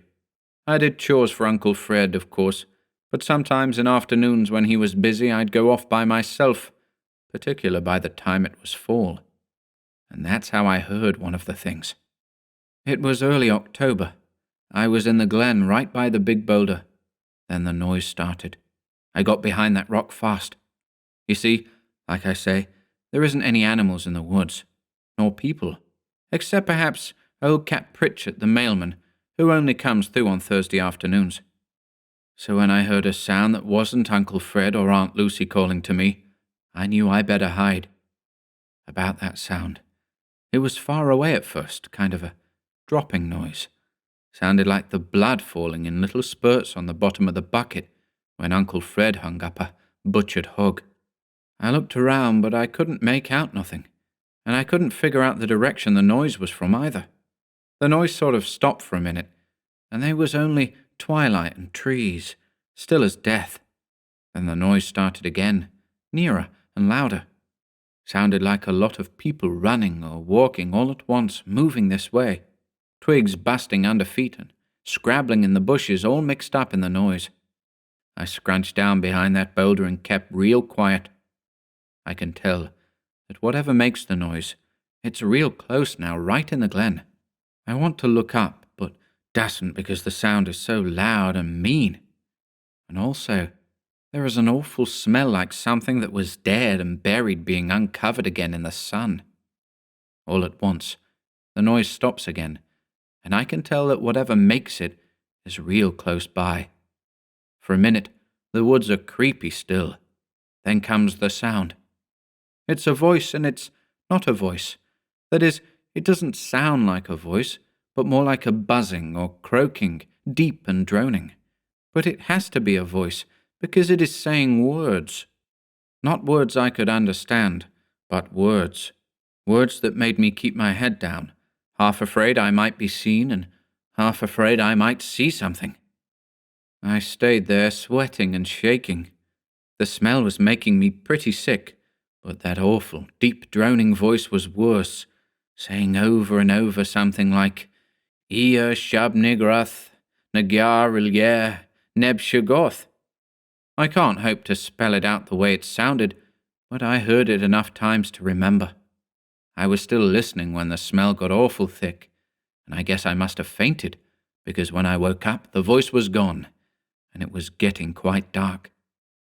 I ran all the way home that night, but not before I saw where the thing had stood when it talked, and it was a thing. No human being can leave tracks in the mud like goats' hoofs all green with slime that smell awful, not 4 or 8, but a couple hundred. I didn't tell Aunt Lucy or Uncle Fred, but that night when I went to bed, I had terrible dreams. I thought I was back in the glen, only this time I could see the thing. It was real tall and all inky black, without any particular shape except a lot of black ropes with ends like hoofs on it. I mean, it had a shape, but it kept changing, all bulgy and squirming into different sizes. There was a lot of mouths all over the thing, like puckered-up leaves on branches. That's as close as I can come. The mouths was like leaves, and the whole thing was like a tree in the wind, a black tree with lots of branches trailing the ground, and a whole lot of roots ending in hoofs. And that green slime dribbling out of the mouths and down the legs was like sap. Next day I remembered to look in a book Aunt Lucy had downstairs. It was called A Mythology. This book told about some people who lived over in England and France in the old days, and was called Druids. They worshipped trees and thought they was alive. Maybe this thing was like what they worshipped, called a nature spirit. But these Druids lived across the ocean, so how could it be? I did a lot of thinking about it the next couple days, and you can bet I didn't go out to play in those woods again. At last I figured it out, something like this. Maybe those Druids got chased out of the forests over in England and France, and some of them were smart enough to build boats and come across the ocean like old Leif Erikson is supposed to have. Then they could maybe settle in the woods back here and frighten away the Indians with their magic spells. They would know how to hide themselves away in the swamps and go right on with their heathen worshipping and call up these spirits out of the ground or wherever they come from. Indians used to believe that white gods come from out of the sea a long time ago. What if that was just another way of telling how the Druids got here? Some real civilized Indians down in Mexico or South America, Aztecs or Incas, I guess, said a white god came over in a boat and taught them all kinds of magic. Couldn't he have been a Druid? That would explain Grandma's stories about them ones, too.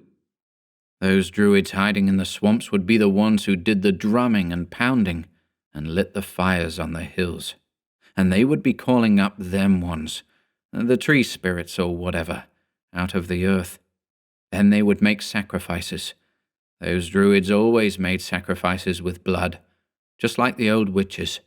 Didn't Grandma tell about people who lived too near the hills disappearing and never being found again? We lived in a spot just exactly like that. And it was getting close to Halloween. That was the big time, Grandma always said. I began to wonder, how soon now? Got so scared I didn't go out of the house. Aunt Lucy made me take a tonic, said I looked peaked. Guess I did. All I know is one afternoon when I heard a buggy coming through the woods, I ran and hid under the bed. But it was only Cap Pritchett with the mail. Uncle Fred got it and come in all excited with a letter. Cousin Osborne was coming to stay with us. He was kin to Aunt Lucy, and he had a vacation, and he wanted to stay a week. He'd get here on the same train I did, the only train they was passing through these parts, on noon, October 25th. For the next few days we was all so excited that I forgot all my crazy notions for a spell. Uncle Fred fixed up the back room for Cousin Osborne to sleep in, and I helped him with the carpenter parts of the job. Days got shorter right along, and the nights was all cold with big winds. It was pretty brisk the morning of the 25th, and Uncle Fred bundled up warm to drive through the woods. He meant to fetch Cousin Osborne at noon, and it was 7 mile to the station. He wouldn't take me, and I didn't beg. Them woods was too full of creaking and rustling sounds from the wind, sounds that might be something else too. Well, he left, and Aunt Lucy and I stayed in the house. She was putting up preserves now, plums, for over the winter season. I washed out jars from the well. Seems like I should have told about them having 2 wells. A new one with a big shiny pump, close to the house, then an old stone one out by the barn, with the pump gone. It never had been any good, Uncle Fred said. It was there when they bought the place. Water was all slimy. Something funny about it, because even without a pump, sometimes it seemed to back up. Uncle Fred couldn't figure it out, but some mornings water would be running out over the sides, green, slimy water that smelled terrible. We kept away from it, and I was by the new well till along about noon when it started in to cloud up. Aunt Lucy fixed lunch, and it started to rain hard with thunder rolling in off the big hills in the west. Seemed to me Uncle Fred and Cousin Osborne was going to have troubles getting home in the storm, but Aunt Lucy didn't fret about it, just made me help her put up the stock. Come 5 o'clock, getting dark, and still no Uncle Fred. Then we began to worry. Maybe the train was late, or something happened to the horse or buggy. 6 o'clock, and still no Uncle Fred. The rain stopped, but you could still hear the thunder sort of growling off in the hills, and the wet branches kept dripping down in the woods, making a sound like women laughing. Maybe the road was too bad for them to get through. Buggy might bog down in the mud. Perhaps they decided to stay in the depot overnight. 7 o'clock, and it was pitch dark outside. No rain sounds any more. Aunt Lucy was awful worried. She said for us to go out and post a lantern on the fence rail by the road. We went down the path to the fence. It was dark, and the wind had died down. Everything was still, like in the deep part of the woods. I felt kind of scared just walking down the path with Aunt Lucy, like something was out there in the quiet dark someplace, waiting to grab me. We lit the lantern and stood there looking down the dark road, and, "What's that?" said Aunt Lucy real sharp. I listened, and heard a drumming sound far away. "Horse and buggy," I said. Aunt Lucy perked up. "You're right," she says, all at once. "And it is because we see it. The horse is running fast, and the buggy lurches behind it, crazy-like. It don't even take a second look to see something has happened, because the buggy don't stop by the gate, but keeps going up to the barn with Aunt Lucy and me running through the mud after the horse. The horse is all full of lather and foam, and when it stops it can't stand still. Aunt Lucy and I wait for Uncle Fred and Cousin Osborne to step out, but nothing happens. We look inside. There isn't anybody in the buggy at all. Aunt Lucy says, 'Oh,' in a real loud voice, and then faints. I had to carry her back to the house and get her into bed. I waited almost all night by the window, but Uncle Fred and Cousin Osborne never showed up. Never. The next few days was awful. There was nothing in the buggy for a clue like to what happened, and Aunt Lucy wouldn't let me go along the road into town or even to the station through the woods. The next morning, the horse was dead in the barn, and of course we would have had to walk to the depot or all those miles to Warren's farm. Aunt Lucy was scared to go and scared to stay, and she allowed us how when Cap Pritchard comes by we had best go with him over to town and make a report and then stay there until we found out what happened. Me, I had my own ideas what happened. Halloween was only a few days away now, and maybe them ones had snatched Uncle Fred and Cousin Osborne for sacrifice. Them ones, or the Druids. The mythology book said Druids could even raise storms if they wanted to with their spells. No sense talking to Aunt Lucy, though. She was like out of her head with worry anyway, just rocking back and forth and mumbling over and over, "They're gone," and "Fred always warned me," and "No use, no use." I had to get the meals and tend to stock myself, and nights it was hard to sleep because I kept listening for drums. I never heard any, though, but still it was better than sleeping and having those dreams. Dreams about the black thing like a tree, walking through the woods and sort of rooting itself to one particular spot so it could pray with all those mouths, pray down to that old god in the ground below. I don't know where I got the idea that was how it prayed, by sort of attaching its mouths to the ground. Maybe it was an account of seeing the green slime, or had I really seen it? I'd never gone back to look. Maybe it was all in my head, the druid story and about them ones and the voice that said, Shoggoth, and all the rest. But then, where was Cousin Osborne and Uncle Fred? And what scared the horse so it up and died the next day? Thoughts kept going round and round in my head, chasing each other, but all I knew was we'd be out of here by Halloween night. Because Halloween was on a Thursday, and Cap Pritchard would come and we could ride to town with him. Night before, I made Aunt Lucy pack, and we got all ready, and then I settled down to sleep. There was no noises, and for the first time I felt a little better.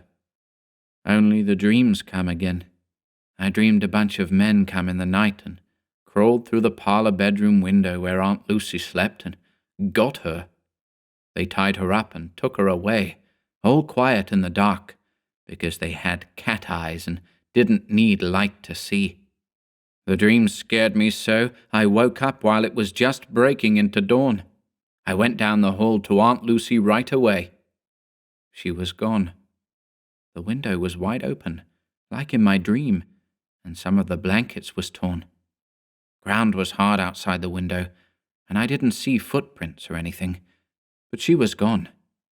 I guess I cried then. It's hard to remember what I did next. Didn't want breakfast. Went out hollering, Aunt Lucy, not expecting any answer. I walked to the barn and the door was open, and the cows were gone. Saw 1 or 2 prints going out the yard and up the road, but I didn't think it was safe to follow them. Some time later I went over to the well, and then I cried again because the water was all slimy green in the new one, just like the old. When I saw that, I knew I was right.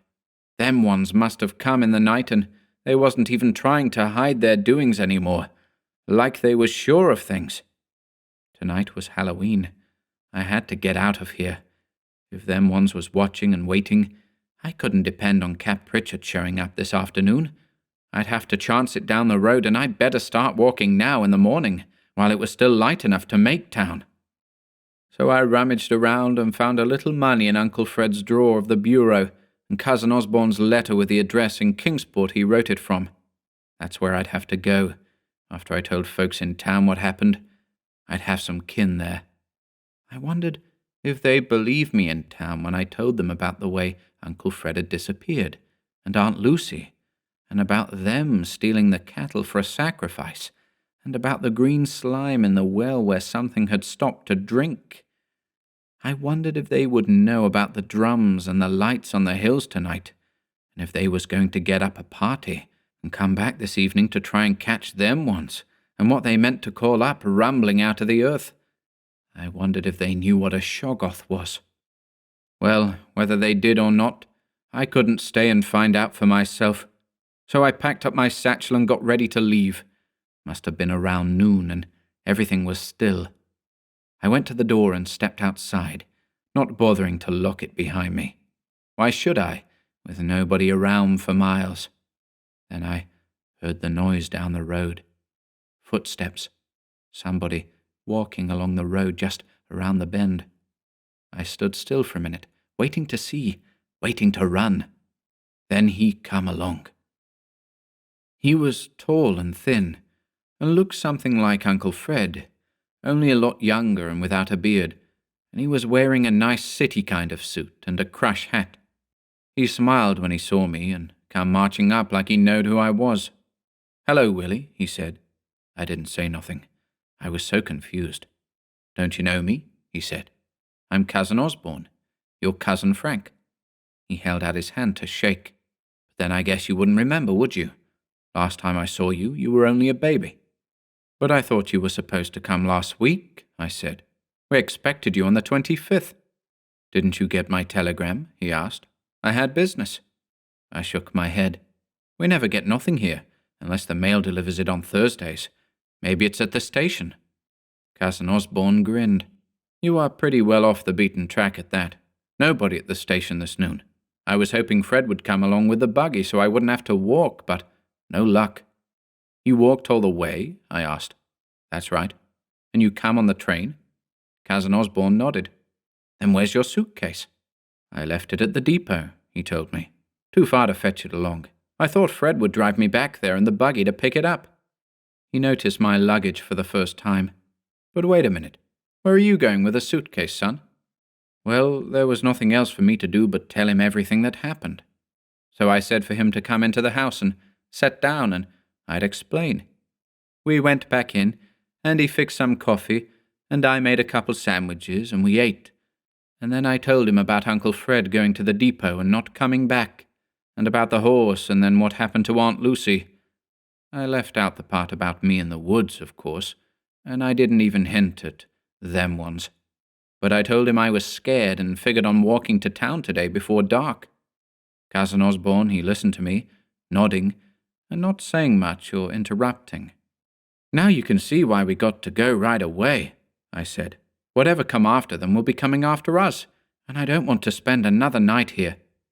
Cousin Osborne stood up. You may be right, Willie, he said, but don't let your imagination run away with you, son. Try to separate fact from fancy. Your aunt and uncle have disappeared. That's fact. But this other nonsense about things in the woods coming after you, that's fancy. Reminds me of all that silly talk I heard back home in Arkham, and for some reason there seems to be more of it around this time of year at Halloween. Why, when I left, excuse me, Cousin Osborne, I said, but don't you live in Kingsport? Why, to be sure, he told me, but I did live in Arkham once, and I know the people around here. It's no wonder you were so frightened in the woods and got to imagining things. As it is, I admire your bravery. For a 12-year-old, you've acted very sensibly. Then let's start walking, I said. Here, it is almost 2, and we better get moving if we want to make town before sundown. Not just yet, son, Cousin Osborne said. I wouldn't feel right about leaving without looking around and seeing what we can discover about this mystery. After all, you must understand that we can't just march into town and tell the sheriff some wild nonsense about strange creatures in the woods making off with your aunt and uncle. Sensible folks just won't believe such things. They might think I was lying and laugh at me. Why, they might even think you had something to do with your aunt and uncle's, well, leaving. Please, I said, we got to go right now. He shook his head. I didn't say any more. I might have told him a lot about what I dreamed and heard and saw and knew, but I figured it was no use. Besides, there were some things I didn't want to say to him now that I had talked to him. I was feeling scared again. First he said he was from Arkham, and then when I asked him he said he was from Kingsport, but it sounded like a lie to me. Then he said something about me being scared in the woods, and how could he know that? I never told him that part at all. If you want to know what I really thought, I thought maybe he wasn't really Cousin Osborne at all. And if he wasn't, then who was he? I stood up and walked back into the hall. Where are you going, son? He asked. Outside. I'll come with you. Sure enough, he was watching me. He wasn't going to let me out of his sight. He came over and took my arm, real friendly, but I couldn't break loose. No, he hung on to me. He knew I meant to run for it. What could I do? All alone in the house in the woods with this man, with night coming on, Halloween night, and them ones out there waiting. We went outside, and I noticed it was getting darker already, even in afternoon. Clouds had covered up the sun, and the wind was moving the trees so they stretched out their branches, like they was trying to hold me back. They made a rustling noise, just as if they were whispering things about me, and he sort of looked up at them and listened. Maybe he understood what they were saying. Maybe they were giving him orders. Then I almost laughed because he was listening to something, and now I heard it too. It was a drumming sound, on the road. Cap Pritchett, I said. He's the mailman. Now we can ride to town with him in the buggy. Let me talk to him, he says, about your aunt and uncle. No sense in alarming him, and we don't want any scandal, do we? You just run along inside." "But Cousin Osborne," I said, "we got to tell the truth." "Of course, son, but this is a matter for adults. Now, run along. I'll call you." He was real polite about it, and even smiled, but all the same he dragged me back up the porch and into the house and slammed the door. I stood there in the dark hall, and I could hear Cap Pritchard slow down and call out to him, and him going up to the buggy and talking, and then all I heard was a lot of mumbling, real low. I peeked out through a crack in the door and saw them. Cap Pritchard was talking to him, friendly all right, and nothing was wrong, except that in a minute or so, Cap Pritchard waved, and then he grabbed the reins and the buggy started off again. Then I knew I'd have to do it, no matter what happened. I opened the door and ran out, suitcase and all, down the path and up the road after the buggy. Cousin Osborne, he tried to grab me when I went by, but I ducked around him and yelled, "Wait for me, Cap! I'm coming! Take me to town!" Cap slowed down and stared back, real puzzled. "Willie," he says, "why, I thought you was gone. He said you went away with Fred and Lucy." "Pay no attention," I said. "He didn't want me to go. Take me to town. I'll tell you what really happened. Please, Cap, you got to take me." "Sure, I'll take you, Willie. Hop right up here." I hopped. Cousin Osborne came right up to the buggy. "Here now," he said, real sharp. "You can't leave like this. I forbid it. You're in my custody." "Don't listen to him," I yelled. "Take me, Cap, please." "Very well," said Cousin Osborne. "If you insist on being unreasonable, we'll all go. I cannot permit you to leave alone." He smiled at Cap. "You can see the boy is unstrung," he said, "and I trust you will not be disturbed by his imaginings. Living out here like this, well, you understand, he's not quite himself. I'll explain everything on the way to town." He sort of shrugged at Cap and made signs of tapping his head. Then he smiled again and made to climb up next to us in the buggy seat. But Cap didn't smile back. "No, you don't," he said. "This boy Willie is a good boy. I know him. I don't know you. Looks as if you'd done enough explaining already, mister, when you said Willie had gone away. But I merely wanted to avoid talk. You see, I've been called in to doctor the boy. He's mentally unstable." "Stables be damned." Cap spit out some tobacco juice right at Cousin Osborne's feet. "We're going." Cousin Osborne stopped smiling. "Then I insist you take me with you," he said, and he tried to climb into the buggy. Cap reached into his jacket, and when he pulled his hand out again, he had a big pistol in it. "Get down," he yelled. "Mister, you're talking to the United States Mail, and you don't tell the government nothing, understand? Now get down before I mess your brains all over this road." Cousin Osborne scowled, but he got away from the buggy fast. He looked at me and shrugged. "You're making a big mistake, Willie," he said. I didn't even look at him. Cap said, "Gee up," and we went off down the road. The buggy wheels turned faster and faster, and pretty soon the farmhouse was out of sight, and Cap put his pistol away and patted me on the shoulder. "Stop that trembling, Willie," he said. "You're safe now. Nothing to worry about. Be in town little over an hour or so. Now you just set back and tell old Cap all about it." So I told him. It took a long time. We kept going through the woods, and before I knew it, it was almost dark. The sun sneaked down and hid behind the hills. The dark began to creep out of the woods on each side of the road, and the trees started to rustle, whispering to the big shadows that followed us. The horse was clipping and clopping along, and pretty soon there were other noises from far away. Might have been thunder and might have been something else, but it was getting night-time for sure, and it was the night of Halloween. The road cut off through the hills now, and you could hardly see where the next turn would take you.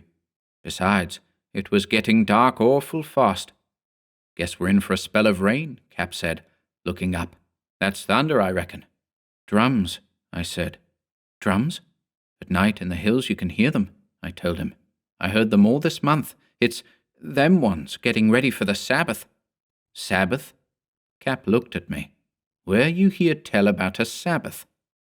Then I told him some more about what had happened. I told him all the rest. He didn't say anything, and before long he couldn't have answered me anyway, because the thunder was all around us, and the rain was lashing down on the buggy, on the road, everywhere. It was pitch black outside now, and the only time we could see was when lightning flashed. I had to yell to make him hear me, yell about the things that caught Uncle Fred and come for Aunt Lucy, the things that took our cattle and then sent Cousin Osborne back to fetch me.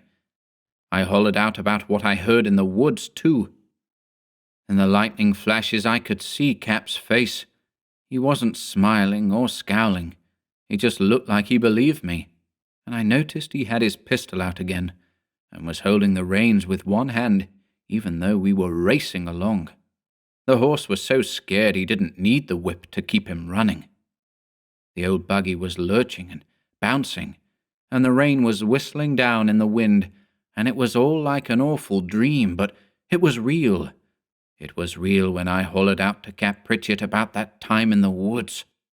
"Shoggoth!" I yelled. "What's a shoggoth?" Cap grabbed my arm, and then the lightning come, and I could see his face with his mouth open. But he wasn't looking at me. He was looking at the road and what was ahead of us. The trees sort of come together, hanging over the next turn, and in the black it looked as if they were alive, moving and bending and twisting to block our way. Lightning flickered up again, and I could see them plain. And also something else. Something black in the road. Something that wasn't a tree. Something big and black just squatting there, waiting, with ropey arms squirming and reaching. "Shoggoth!" Cap yelled. But I could scarcely hear him, because the thunder was roaring, and now the horse let out a scream, and I felt the buggy jerk to one side, and the horse reared up, and we was almost into the black stuff. I could smell an awful smell, and Cap was pointing his pistol, and it went off with a bang that was almost as loud as the thunder, and almost as loud as the sound we made when we hit the black thing. Then everything happened at once. The thunder, the horse falling, the shot, and us hitting as the buggy went over. Cap must have had the reins wrapped around his arm, because when the horse fell and the buggy turned over, he went right over the dashboard head first, and down into the squirming mess that was the horse, and the black thing that grabbed it. I felt myself falling in the dark, and landing in the mud and gravel of the road. There was thunder and screaming, and another sound which I had heard once before in the woods, a droning sound like a voice. That's why I never looked back. That's why I didn't even think about being hurt when I landed. Just got up and started to run down the road fast as I could. Run down the road in the storm and the dark, with the trees squirming and twisting and shaking their heads, while they pointed at me with their branches and laughed. Over the thunder, I heard the horse scream, and I heard Cap scream too, but I still didn't look back. The lightning winked on and off, and I ran through the trees now because the road was nothing but mud that dragged me down and sucked at my legs. After a while I began to scream too, but I couldn't even hear myself for thunder. And more than thunder, I heard drums. All at once I busted clear of the woods and got to the hills.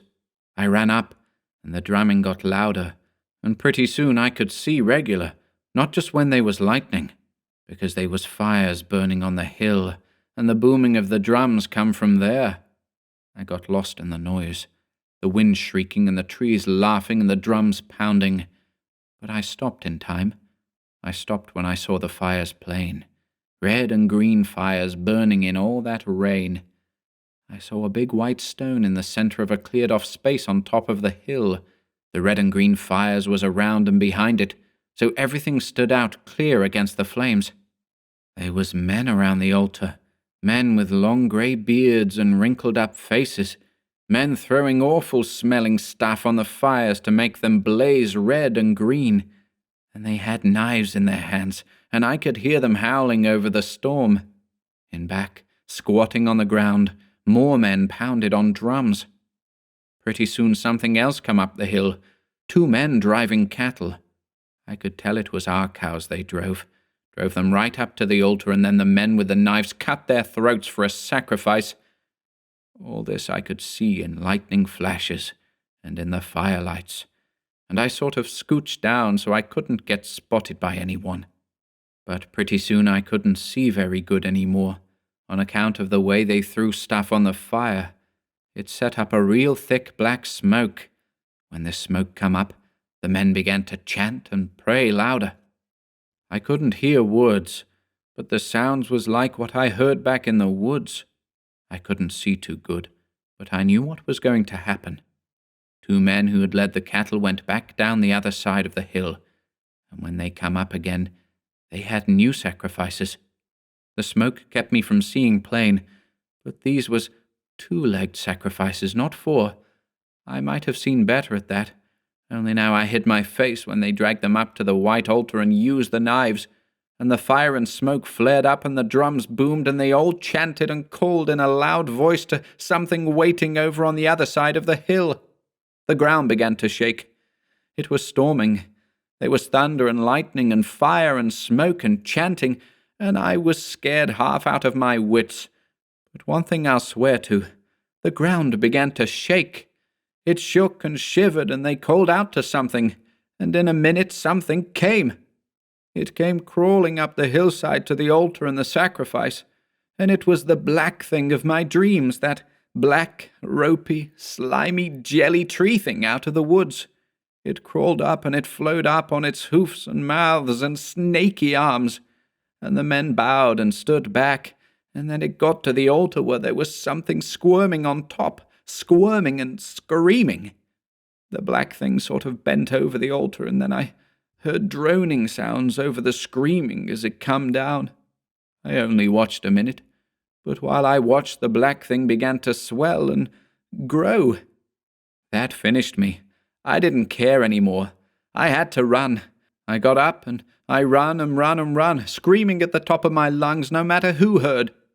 I kept running, and I kept screaming forever, through the woods and the storm, away from that hill and that altar. And then all at once I knew where I was, and I was back here, at the farmhouse. Yes, that's what I'd done, run in a circle and come back. But I couldn't go any further.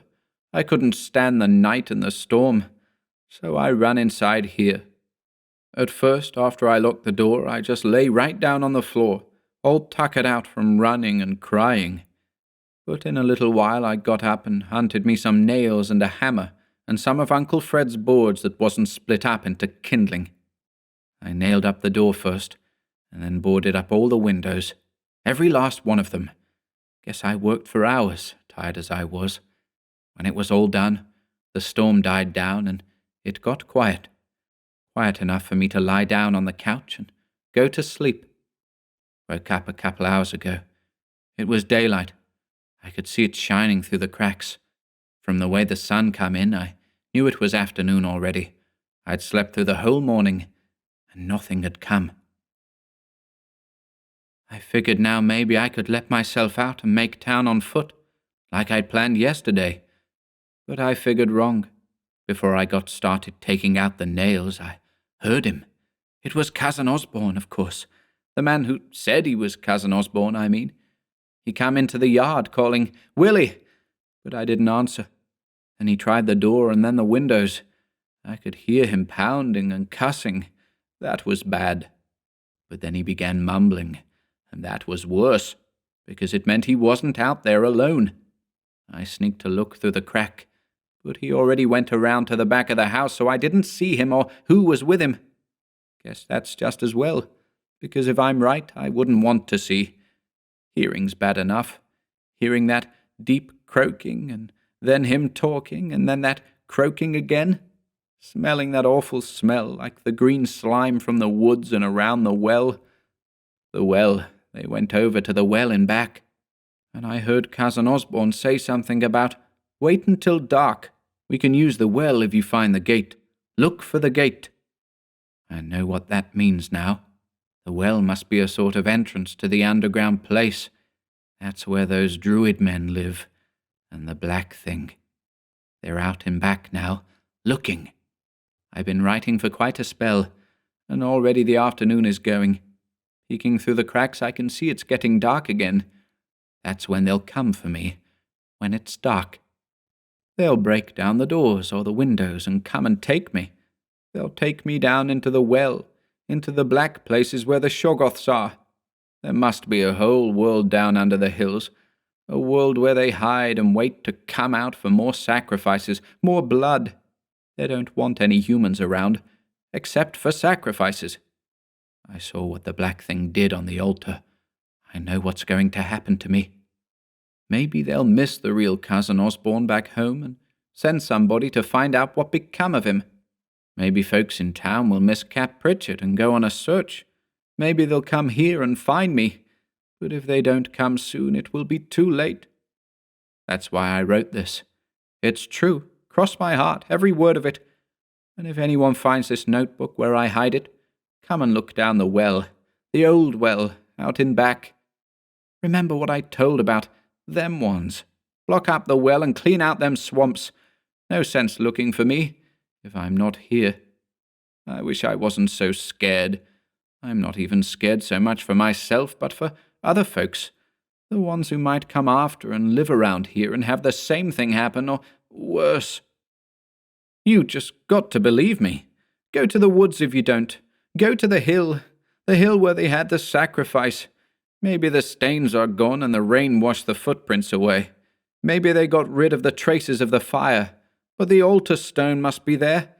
And if it is, you'll know the truth. There should be some big round spots on that stone. Round spots about 2 feet wide. I didn't tell about that. At the last, I did look back. I looked back at the big black thing that was a Shoggoth. I looked back as it kept swelling and growing.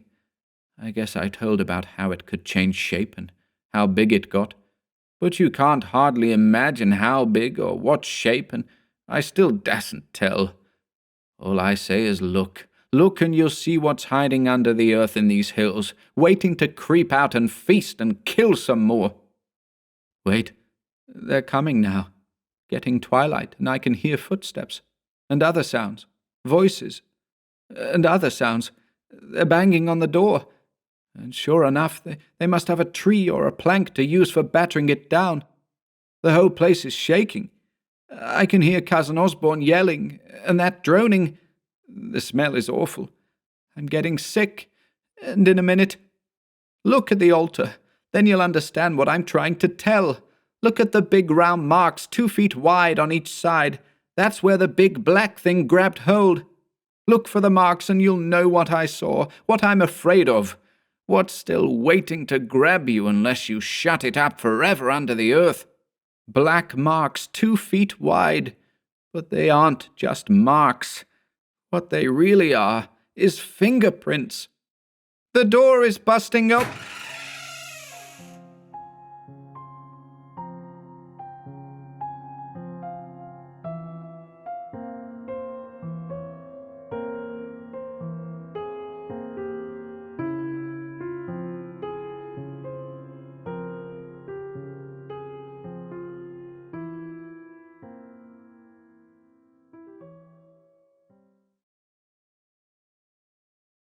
Robert E. Howard, creator of Conan, was another member of the original Lovecraft circle.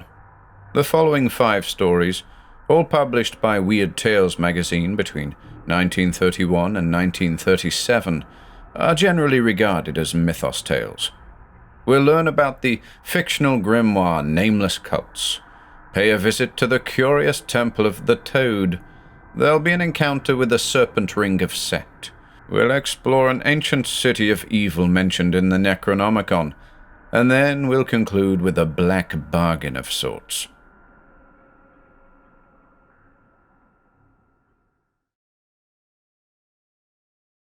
The Black Stone by Robert E. Howard.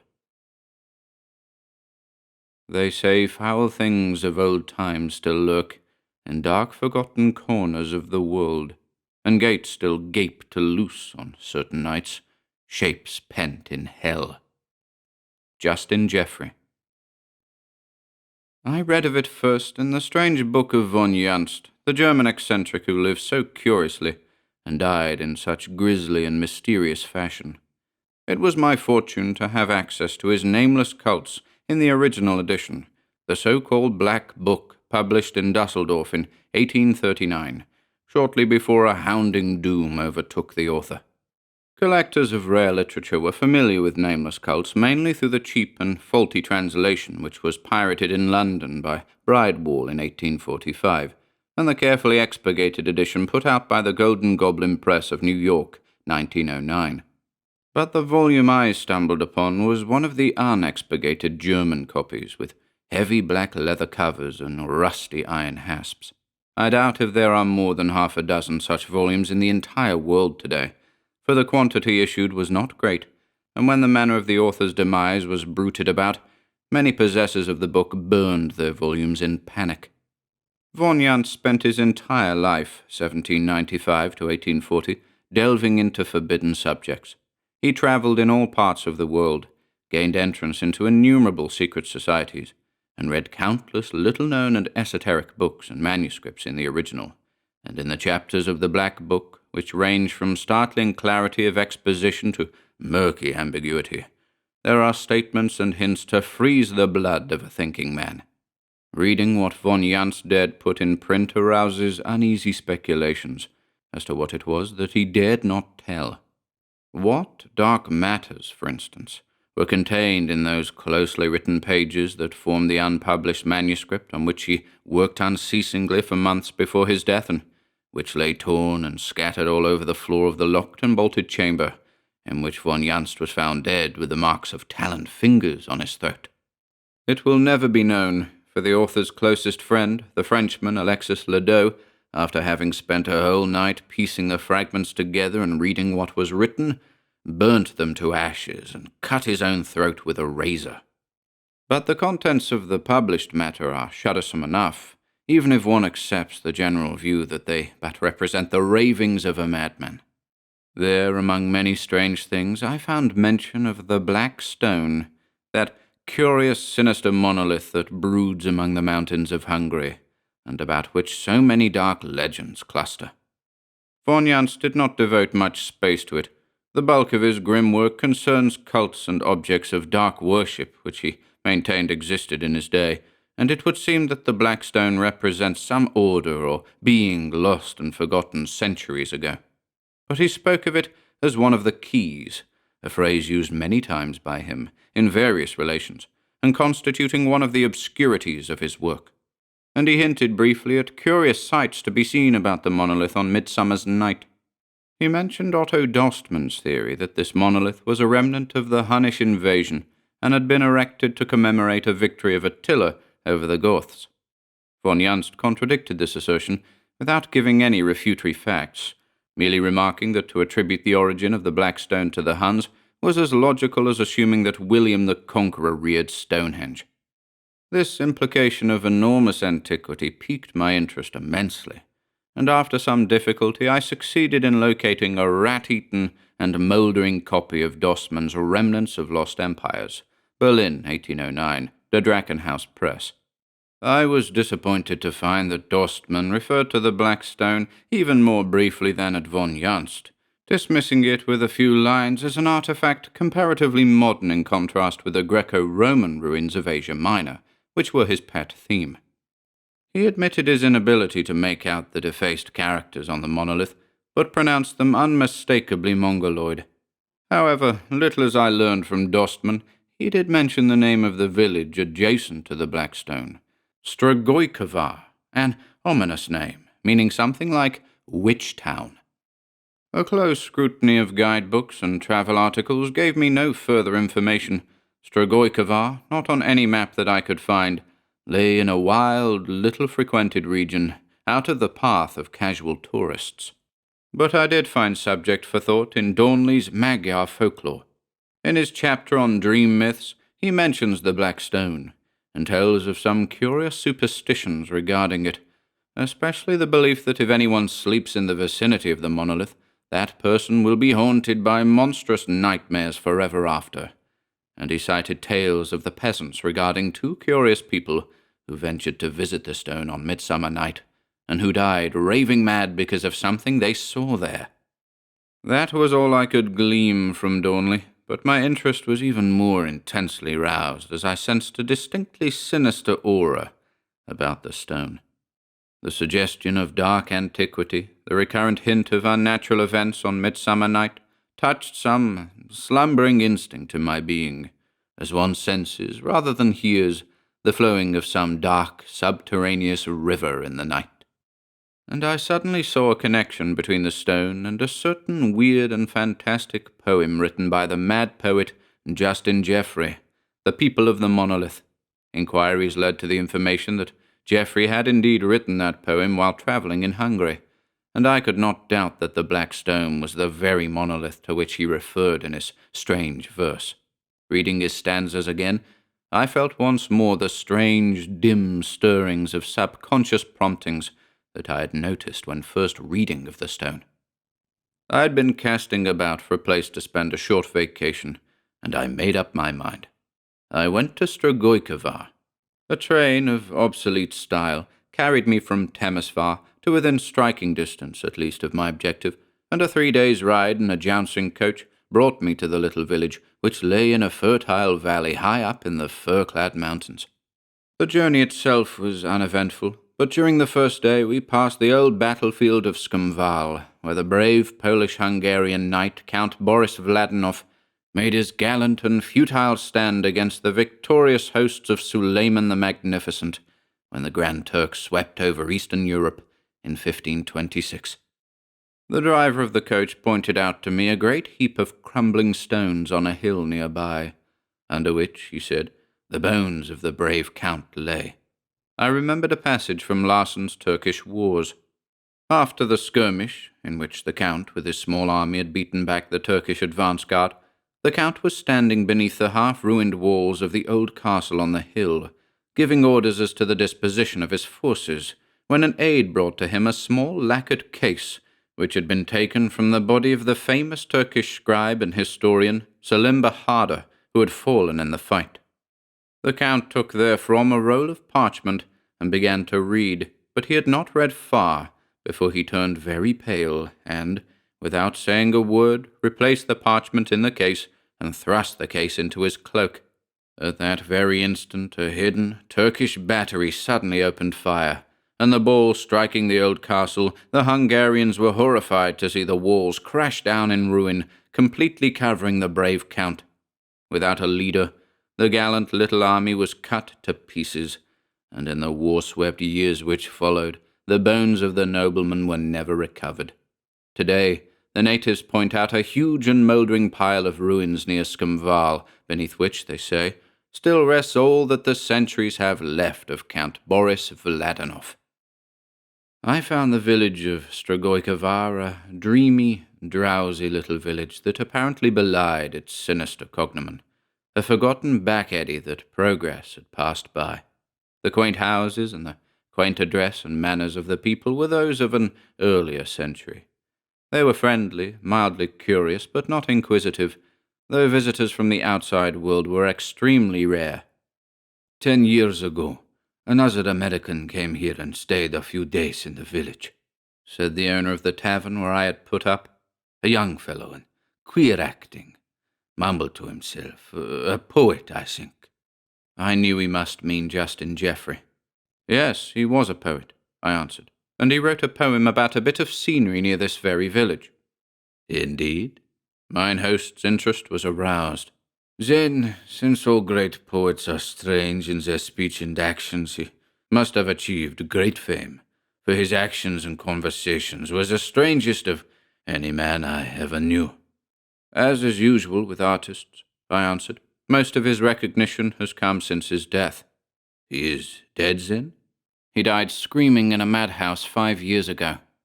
Too bad, sighed mine host sympathetically. Poor lad, he looked too long at the Black Stone. My heart gave a leap, but I masked my keen interest and said casually, I have heard something of this Black Stone. Somewhere near this village, is it not? Nearer than Christian folk wish, he responded. Look. He drew me to a latticed window and pointed up at the fir-clad slopes of the brooding blue mountains. There, beyond where you see the bare face of that jutting cliff, stands that accursed stone. would that it were ground to powder, and the powder flung into the Danube to be carried to the deepest ocean. Once men tried to destroy the thing, but each man who laid hammer or maul against it came to an evil end. So now the people shun it." "What is there so evil about it?"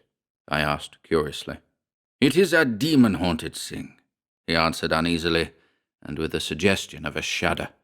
"In my childhood, I knew a young man who came up from below and laughed at our traditions. In his foolhardiness, he went to the stone one midsummer night, and at dawn stumbled into the village again, stricken dumb and mad. Something had shattered his brain and sealed his lips, until the day of his death, which came soon after, he spoke only to utter terrible blasphemies or to slaver gibberish. My own nephew, when very small, was lost in the mountains and slept in the woods near the stone, and now in his manhood he is tortured by foul dreams, so that at times he makes the night hideous with his screams and wakes with cold sweat upon him. But let us talk of something else, sir. It is not good to dwell upon such things." I remarked on the evident age of the tavern, and he answered with pride, "The foundations are more than 400 years old. The original house was the only one in the village which was not burned to the ground when Suleiman's devil swept through the mountains. Here in the house as then stood on these same foundations, it is said, the scribe Selimba Harder had his headquarters, while ravaging the country hereabouts." I learned then that the present inhabitants of Strigoi-Kavar are not descendants of the people who dwelt there before the Turkish raid of 1526. The victorious Muslims left no living human in the village or the vicinity thereabouts when they passed over. Men, women, and children they wiped out in one red holocaust of murder, leaving a vast stretch of country silent and utterly deserted. The present people of Strigoi-Kavar are descended from hardy settlers from the lower valleys who came into the ruined village after the Turk was thrust back. Mine host did not speak of the extermination of the original inhabitants with any great resentment, and I learned that his ancestors in the lower levels had looked on the mountaineers with even more hatred and aversion than they regarded the Turks. He was rather vague regarding the causes of this feud, but said that the original inhabitants of Strigoi-Kavar had been in the habit of making stealthy raids on the lowlands and stealing girls and children. Moreover, he said, that they were not exactly of the same blood as his own people. The sturdy, original Magyar Slavic stock had mixed and intermarried with a degraded aboriginal race until the breeds had blended, producing an unsavory amalgamation. Who these aborigines were he had not the slightest idea, but maintained that they were pagans and had dwelt in the mountains since time immemorial, before the coming of the conquering peoples. I attached little importance to this tale, seeing in it merely a parallel to the amalgamation of Celtic tribes with Mediterranean aborigines in the Galloway Hills, with the resultant mixed race which, as Picts, has such an extensive part in Scotch legendary. Time has a curious foreshortening effect on folklore, and just as tales of the Picts became intertwined with legends of an older Mongoloid race, so that eventually the Picts were ascribed the repulsive appearance of the squat primitives, whose individuality merged in the telling into Pictish tales and was forgotten. So, I felt, the supposed inhuman attributes of the first villagers of Strigoi-Kavar could be traced to older, outworn myths with invading Huns and Mongols. The morning after my arrival, I received directions from mine host, who gave them worriedly, and set out to find the Black Stone. A few hours' tramp up the fir-covered slopes brought me to the face of the rugged, solid stone cliff which jutted boldly from the mountainside. A narrow trail wound up it, and mounting this, I looked out over the peaceful valley of Strigoi-Kavar, which seemed to drowse, guarded on either hand by the great blue mountains. No huts or any sign of human tenancy showed between the cliff whereon I stood and the village. I saw numbers of scattering farms in the valley, but all lay on the other side of Strigoi-Kavar, which itself seemed to shrink from the brooding slopes which masked the Black Stone. The summit of the cliffs proved to be a sort of thickly wooded plateau. I made my way through the dense growth for a short distance, and came into a wide glade, and in the centre of the glade reared a gaunt figure of black stone. It was octagonal in shape, some 16 feet in height, and about 1.5 feet thick. It had once evidently been highly polished, but now the surface was thickly dinted, as if savage efforts had been made to demolish it. But the hammers had done little more than to flake off small bits of stone and mutilate the characters, which once had evidently marched up in a spiraling line round and round the shaft to the top. Up to 10 feet from the base, these characters were almost completely blotted out, so that it was very difficult to trace their direction. Higher up they were plainer, and I managed to squirm part of the way up the shaft and scan them at close range. All were more or less defaced, but I was positive that they symbolized no language now remembered on the face of the earth. I am fairly familiar with all hieroglyphics known to researchers and philologists, and I can say with certainty that those characters were like nothing of which I have ever read or heard. The nearest approach to them that I ever saw were some crude scratches on a gigantic and strangely symmetrical rock in a lost valley of Yucatan. I remember that when I pointed out these marks to the archaeologist who was my companion, he maintained that they either represented natural weathering or the idle scratching of some Indian. To my theory that the rock was really the base of a long-vanished column, he merely laughed, calling my attention to the dimensions of it, which suggested, if it were built with any natural rules of architectural symmetry, a column 1,000 feet high. But I was not convinced. I will not say that the characters on the black stone were similar to those on that colossal rock in Yucatan, but one suggested the other. As to the substance of the monolith, again I was baffled. The stone of which it was composed was a dully gleaming black, whose surface, where it was not dinted and roughened, created a curious illusion of semi-transparency. I spent most of the morning there, and came away baffled.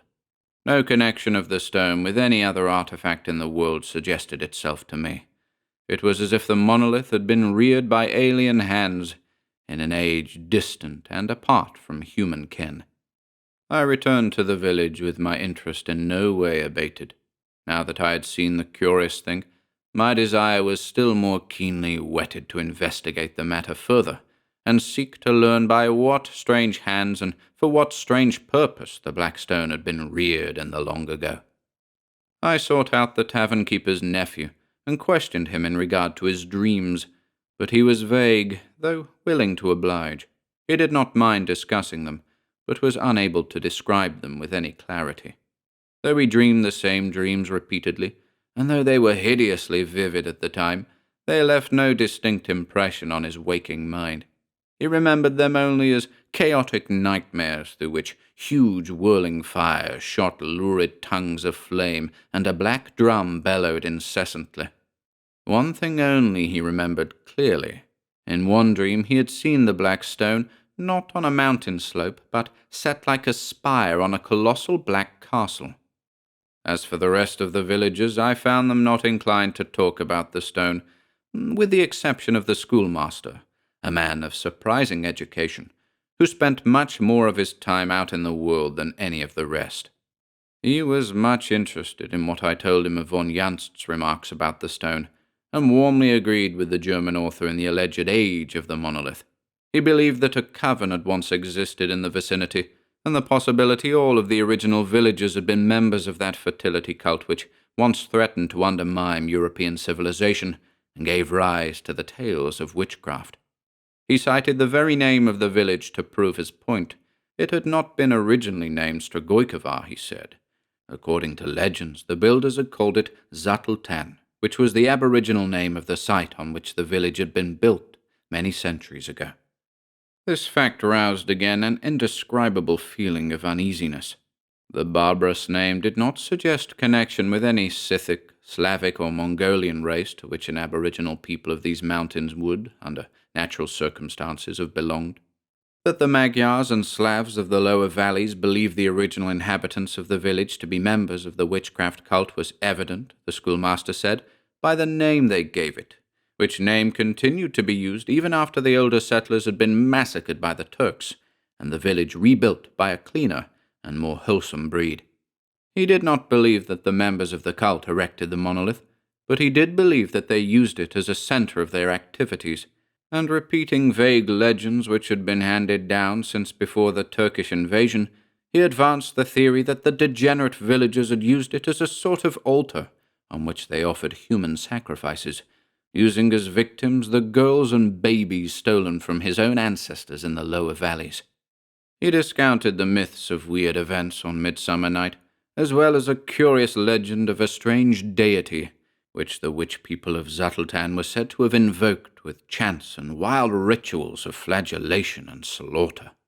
He had never visited the stone on Midsummer Night, he said, but he would not fear to do so. Whatever had existed or taken place there in the past had been long engulfed in the mists of time and oblivion, had lost its meaning, save as a link to a dead and dusty past. It was while returning from a visit with the schoolmaster one night, about a week after my arrival at Strigoi, that a sudden recollection struck me. It was Midsummer Night, the very time that the legends linked with grisly implications to the Black Stone. I turned away from the tavern and strode swiftly through the village. Strigoi lay silent, the villagers retired early. I saw no one as I passed rapidly out of the village and up into the firs which masked the mountain slopes with whispering darkness. A broad silver moon hung above the valley, flooding the crags and slopes in a weird light and etching the shadows blackly.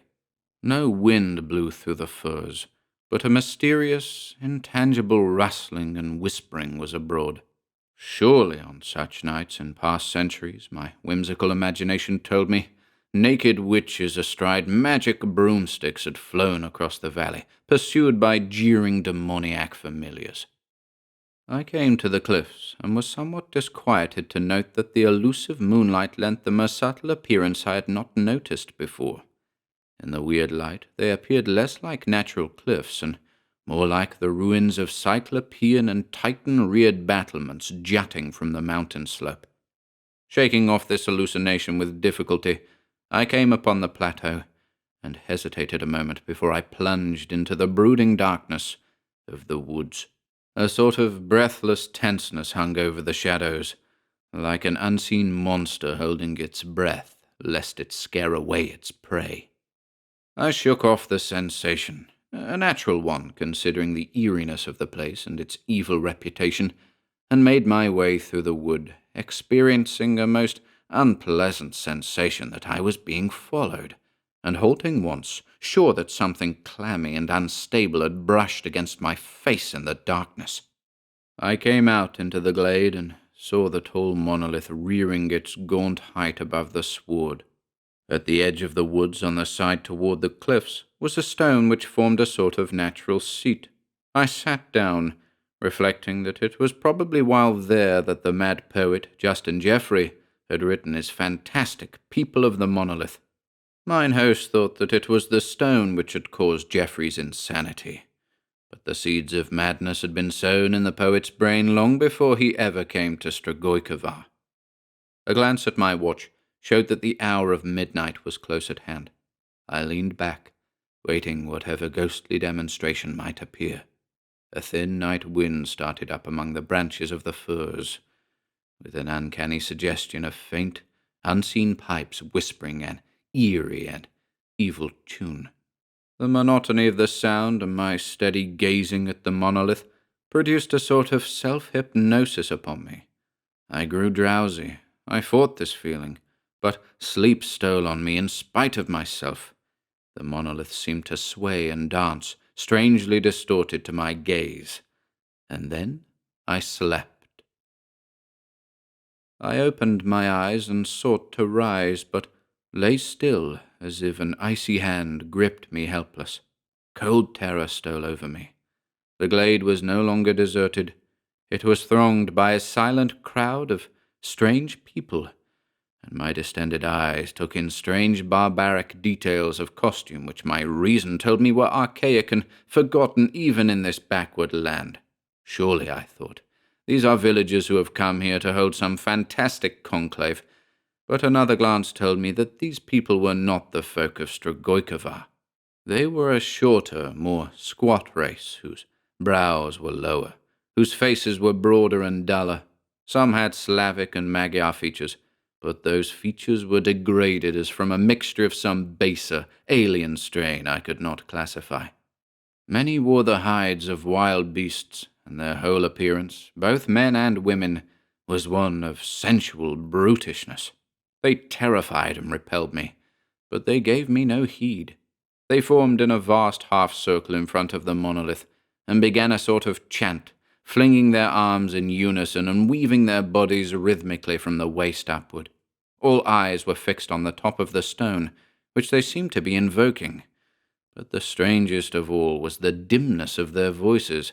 Not 50 yards from me, hundreds of men and women were unmistakably lifting their voices in a wild chant, yet those voices came to me as a faint, indistinguishable murmur, as if from across vast leagues of space or time. Before the monolith stood a sort of brazier from which a vile, nauseous yellow smoke billowed upward, curling curiously in a swaying spiral around the black shaft, like a vast, unstable snake. On one side of this brazier lay 2 figures, a young girl, stark naked and bound hand and foot, and an infant, apparently only a few months old. On the other side of the brazier squatted a hideous old hag, with a queer sort of black drum on her lap. This drum she beat with slow, light blows of her open palms, but I could not hear the sound. The rhythm of the swaying bodies grew faster, and into the space between the people and the monolith sprang a naked young woman, her eyes blazing, her long black hair flying loose. Spinning dizzily on her toes, she whirled across the open space and fell prostrate before the stone, where she lay motionless. The next instant a fantastic figure followed her, a man from whose waist hung a goatskin, and whose features were entirely hidden by a sort of mask made from a huge wolf's head, so that he looked like a monstrous nightmare being, horribly compounded of elements both human and bestial. In his hand he held a bunch of long fir switches bound together at the larger ends, and the moonlight glinted on a chain of heavy gold looped about his neck. A smaller chain depending from it suggested a pendant of some sort, but this was missing. The people tossed their arms violently and seemed to redouble their shouts as this grotesque creature loped across the open space with many a fantastic leap and caper. Coming to the woman who lay before the monolith, he began to lash her with the switches he bore, and she leaped up and spun into the wild mazes of the most incredible dance I have ever seen. And her tormentor danced with her, keeping the wild rhythm, matching her every whirl and bound, while incessantly raining cruel blows on her naked body. And at every blow he shouted a single word over and over, and all the people shouted it back. I could see the working of their lips, and now the faint far-off murmur of their voices merged and blended into one distant shout, repeated over and over with slobbering ecstasy. But what that one word was I could not make out. In dizzy whirls spun the wild dancers, while the lookers-on, standing still in their tracks, followed the rhythm of their dance with swaying bodies and weaving arms. Madness grew in the eyes of the capering votaress, and was reflected in the eyes of the watchers. Wilder and more extravagant grew the whirling frenzy of that mad dance. It became a bestial and obscene thing, while the old hag howled and battered the drum like a crazy woman, and the switches cracked out a devil's tune. Blood trickled down the dancer's limbs, but she seemed not to feel the lashing, save as a stimulus for further enormities of outrageous motion. Bounding into the midst of the yellow smoke, which now spread out tenuous tentacles to embrace both flying figures, she seemed to merge with that foul fog and veil herself with it. Then, emerging into plain view, closely followed by the beast thing that flogged her, she shot into an indescribable explosive burst of dynamic, mad motion, and on the very crest of that mad wave she dropped suddenly to the sward, quivering and panting as if completely overcome by her frenzied exertions. The lashing continued with unabated violence and intensity, and she began to wriggle toward the monolith on her belly. The priest, or such I will call him, followed, lashing her unprotected body with all the power of his arm as she writhed along, leaving a heavy track of blood on the trampled earth. She reached the monolith, and gasping and panting, flung both arms about it and covered the cold stone with fierce hot kisses, as in frenzied and unholy adoration. The fantastic priest bounded high in the air, flinging away the red-dabbled switches, and the worshippers, howling and foaming at the mouths, turned on each other with tooth and nail, rending one another's garments and flesh in a blind passion of bestiality. The priest swept up the infant with a long arm, and shouting again that name, whirled the wailing babe high in the air and dashed its brains out against the monolith, leaving a ghastly stain on the black surface. Cold with horror, I saw him rip the tiny body open with his bare, brutish fingers and fling handfuls of blood on the shaft, then toss the red and torn shape into the brazier, extinguishing flame and smoke in a crimson rain, while the maddened brutes behind him howled over and over the name. Then suddenly they all fell prostrate, writhing like snakes, while the priest flung wide his gory hands as in triumph. I opened my mouth to scream my horror and loathing, but only a dry rattle sounded. A huge, monstrous, toad-like thing squatted on the top of the monolith. I saw its bloated, repulsive, and unstable outline against the moonlight, and set in what would have been the face of a natural creature, its huge, blinking eyes which reflected all the lust, abysmal greed, obscene cruelty, and monstrous evil that has stalked the sons of men since their ancestors moved blind and hairless in the treetops. In those grisly eyes were mirrored all the unholy things and vile secrets that sleep in the cities under the sea, and that skulk from the light of day in the blackness of primordial caverns.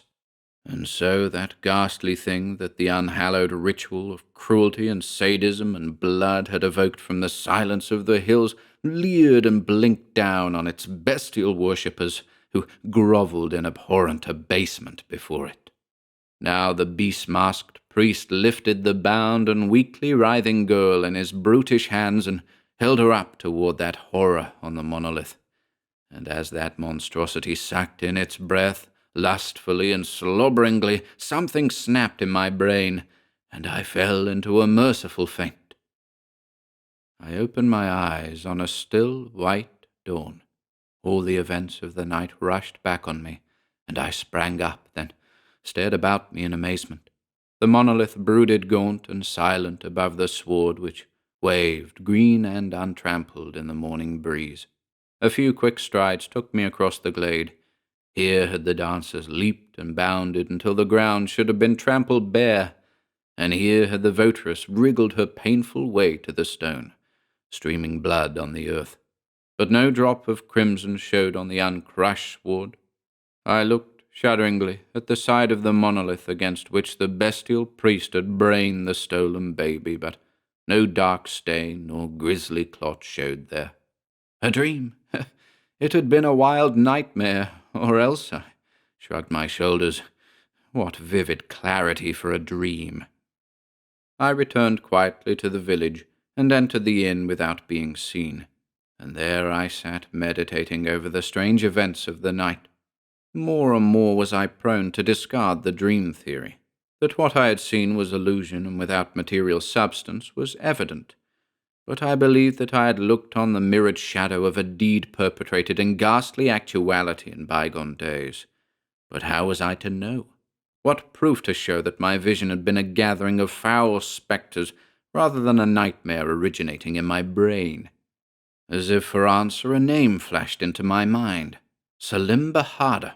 According to legend, this man, who had been a soldier as well as a scribe, had commanded that part of Suleiman's army which had devastated Strigoi.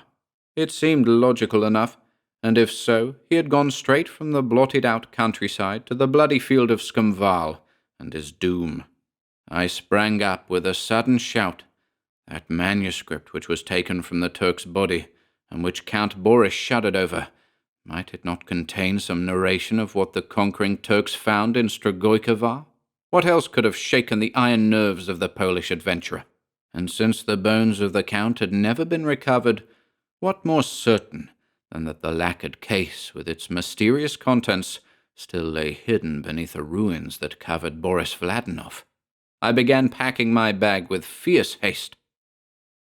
3 days later found me ensconced in a little village a few miles from the old battlefield, and when the moon rose I was working with savage intensity on the great pile of crumbling stone that crowned the hill. It was back-breaking toil. Looking back now, I can not see how I accomplished it, though I labored without a pause from moonrise to dawn. Just as the sun was coming up, I tore aside the last tangle of stones and looked on all that was mortal of Count Boris Vladinov, only a few pitiful fragments of crumbling bone, and among them, crushed out of all original shape, lay a case whose lacquered surface had kept it from complete decay through the centuries. I seized it with frenzied eagerness, and piling back some of the stones on the bones, I hurried away, for I did not care to be discovered by the suspicious peasants in an act of apparent desecration. Back in my tavern chamber, I opened the case, and found the parchment comparatively intact. And there was something else in the case, a small, squat object wrapped in silk. I was wild to plumb the secrets of those yellowed pages, but weariness forbade me. Since leaving Strigojkovar, I had hardly slept at all, and the terrific exertions of the previous night combined to overcome me. In spite of myself, I was forced to stretch myself on my bed, nor did I awake until sundown. I snatched a hasty supper, and then, in the light of a flickering candle, I set myself to read the neat Turkish characters that covered the parchment.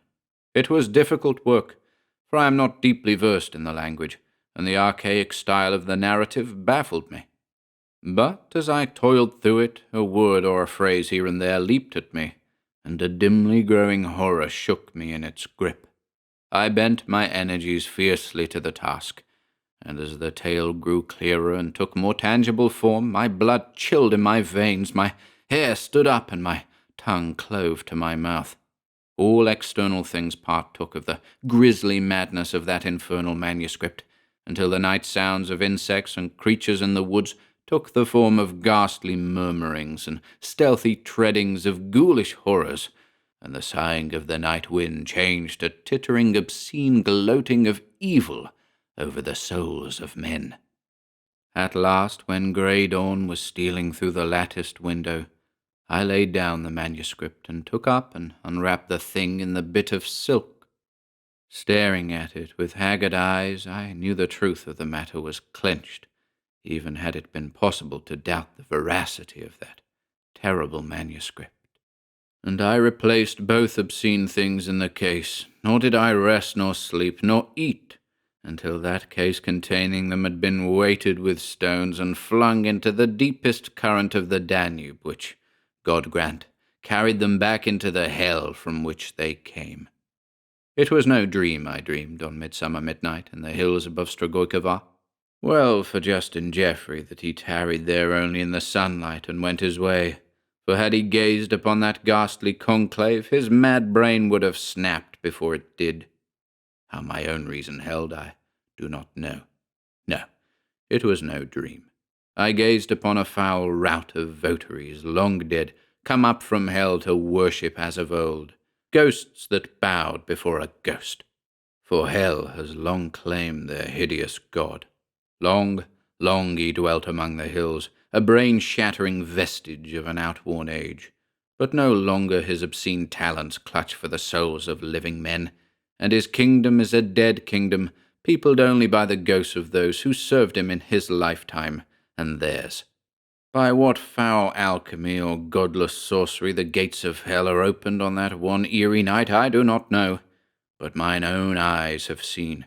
And I know I looked on no living thing that night, for the manuscript written in the careful hand of Selim Bahadur narrated at length what he and his raiders found in the valley of Strigojkovar, and I read, set down in detail, the blasphemous obscenities that torture wrung from the lips of screaming worshippers, and I read, too, of the lost, grim black cavern high in the hills where the horrified Turks hemmed a monstrous, bloated, wallowing toad-like being, and slew it with flame and ancient steel blessed in old times by Mohammed, and with incantations that were old when Arabia was young.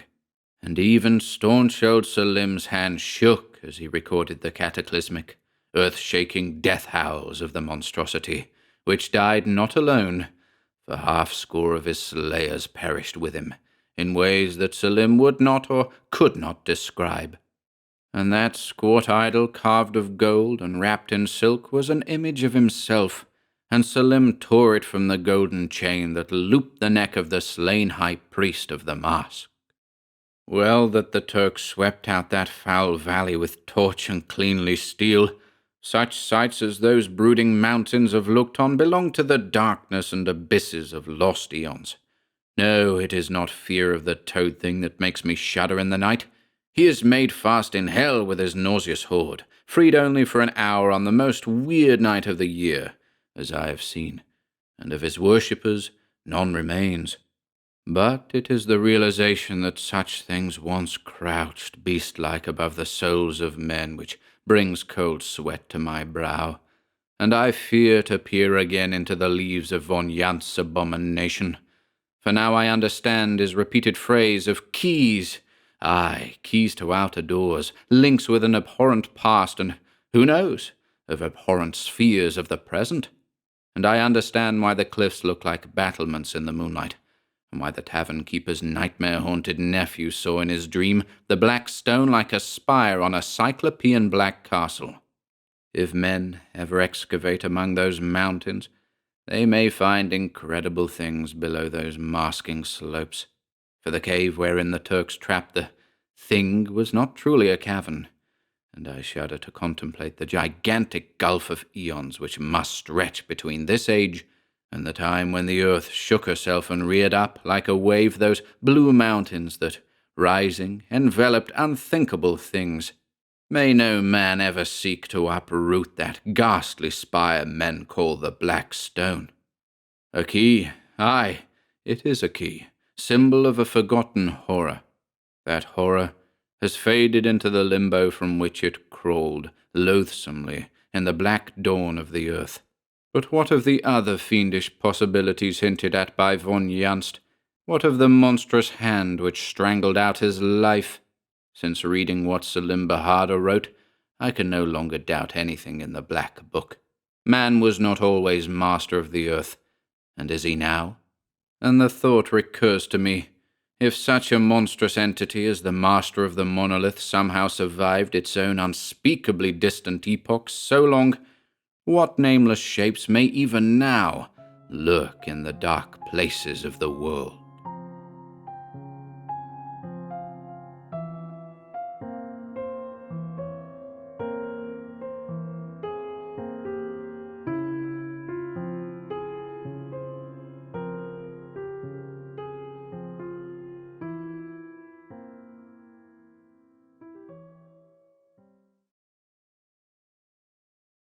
The Thing on the Roof by Robert E. Howard. They lumber through the night with their elephantine tread. I shudder in affright as I cower in my bed. They lift colossal wings on the high gable roofs, which tremble to the trample of their mastodonic hoofs. Justin Jeffrey, Out of the Old Land. Let me begin by saying that I was surprised when Tussman called on me. We had never been close friends. The man's mercenary instincts repelled me, and since our bitter controversy of 3 years before, when he attempted to discredit my evidences of Nahua culture in Yucatan, which was the result of years of careful research, our relations had been anything but cordial. However, I received him and found his manner hasty and abrupt, but rather abstracted, as if his dislike for me had been thrust aside in some driving passion that had hold of him. His errand was quickly stated. He wished my aid in obtaining a volume in the first edition of von Janst's Nameless Cults, the edition known as the Black Book, not from its colour, but because of its dark contents. He might almost as well have asked me for the original Greek translation of the Necronomicon. Though since my return from Yucatan I had devoted practically all my time to my avocation of book collecting, I had not stumbled onto any hint that the book in the Dusseldorf edition was still in existence. A word as to this rare work.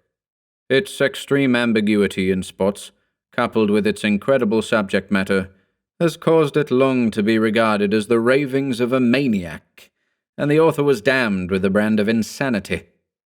But the fact remains that much of his assertions are unanswerable, and that he spent the full 45 years of his life prying into strange places and discovering secret and abysmal things.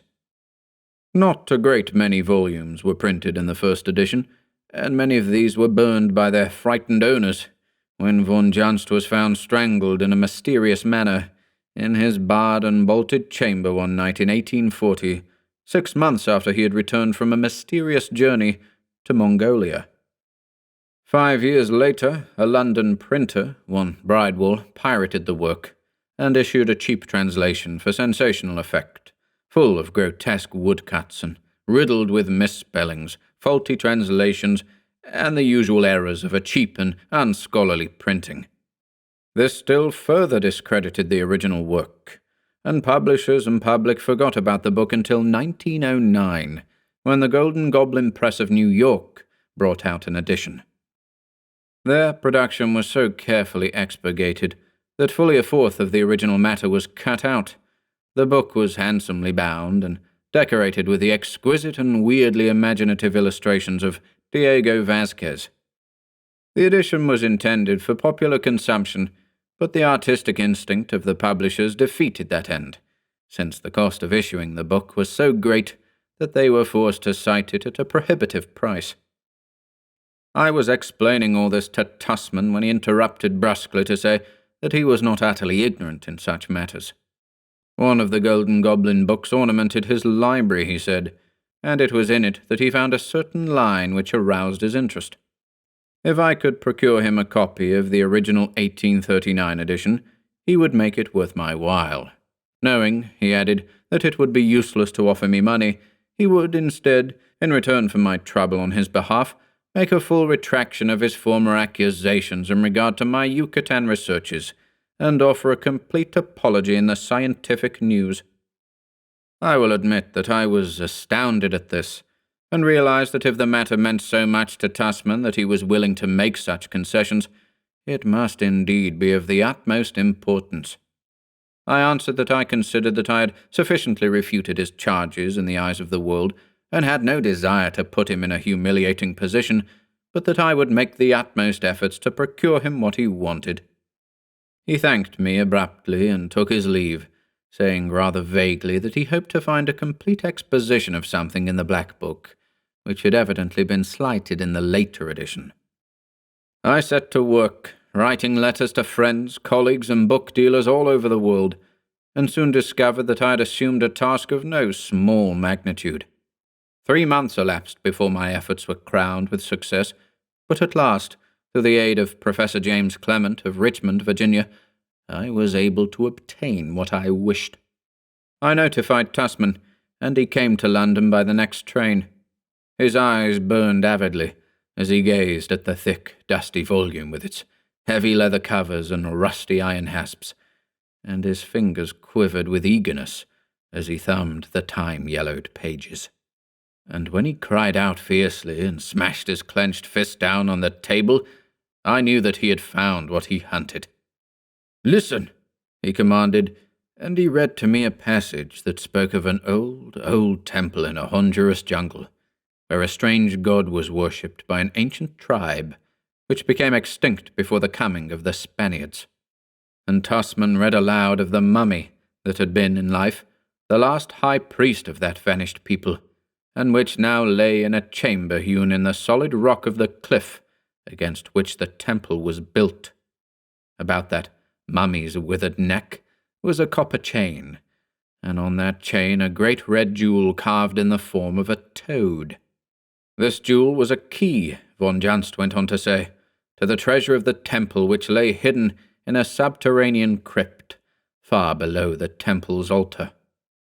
Tasman's eyes blazed. "I have seen that temple. I have stood before the altar. I have seen the sealed-up entrance of the chamber in which, the natives say, lies the mummy of the priest. It is a very curious temple, no more like the ruins of the prehistoric Indians than it is like the buildings of the modern Latin Americans. The Indians in the vicinity disclaim any former connection with the place. They say that the people who built that temple were a different race from themselves, and were there when their own ancestors came into the country. I believe it to be a remnant of some long-vanished civilization which began to decay thousands of years before the Spaniards came. I would have liked to have broken into the sealed-up chamber, but I had neither the time nor the tools for the task. I was hurrying to the coast, having been wounded by an accidental gunshot in the foot, and I stumbled onto the place purely by chance. I have been planning to have another look at it, but circumstances have prevented. Now I intend to let nothing stand in my way. By chance, I came upon a passage in the Golden Goblin edition of this book, describing the temple. But that was all. The mummy was only briefly mentioned.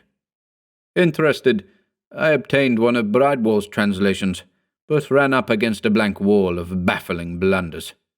By some irritating mischance, the translator had even mistaken the location of the Temple of the Toad, as von Janst calls it, and has it in Guatemala instead of Honduras.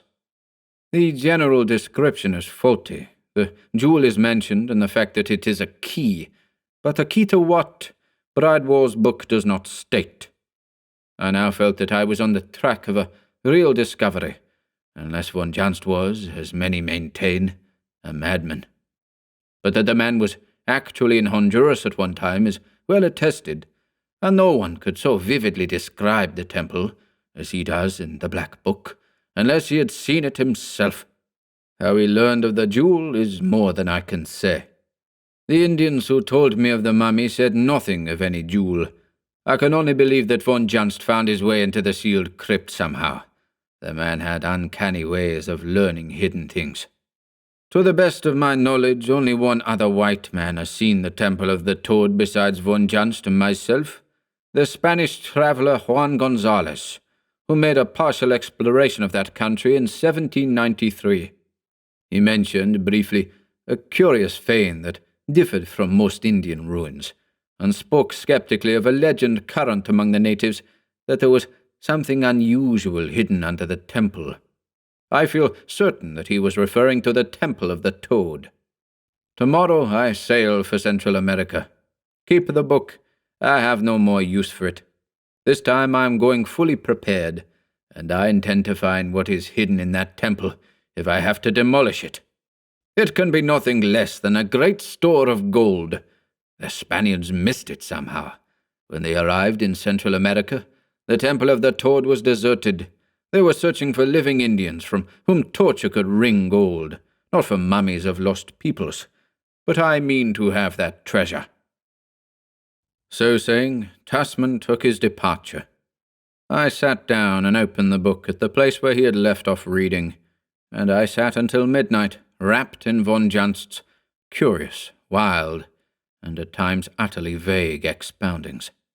And I found, pertaining to the Temple of the Toad, certain things which disquieted me so much that the next morning I attempted to get in touch with Tasman, only to find that he had already sailed. Several months passed, and then I received a letter from Tasman, asking me to come and spend a few days with him at his estate in Sussex. He also requested me to bring the Black Book with me. I arrived at Tasman's rather isolated estate just after nightfall. He lived in almost feudal state, his great ivy-grown house and broad lawn surrounded by high stone walls. As I went up the hedge-bordered way from the gate to the house, I noted that the place had not been well kept in its master's absence. Weeds grew rank among the trees, almost choking out the grass. Among some unkempt bushes over against the outer wall, I heard what appeared to be a horse or an ox blundering and lumbering about. I distinctly heard the clink of its hoof on a stone. A servant who eyed me suspiciously admitted me, and I found Tussman pacing to and fro in his study like a caged lion. His giant frame was leaner, harder than when I had last seen him. His face was bronzed by a tropic sun. There were more and harsher lines in his strong face, and his eyes burned more intensely than ever. A smouldering, baffled anger seemed to underlie his manner. "Well, Tussman," I greeted him, "what success? Did you find the gold?" "I found not an ounce of gold," he growled. "The whole thing was a hoax. Well, not all of it. I broke into the sealed chamber and found the mummy." "And the jewel?" I exclaimed. He drew something from his pocket and handed it to me. I gazed curiously at the thing I held. It was a great jewel, clear and transparent as crystal, but of a sinister crimson, carved, as von Janst had declared, in the shape of a toad. I shuddered involuntarily. The image was peculiarly repulsive.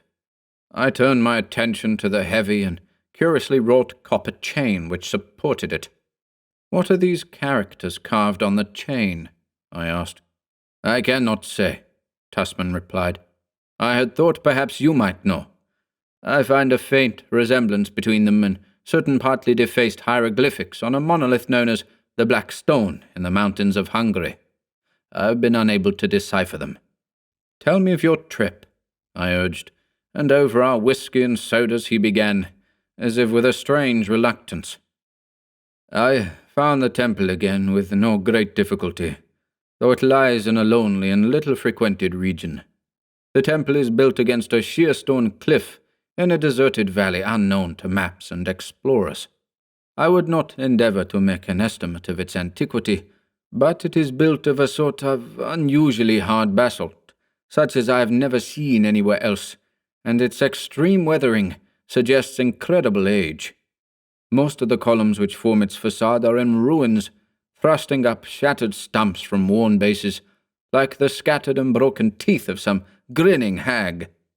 The outer walls are crumbling, but the inner walls and the columns which support such of the roof as remains intact seem good for another 1,000 years, as well as the walls of the inner chamber. The main chamber is a large, circular affair, with a floor composed of great squares of stone. In the center stands the altar, merely a huge, round, curiously carved block of the same material. Directly behind the altar, in the solid stone cliff which forms the rear wall of the chamber, is the sealed and hewn-out chamber wherein lay the mummy of the temple's last priest. I broke into the crypt with not too much difficulty and found the mummy exactly as is stated in the Black Book. Though it was in a remarkable state of preservation, I was unable to classify it. The withered features and general contour of the skull suggested certain degraded and mongrel peoples of Lower Egypt, and I feel certain that the priest was a member of a race more akin to the Caucasian than the Indian. Beyond this, I cannot make any positive statement. But the jewel was there, the chain looped about the dried-up neck. From this point, Tussman's narrative became so vague that I had some difficulty in following him, and wondered if the tropic sun had affected his mind. He had opened a hidden door in the altar somehow with a jewel. Just how, he did not plainly say, and it struck me that he did not clearly understand himself the action of the jewel key. But the opening of the secret door had had a bad effect on the hardy rogues in his employ. They had refused point-blank to follow him through that gaping black opening, which had appeared so mysteriously when the gem was touched to the altar. Tussman entered alone with his pistol and electric torch, finding a narrow stone stair that wound down into the bowels of the earth, apparently. He followed this, and presently came into a broad corridor, in the blackness of which his tiny beam of light was almost engulfed. As he told this, he spoke with strange annoyance of a toad which hopped ahead of him, just beyond the circle of light all the time he was below ground. Making his way along dank tunnels and stairways that were wells of solid blackness, he at last came to a heavy door fantastically carved, which he felt must be the crypt, wherein was secreted the gold of the ancient worshippers. He pressed the toad jewel against it at several places, and finally the door gaped wide. "And the treasure?" I broke in eagerly.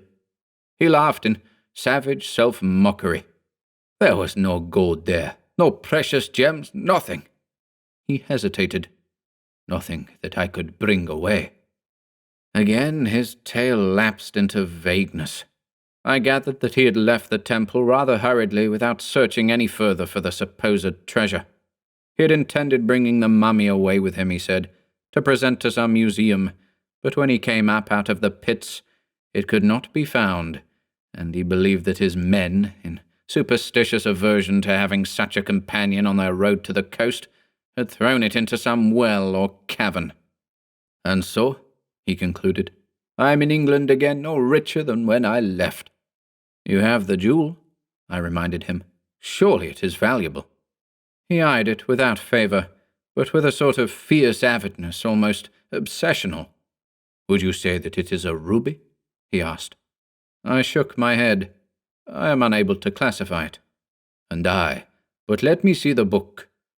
He slowly turned the heavy pages, his lips moving as he read. Sometimes he shook his head as if puzzled, and I noticed him dwell long over a certain line. "This man dipped so deeply into forbidden things," said he. "I cannot wonder that his fate was so strange and mysterious. He must have had some foreboding of his end. Here he warns men not to disturb sleeping things." Tussman seemed lost in thought for some moments. "Aye, sleeping things," he muttered, "that seem dead, but only lie waiting for some blind fool to awake them. I should have read further in the black book, and I should have shut the door when I left the crypt, but I have the key, and I'll keep it in spite of hell." He roused himself from his reveries, and was about to speak when he stopped short. From somewhere upstairs had come a peculiar sound. "What was that?" He glared at me. I shook my head, and he ran to the door and shouted for a servant. The man entered a few moments later, and he was rather pale. "You were upstairs?" growled Tussman. "Yes, sir." "Did you hear anything?" asked Tussman harshly, and in a manner almost threatening and accusing. "I did, sir," the man answered with a puzzled look on his face. "What did you hear?" The question was fairly snarled. "Well, sir," the man laughed apologetically, "you'll say I'm a bit off, I fear, but to tell you the truth, sir, it sounded like a horse stamping around on the roof." A blaze of absolute madness leaped into Tussman's eyes. "You fool!" he screamed. "Get out of here!" The man shrank back in amazement, and Tussman snatched up the gleaming toad-carved jewel. "I've been a fool!" he raved. "I didn't read far enough, and I should have shut the door. But by heaven, the key is mine, and I'll keep it in spite of man or devil." And with these strange words he turned and fled upstairs. A moment later, his door slammed heavily, and a servant, knocking timidly, brought forth only a blasphemous order to retire, and a luridly worded threat to shoot anyone who tried to obtain entrance into the room. Had it not been so late, I would have left the house, for I was certain that Tussman was stark mad. As it was, I retired to the room a frightened servant showed me, but I did not go to bed. I opened the pages of the black book at the place where Tussman had been reading. This much was evident, unless the man was utterly insane. He had stumbled upon something unexpected in the Temple of the Toad. Something unnatural about the opening of the altar door had frightened his men, and in the subterraneous crypt, Tussman had found something that he had not thought to find. And I believe that he had been followed from Central America, and that the reason for his persecution was the jewel he called the key. Seeking some clue in von Janst's volume, I read again of the Temple of the Toad, of the strange pre-Indian people who worshipped there, and of the huge, tittering, tentacled, hoofed monstrosity that they worshipped. Tasman had said that he had not read far enough when he had first seen the book. Puzzling over this cryptic phrase, I came upon the line he had pored over, marked by his thumbnail. It seemed to me to be another of von Janst's many ambiguities, for it merely stated that a temple's god was the temple's treasure. Then the dark implication of the hint struck me, and cold sweat beaded my forehead. The key to the treasure, and the temple's treasure was the temple's god, and sleeping things might awaken on the opening of their prison door. I sprang up, unnerved by the intolerable suggestion, and at that moment something crashed in the stillness, and the death scream of a human being burst upon my ears. In an instant I was out of the room, and as I dashed up the stairs I heard sounds that have made me doubt my sanity ever since. At Tasman's door I halted, essaying with shaking hand to turn the knob. The door was locked, and as I hesitated, I heard from within a hideous, high-pitched tittering, and then the disgusting squashy sound, as if a great jelly-like bulk was being forced through the window. The sound ceased, and I could have sworn I heard a faint swish of gigantic wings. Then silence. Gathering my shattered nerves, I broke down the door. A foul and overpowering stench billowed out like a yellow mist. Gasping in nausea, I entered. The room was in ruins, but nothing was missing except that crimson toad-carved jewel Tasman called the key, and that was never found. A foul, unspeakable slime smeared the windowsill, and in the center of the room lay Tasman, his head crushed and flattened, and on the red ruin of skull and face, the plain print of an enormous hoof.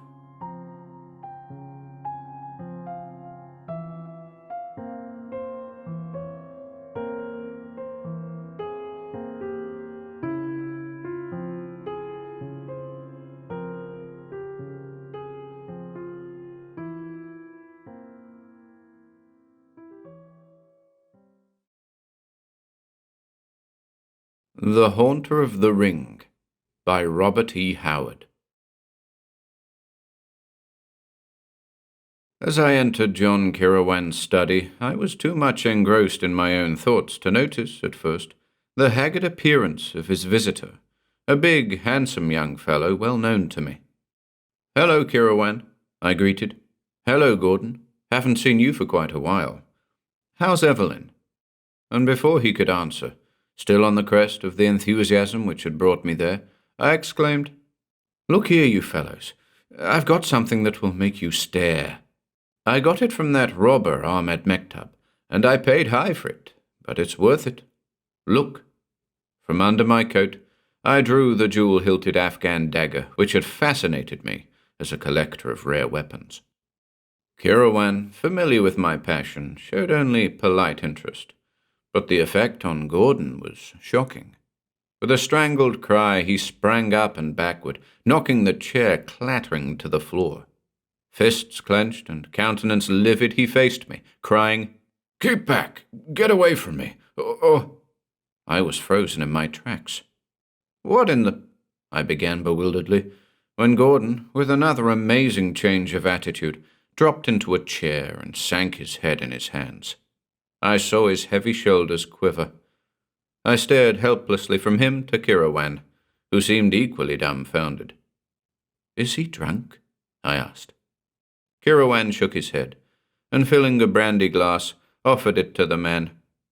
Gordon looked up with haggard eyes, seized the drink, and gulped it down like a man half-famished. Then he straightened up and looked at us shamefacedly. "I'm sorry I went off my handle, O'Donnell," he said. "It was the unexpected shock of you drawing that knife." "Well," I retorted with some disgust, "I suppose you thought I was going to stab you with it. Yes, I did. Then, at the utterly blank expression on my face, he added, Oh, I didn't actually think that. At least I didn't reach that conclusion by any process of reasoning. It was just the blind, primitive instinct of a hunted man, against whom anyone's hand may be turned. His strange words and the despairing way he said them sent a queer shiver of nameless apprehension down my spine. What are you talking about? I demanded uneasily. Hunted? For what? You never committed a crime in your life. Not in this life, perhaps, he muttered. What do you mean? What if retribution for a black crime committed in a previous life were hounding me? He muttered. That's nonsense, I snorted. Oh, is it? He exclaimed, stung. Did you ever hear of my great-grandfather, Sir Richard Gordon of Argyll? Sure, but what's that got to do with... You've seen his portrait. Doesn't it resemble me? Well, yes, I admitted. Except that your expression is frank and wholesome, whereas his is crafty and cruel. He murdered his wife, answered Gordon. Suppose the theory of reincarnation were true. Why shouldn't a man suffer in one life for a crime committed in another? You mean you think you are the reincarnation of your great-grandfather? Of all the fantastic... Well, since he killed his wife, I suppose you'll be expecting Evelyn to murder you. This last was delivered in searing sarcasm, as I thought of the sweet, gentle girl Gordon had married. His answer stunned me. My wife, he said slowly, has tried to kill me 3 times in the past week. There was no reply to that. I glanced helplessly at John Kirawan. He sat in his customary position, chin resting on his strong, slim hands. His white face was immobile, but his dark eyes gleamed with interest. In the silence I heard a clock ticking like a death watch. Tell us the full story, Gordon, suggested Kirawan, and his calm, even voice was like a knife that cut a strangling, relieving the unreal tension. You know we've been married less than a year, Gordon began, plunging into the tale as though he were bursting for utterance. His words stumbled and tripped over one another. All couples have spats, of course, but we've never had any real quarrels. Evelyn is the best-natured girl in the world. The first thing out of the ordinary occurred about a week ago. We had driven up in the mountains, left the car, and were wandering around picking wild flowers. At last we came to a steep slope, some 30 feet in height, and Evelyn called my attention to the flowers which grew thickly at the foot. I was looking over the edge and wondering if I could climb down without tearing my clothes to ribbons, when I felt a violent shove from behind that toppled me over. If it had been a sheer cliff, I'd have broken my neck. As it was, I went tumbling down, rolling and sliding, and brought up at the bottom scratched and bruised, with my garments in rags. I looked up and saw Evelyn staring down, apparently frightened half out of her wits. "Oh, Jim," she cried, "are you hurt? How came you to fall?" It was on the tip of my tongue to tell her there was such a thing as carrying a joke too far, but these words checked me. I decided that she must have stumbled against me unintentionally, and actually didn't know it was she who precipitated me down the slope. So I laughed it off and went home. She made a great fuss over me, insisted on swabbing my scratches with iodine, and lectured me for my carelessness. I hadn't the heart to tell her it was her fault. But 4 days later, the next thing happened. I was walking along our driveway when I saw her coming up in the automobile. I stepped out on the grass to let her by, as there isn't any curb along the driveway. She was smiling as she approached me, and slowed down the car as if to speak to me. Then, just before she reached me, a most horrible change came over her expression. Without warning, the car leaped at me like a living thing as she drove her foot down on the accelerator. Only a frantic leap backward saved me from being ground under the wheels. The car shot across the lawn and crashed into a tree. I ran to it and found Evelyn dazed and hysterical, but unhurt. She babbled of losing control of the machine. I carried her into the house and sent for Dr. Donnelly. He found nothing seriously wrong with her, and attributed her day's condition to fright and shock. Within half an hour she regained her normal senses, but she's refused to touch the wheel since. Strange to say, she seemed less frightened on her own account than on mine. She seemed vaguely to know that she'd nearly run me down, and grew hysterical again when she spoke of it. Yet she seemed to take it for granted that I knew the machine had got out of her control. But I distinctly saw her wrench the wheel around, and I know she deliberately tried to hit me. Why, God alone knows. Still, I refused to let my mind follow the channel it was getting into. Evelyn had never given any evidence of any psychological weakness or nerves. She's always been a level-headed girl, wholesome and natural. But I began to think she was subject to crazy impulses. Most of us have felt the impulse to leap from tall buildings. And sometimes a person feels a blind, childish, and utterly reasonless urge to harm someone. We pick up a pistol, and the thought suddenly enters our mind how easy it would be to send our friend, who sits smiling and unaware, into eternity with a touch of the trigger. Of course we don't do it, but the impulse is there. So I thought perhaps some lack of mental discipline made Evelyn susceptible to these unguided impulses, and unable to control them. Nonsense, I broke in. I've known her since she was a baby. If she has any such trait, she's developed it since she married you. It was an unfortunate remark. Gordon caught it up with a despairing gleam in his eyes. That's just it. Since she married me. It's a curse, a black, ghastly curse, crawling like a serpent out of the past. I tell you, I was Richard Gordon, and she was Lady Elizabeth, his murdered wife. His voice sank to a blood-freezing whisper. I shuddered. It's an awful thing to look upon the ruin of a keen, clean brain, and such I was certain that I surveyed in James Gordon. Why or how or by what grisly chance it had come about I could not say, but I was certain the man was mad. You spoke of 3 attempts. It was John Kirowan's voice again, calm and stable amid the gathering webs of horror and unreality. Look here. Gordon lifted his arm, drew back the sleeve, and displayed a bandage, the cryptic significance of which was intolerable. I came into the bathroom this morning looking for my razor, he said. I found Evelyn just on the point of using my best shaving implement for some feminine purpose, to cut out a pattern or something. Like many women, she can't seem to realize the difference between a razor and a butcher knife or a pair of shears. I was a bit irritated, and I said, Evelyn, how many times have I told you not to use my razors for such things? Bring it here. I'll give you my pocket knife. I'm sorry, Jim, she said. I didn't know it would hurt the razor. Here it is. She was advancing, holding the open razor toward me. I reached for it. Then something warned me. It was the same look in her eyes, just as I had seen it the day she nearly ran over me.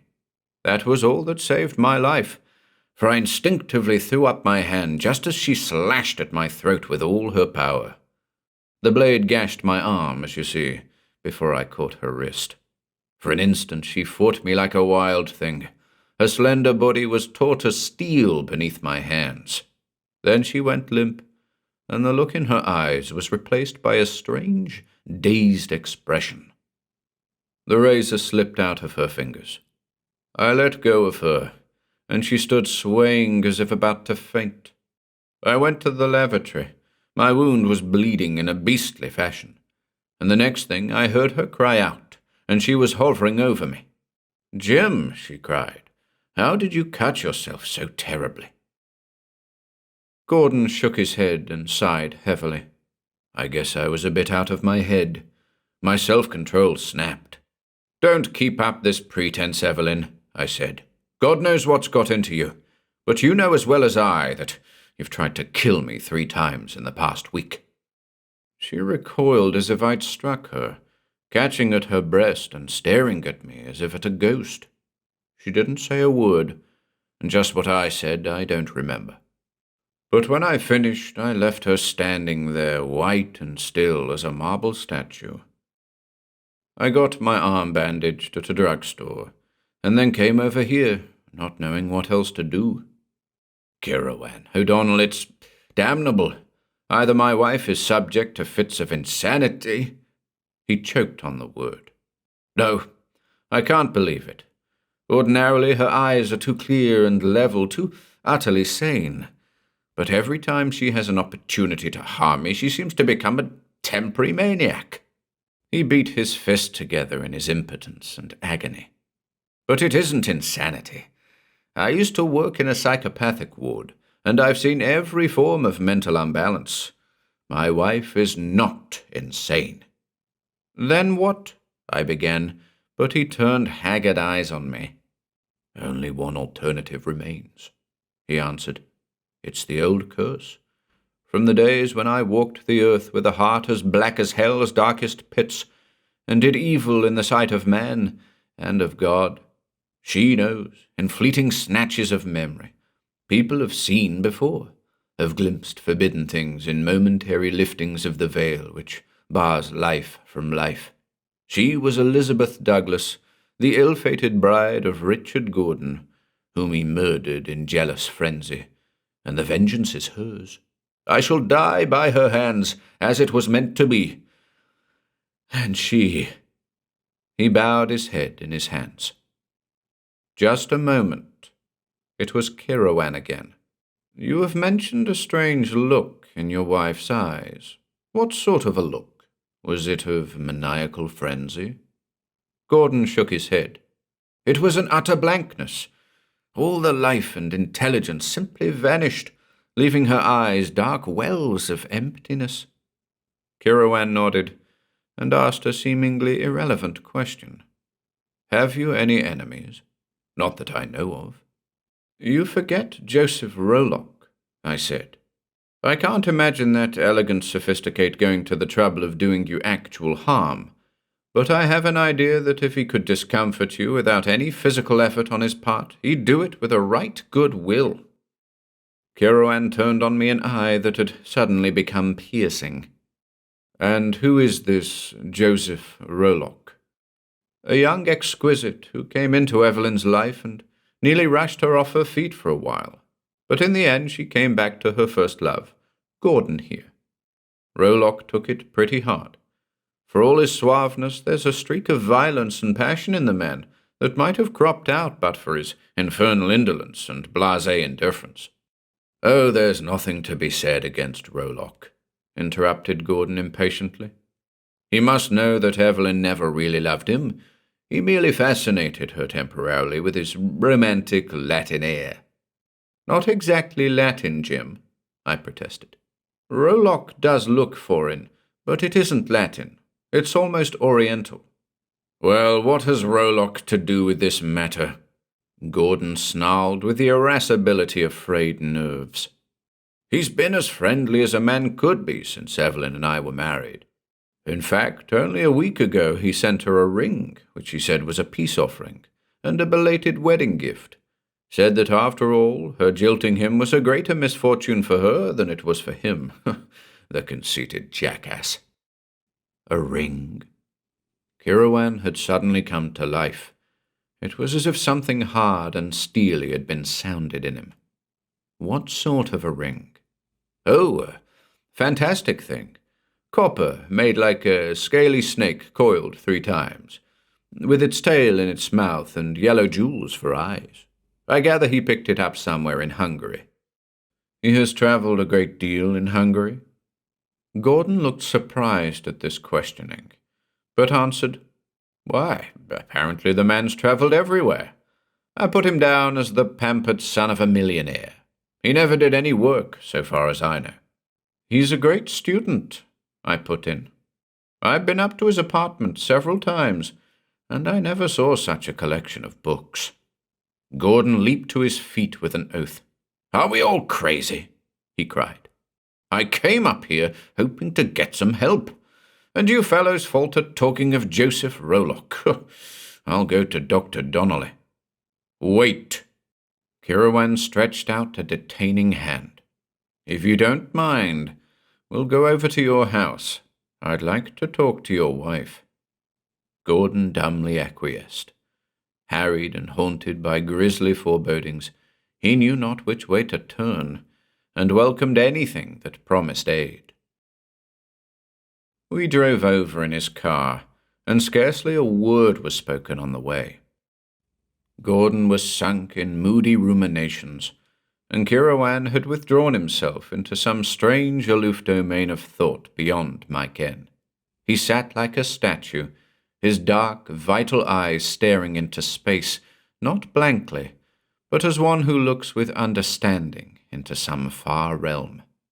Though I counted the man as my best friend, I knew but little of his past. He had come into my life as abruptly and unannounced as Joseph Rolock had come into the life of Evelyn Ash. I had met him at the Wanderers' Club, which is composed of the drift of the world, travellers, eccentrics, and all manner of men whose paths lie outside the beaten tracks of life. I had been attracted to him, and intrigued by his strange powers and deep knowledge.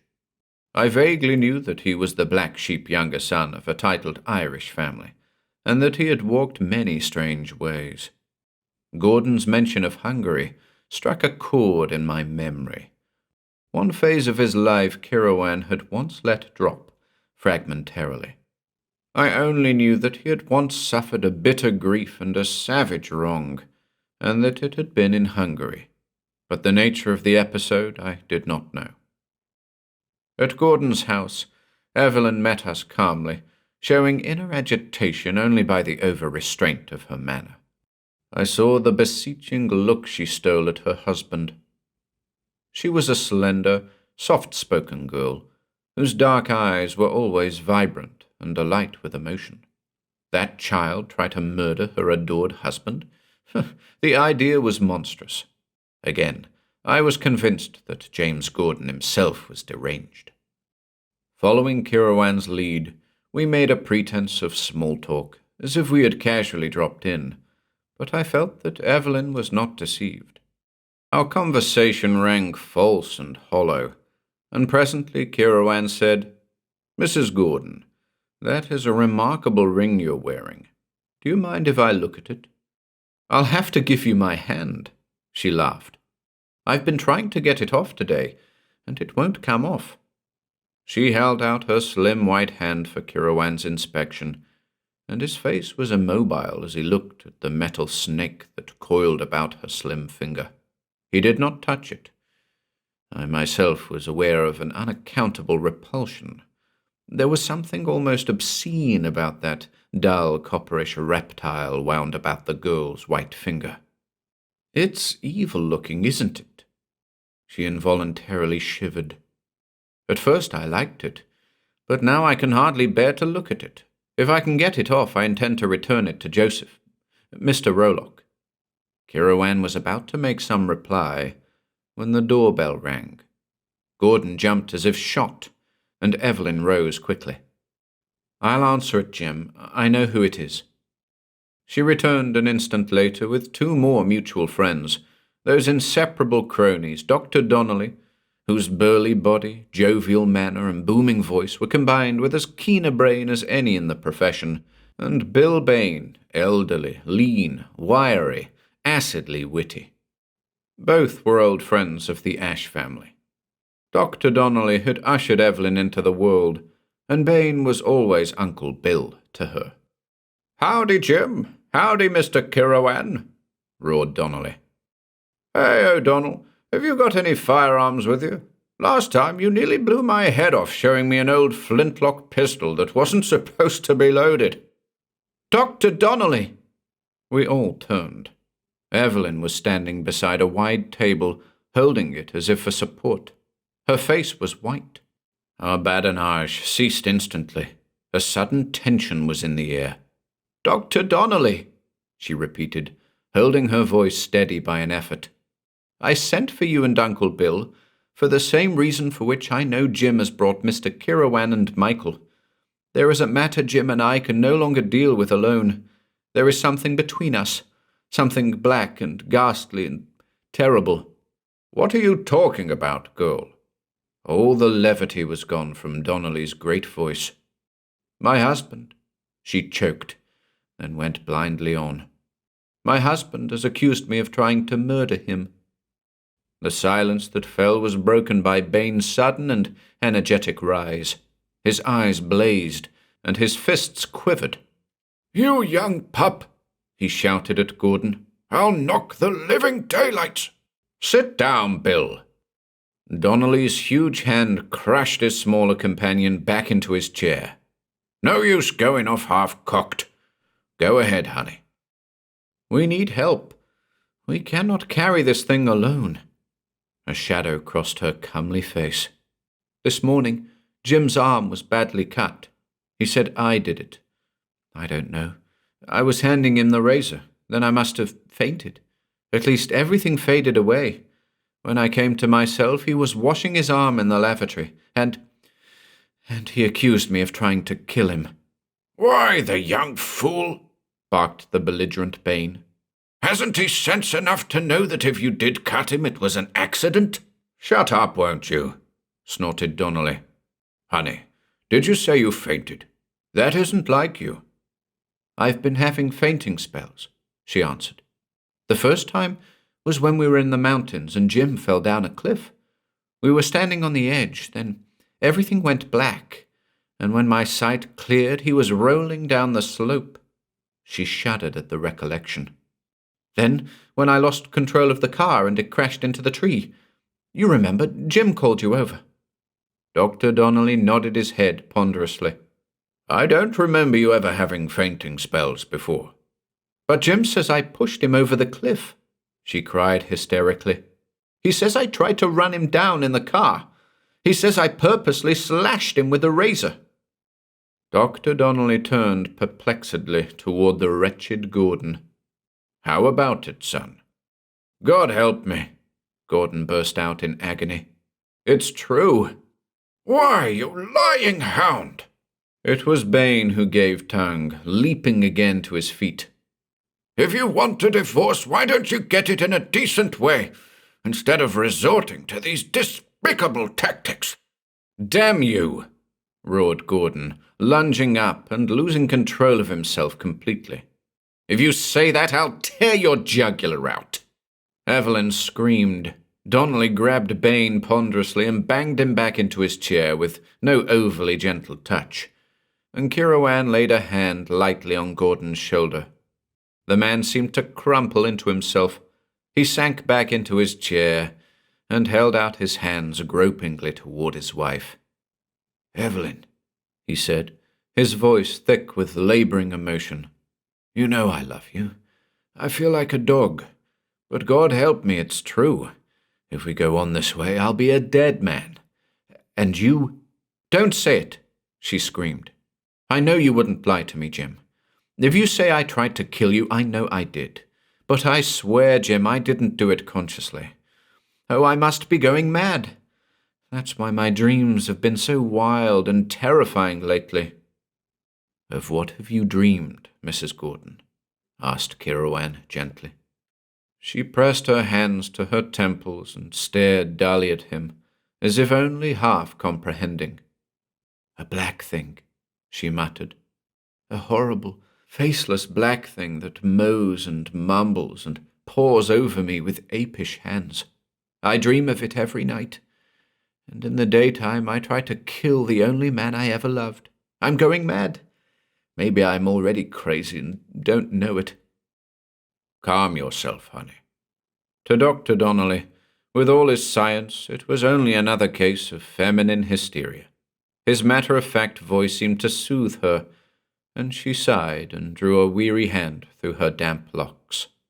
"We'll talk this all over, and everything's going to be okay," he said, drawing a thick cigar from his vest pocket. "Give me a match, honey." She began mechanically to feel about the table, and just as mechanically Gordon said, "There are matches in the drawer, Evelyn."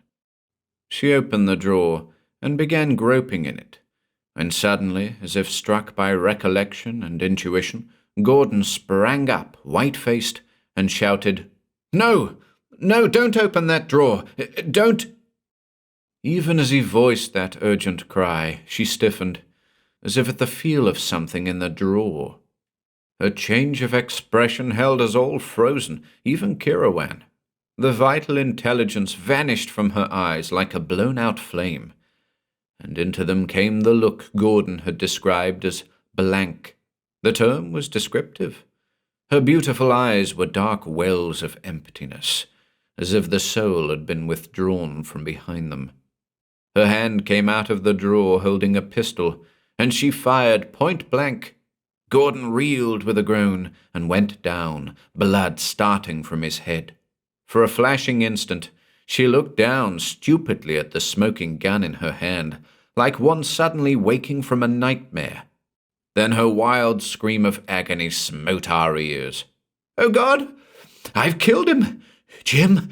Jim!"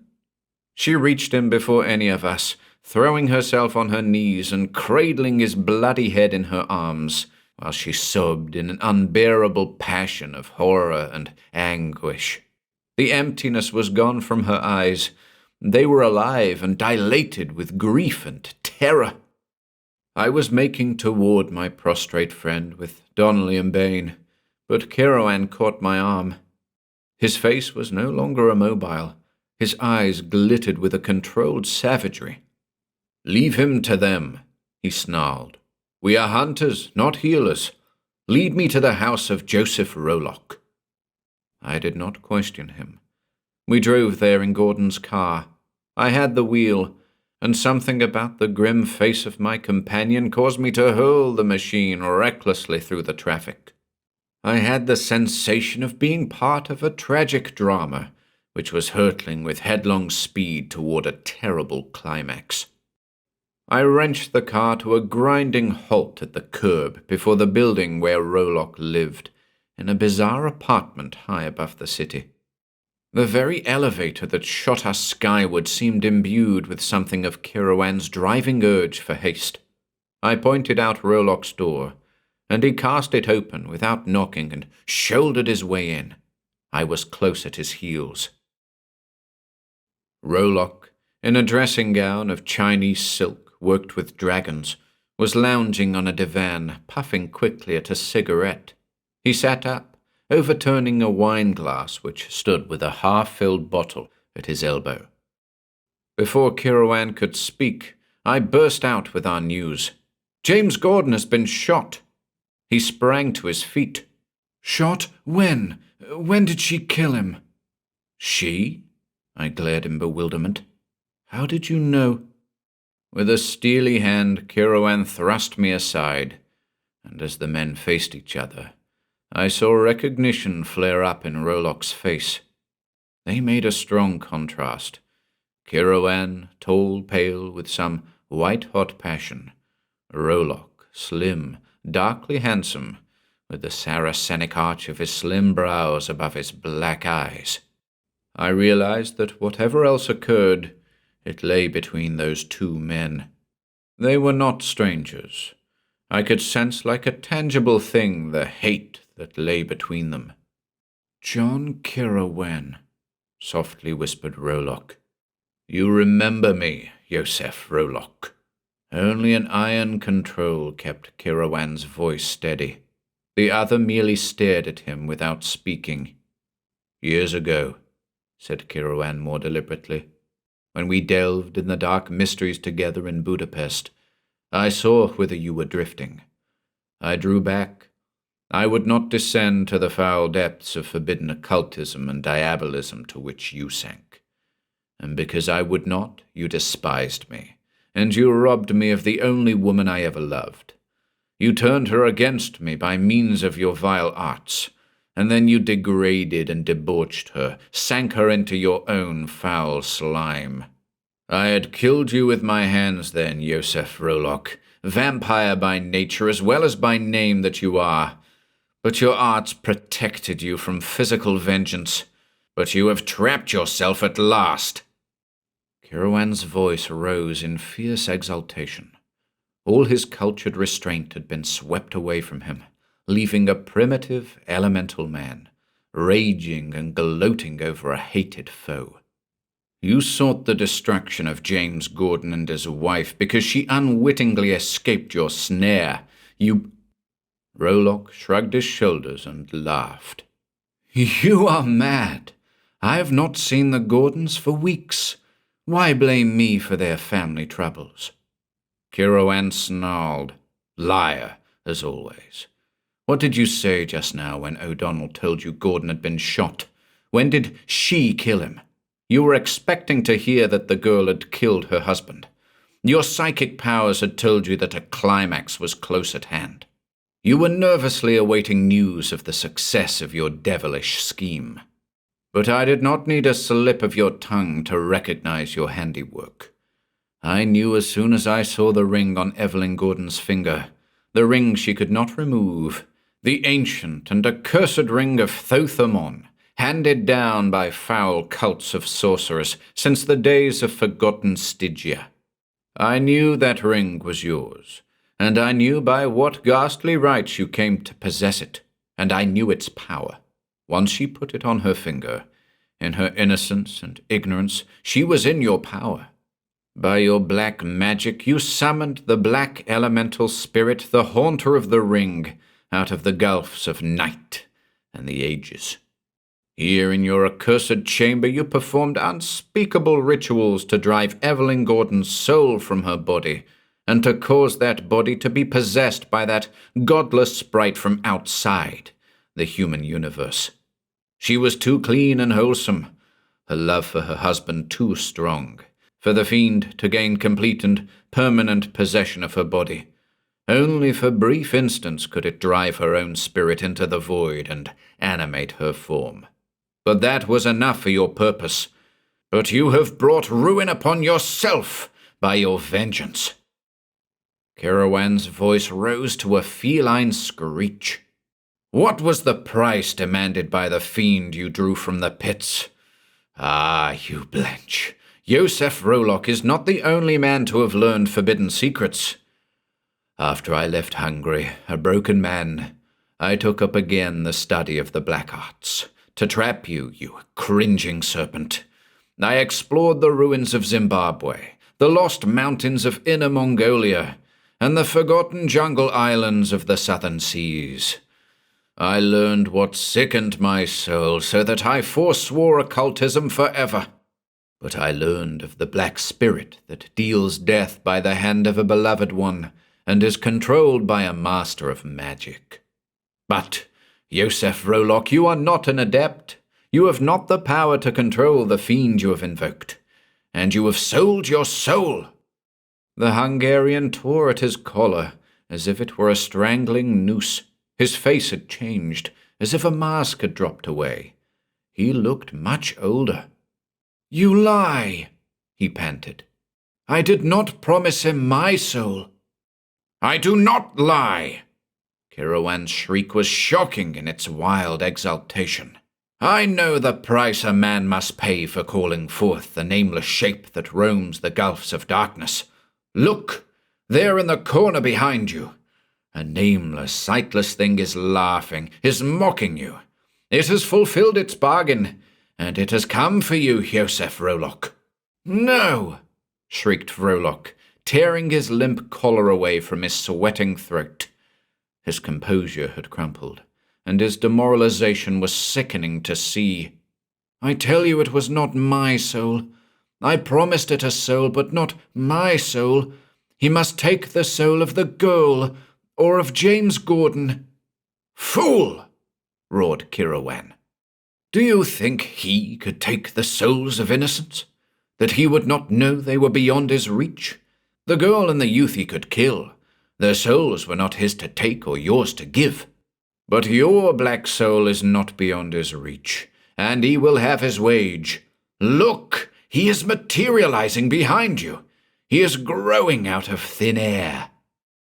Was it the hypnosis inspired by Kirowan's burning words that caused me to shudder and grow cold? To feel an icy chill that was not of earth pervade the room? Was it a trick of light and shadow that seemed to produce the effect of a black, anthropomorphic shadow on the wall behind the Hungarian? No, by heaven. It grew, it swelled. Vrolock had not turned. He stared at Kiroan with eyes starting from his head, hair standing stiffly on his scalp, sweat dripping from his livid face. Kiroan's cry started shudders down my spine. "Look behind you, fool! I see him! He has come! He is here! His grisly mouth gapes in awful laughter. His misshapen paws reach for you." And then at last, Vrolock wheeled with an awful shriek, throwing his arms above his head in a gesture of wild despair. And for one brain-shattering instant he was blotted out by a great black shadow. Kiroan grasped my arm, and we fled from that accursed chamber, blind with horror. The same paper, which bore a brief item telling of James Gordon having suffered a slight scalp wound by the accidental discharge of a pistol in his home, headlined the sudden death of Joseph Vrolock, wealthy and eccentric clubman, in his sumptuous apartments, apparently from heart failure. I read it at breakfast, while I drank cup after cup of black coffee, from a hand that was not too steady, even after the lapse of a night. Across the table from me, Kiroan likewise seemed to lack appetite. He brooded, as if he roamed again through bygone years. Gordon's fantastic theory of reincarnation was wild enough, I said at last, but the actual facts were still more incredible. Tell me, Kiroan, was that last scene the result of hypnosis? Was it the power of your words that made me seem to see a black horror grow out of the air and rip Joseph Vrolock's soul from his living body? He shook his head. No human hypnotism would strike that black-hearted devil dead on the floor.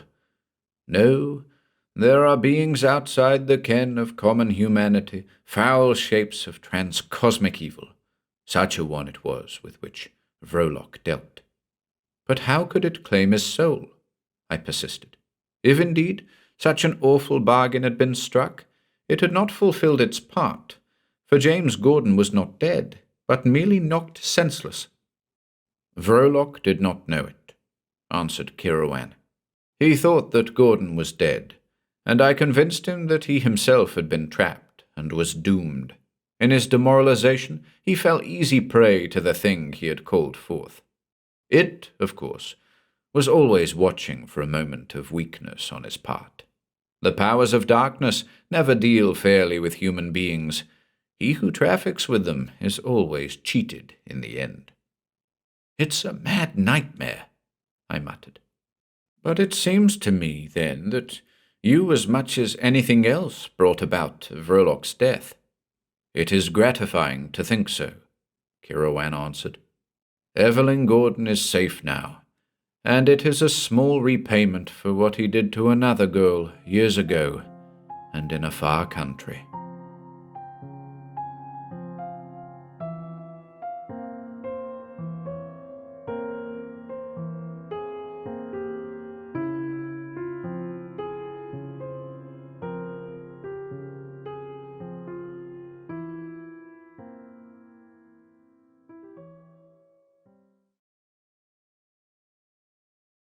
The Fire of Asshurbanipal by Robert E. Howard.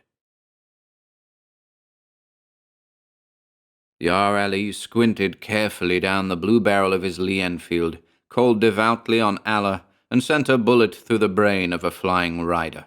"Allahu Akbar!" the big Afghan shouted in glee, waving his weapon above his head.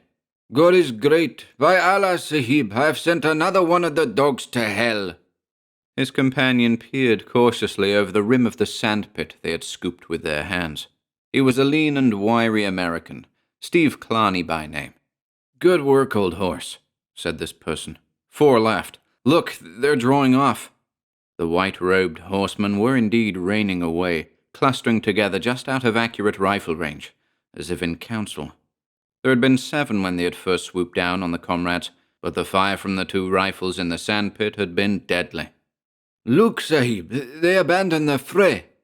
Yar Ali stood up boldly and shouted taunts at the departing riders, one of whom whirled and sent a bullet that kicked up sand 30 feet in front of the pit. "They shoot like the sons of dogs," said Yar Ali in complacent self-esteem. "By Allah, did you see that rogue plunge from his saddle as my lead went home? Up, Sahib, let us run after them and cut them down." Paying no attention to this outrageous proposal, for he knew it was but one of the gestures Afghan nature continually demands, Steve rose, dusted off his breeches, and, gazing after the riders, now white specks far out on the desert, said musingly, "Those fellows ride as if they had some set purpose in mind, not a bit like men running from a licking." "Aye," agreed Yar Ali promptly, and seeing nothing inconsistent with his present attitude and recent bloodthirsty suggestion. "They ride after more of their kind. They are hawks who give up their prey not quickly. We'd best move our position quickly, Steve Sahib. They will come back, maybe in a few hours, maybe in a few days. It all depends on how far away lies the oasis of their tribe. But they will be back. We have guns and lives. They want both. And behold—" The Afghan levered out the empty shell and slipped a single cartridge into the breech of his rifle. "My last bullet, Sahib." Steve nodded. "I've got 3 left." The raiders whom their bullets had knocked from the saddle had been looted by their own comrades. No use searching the bodies which lay in the sand for ammunition. Steve lifted his canteen and shook it. Not much water remained. He knew that Yar Ali had only a little more than he, though the big Afridi, bred in a barren land, had used and needed less water than did the American, although the latter, judged from a white man's standards, was hard and tough as a wolf. As Steve unscrewed the canteen cap and drank very sparingly, he mentally reviewed the chain of events that had led them to their present position. Wanderers, soldiers of fortune, thrown together by chance and attracted to each other by mutual admiration, he and Yar Ali had wandered from India, up through Turkestan, and down through Persia, an oddly assorted but highly capable pair. Driven by the restless urge of inherent wanderlust, their avowed purpose, which they swore to and sometimes believed themselves, was the accumulation of some vague and undiscovered treasure, some pot of gold at the foot of some yet unborn rainbow. Then, in ancient Shiraz, they had heard of the Fire of Asshurbanipal, from the lips of an ancient Persian trader who only half believed what he repeated to them. They heard the tale that he in turn had heard from the babbling lips of delirium in his distant youth. He had been a member of a caravan 50 years before, which, wandering far on the southern shore of the Persian Gulf, trading for pearls, had followed the tale of a rare pearl far into the desert. The pearl, rumored found by a diver and stolen by a sheikh of the interior, they did not find, but they did pick up a Turk who was dying of starvation, thirst, and a bullet wound in the thigh. As he died in delirium, he babbled a wild tale of a silent, dead city of black stone, set in the drifting sands of the desert far to the westward, and of a flaming gem, clutched in the bony fingers of a skeleton, on an ancient throne. He had not dared bring it away with him, because of an overpowering, brooding horror that haunted the place, and thirst had driven him into the desert again, where Bedouins had pursued and wounded him. Yet he had escaped, riding hard until his horse fell under him. He died without telling how he had reached the mythical city in the first place, but the old trader thought he must have come from the northwest, a deserter from the Turkish army, making a desperate attempt to reach the Gulf. The men of the caravan had made no attempt to plunge still further into the desert in search of the city, for, said the old trader, they believed it to be the ancient city of evil spoken of in the Necronomicon of the mad Arab Alhazred, the city of the dead on which an ancient curse rested. Legends named it vaguely. The Arabs called it Beled el-Jinn, the city of devils, and the Turks Karashir, the Black City. And the gem was that ancient and accursed jewel belonging to a king of long ago, whom the Grecians called Sardanapalus, and the Semitic peoples Assurbanipal. Steve had been fascinated by the tale, admitting to himself that it was doubtless one of the 10,000 cock-and-bull myths mooted about the East. Still, there was a possibility that he and Yar Ali had stumbled onto a trace of that pot of rainbow gold for which they searched. And Yar Ali had heard hints before of a silent city of the sands, Tales had followed the eastbound caravans over the high Persian uplands and across the sands of Turkestan, into the mountain country and beyond. Vague tales, whispers of a black city of the jinn, deep in the hazes of a haunted desert. So, following the trail of the legend, the companions had come from Shiraz to a village on the Arabian shore of the Persian Gulf, and there had heard more from an old man who had been a pearl diver in his youth. The loquacity of age was on him, and he told tales repeated to him by wandering tribesmen who had them in turn from the wild nomads of the deep interior. And again Steve and Yar Ali heard of the still black city with giant beasts carved of stone, and the skeleton sultan who held the blazing gem. And so, mentally swearing at himself for a fool, Steve had made the plunge, and Yar Ali, secure in the knowledge that all things lay on the lap of Allah, had come with him. Their scanty supply of money had been just sufficient to provide riding camels and provisions for a bold flying invasion of the unknown. Their only chart had been the vague rumors that placed the supposed location of Karasher. There had been days of hard travel, pushing the beasts and conserving water and food. Then, deep in the desert they invaded, they had encountered a blinding sand wind in which they had lost the camels. After that came long miles of staggering through the sands, battered by a flaming sun, subsisting on rapidly dwindling water from their canteens and food Yar Ali had in a pouch. No thought of finding the mythical city now. They pushed on blindly in hope of stumbling upon a spring. They knew that behind them no oases lay within a distance they could hope to cover on foot. It was a desperate chance, but their only one. Then white-clad hawks had swooped down on them, out of the haze of the skyline, and from a shallow and hastily scooped trench the adventurers had exchanged shots with the wild riders who circled them at top speed. The bullets of the Bedouins had skipped through their makeshift fortifications, knocking dust into their eyes and flicking bits of cloth from their garments, but by good chance neither had been hit. Their one bit of luck, reflected Clarny, as he cursed himself for a fool. What a mad venture it had been anyway. To think that two men could so dare the desert and live, much less wrest from its abysmal bosom the secrets of the ages, and that crazy tale of a skeleton hand gripping a flaming jewel in a dead city? Bosh! What utter rot! He must have been crazy himself to credit it, the American decided with the clarity of view that suffering and danger bring. Well, old horse, said Steve, lifting his rifle, let's get going. It's a toss-up if we die of thirst or get sniped off by the Desert Brothers. Anyway, we're doing no good here. God gives, agreed Yar Ali cheerfully. The sun sinks westward. Soon the coolness of night will be upon us. Perhaps we shall find water yet, Sahib. Look, the terrain changes to the south. Clarny shaded his eyes against the dying sun. Beyond a level, barren expanse of several miles' width, the land had indeed become more broken. Aborted hills were in evidence. The American slung his rifle over his arm and sighed. Heave ahead. We're food for the buzzards anyhow. The sun sank and the moon rose, flooding the desert with weird silver light. Drifted sand glimmered in long ripples, as if a sea had suddenly been frozen into immobility. Steve, parched fiercely by a thirst he dared not fully quench, cursed beneath his breath. The desert was beautiful beneath the moon, with the beauty of a cold marble lorelei to lure men to destruction. What a mad quest, his weary brain reiterated. The Fire of Asshurbanipal retreated into the mazes of unreality with each dragging step. The desert became not merely a material wasteland, but the grey mists of the lost eons, in whose depths dreamed sunken things. Clarny stumbled and swore. Was he failing already? Yar Ali swung along with the easy, tireless stride of the mountain man, and Steve set his teeth, nerving himself to greater effort. They were entering the broken country at last, and the going became harder. Shallow gullies and narrow ravines knifed the earth with wavering patterns. Most of them were nearly filled with sand, and there was no trace of water. This country was once oasis country, commented Yar Ali.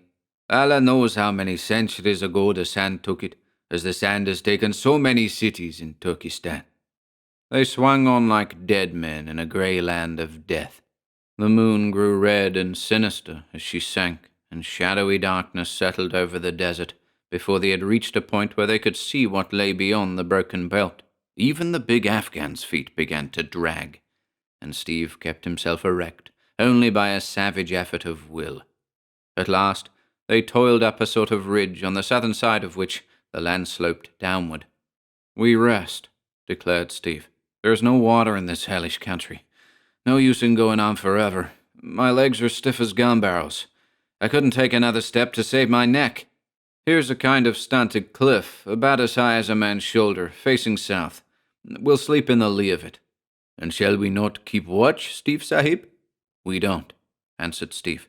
"If the Arabs cut our throats while we're asleep, so much the better. We're goners anyhow."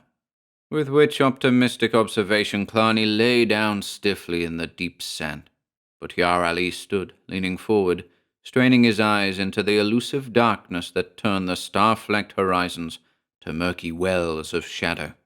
"Something lies on the skyline to the south," he muttered uneasily. "A hill? I cannot tell, or even be sure that I see anything at all." "You're seeing mirages already," said Steve irritably. "Lie down and sleep." And so saying, Steve slumbered. The sun in his eyes awoke him. He sat up, yawning, and his first sensation was that of thirst. He lifted his canteen and wet his lips. One drink left. Yar Ali still slept. Steve's eyes wandered over the southern horizon, and he started. He kicked the recumbent Afghan. "Hey, wake up, Ali.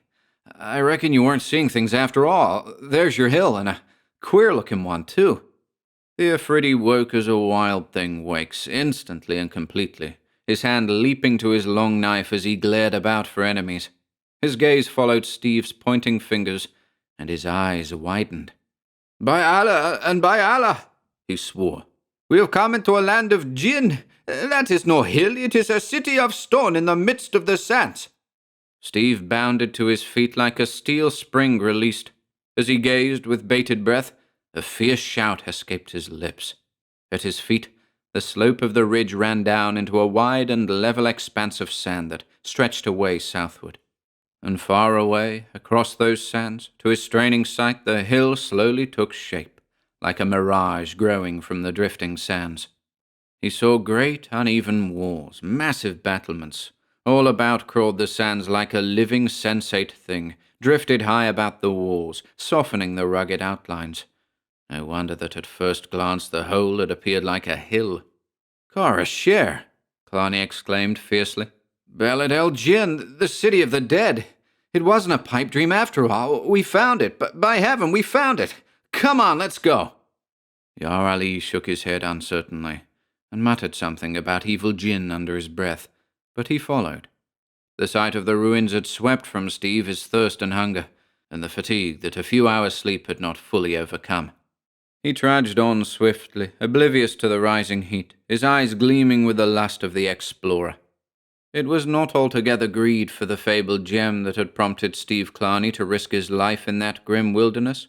Deep in his soul lurked the age-old heritage of the white man, the urge to seek out the hidden places of the world, and that urge had been stirred to the depths by the ancient tales. Now as they crossed the level waste that separated the broken land from the city, they saw the shattered walls take clearer form and shape, as if they grew out of the morning sky.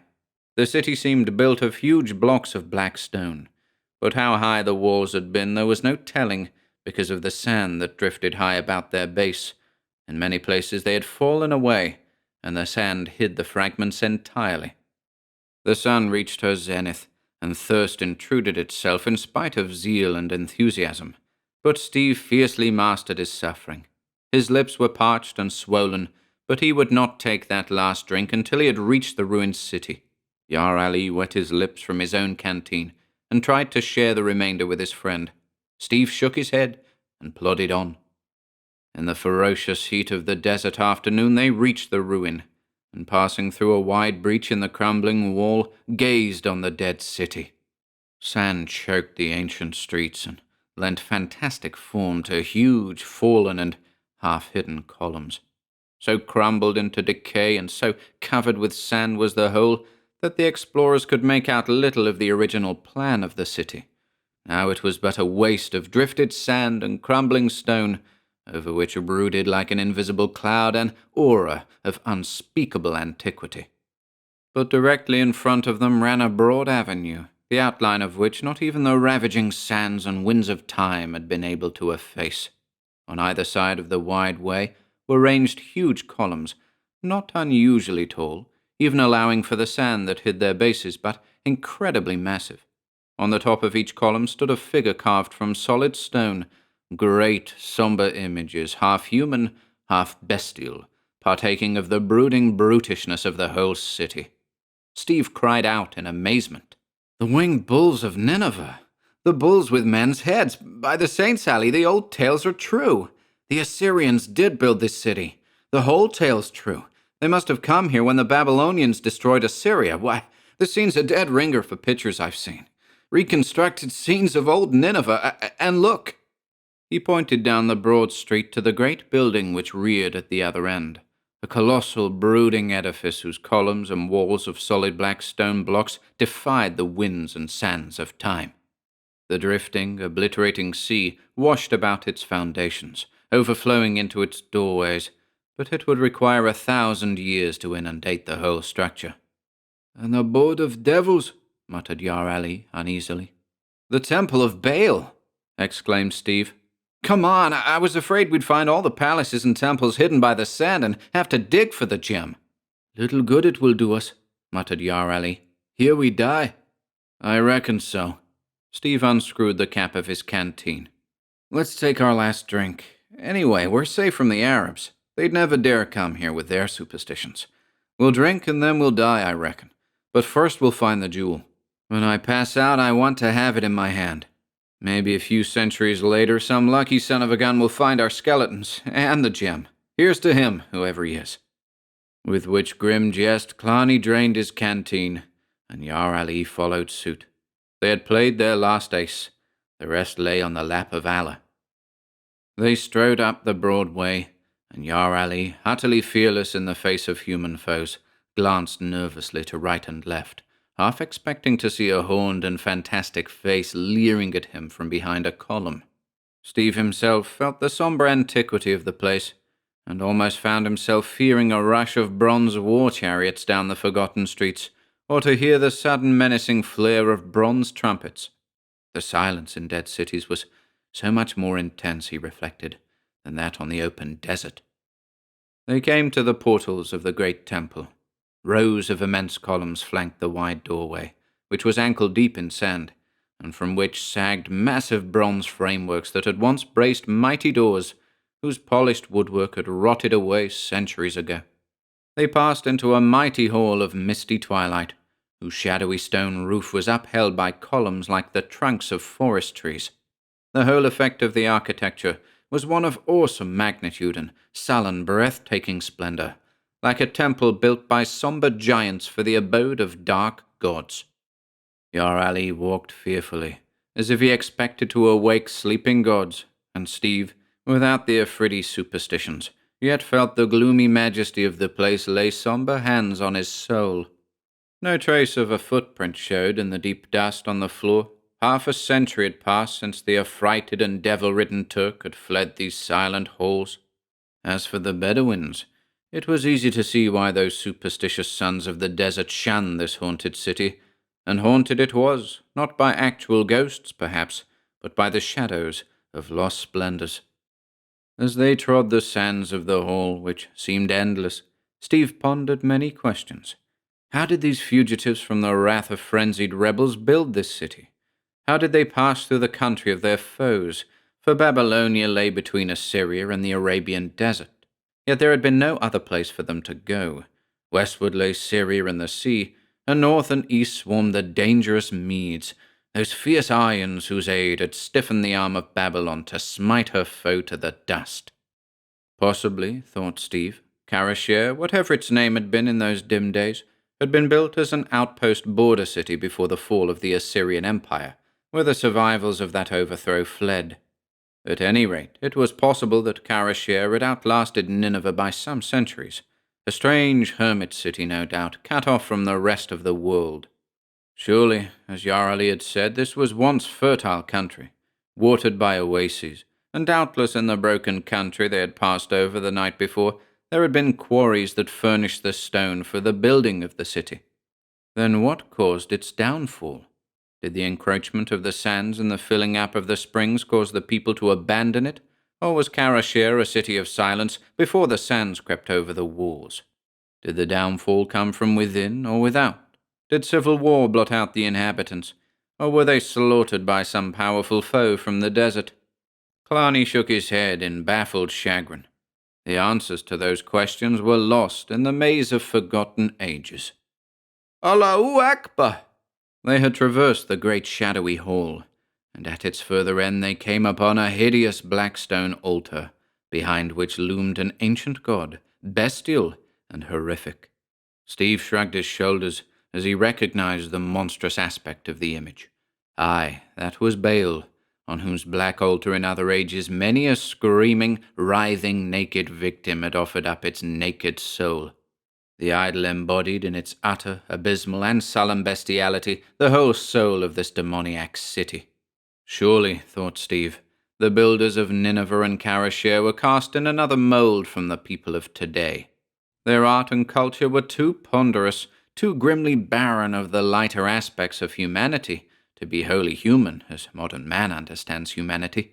Their architecture was repellent, of high skill, yet so massive, sullen, and brutish in effect as to be almost beyond the comprehension of moderns.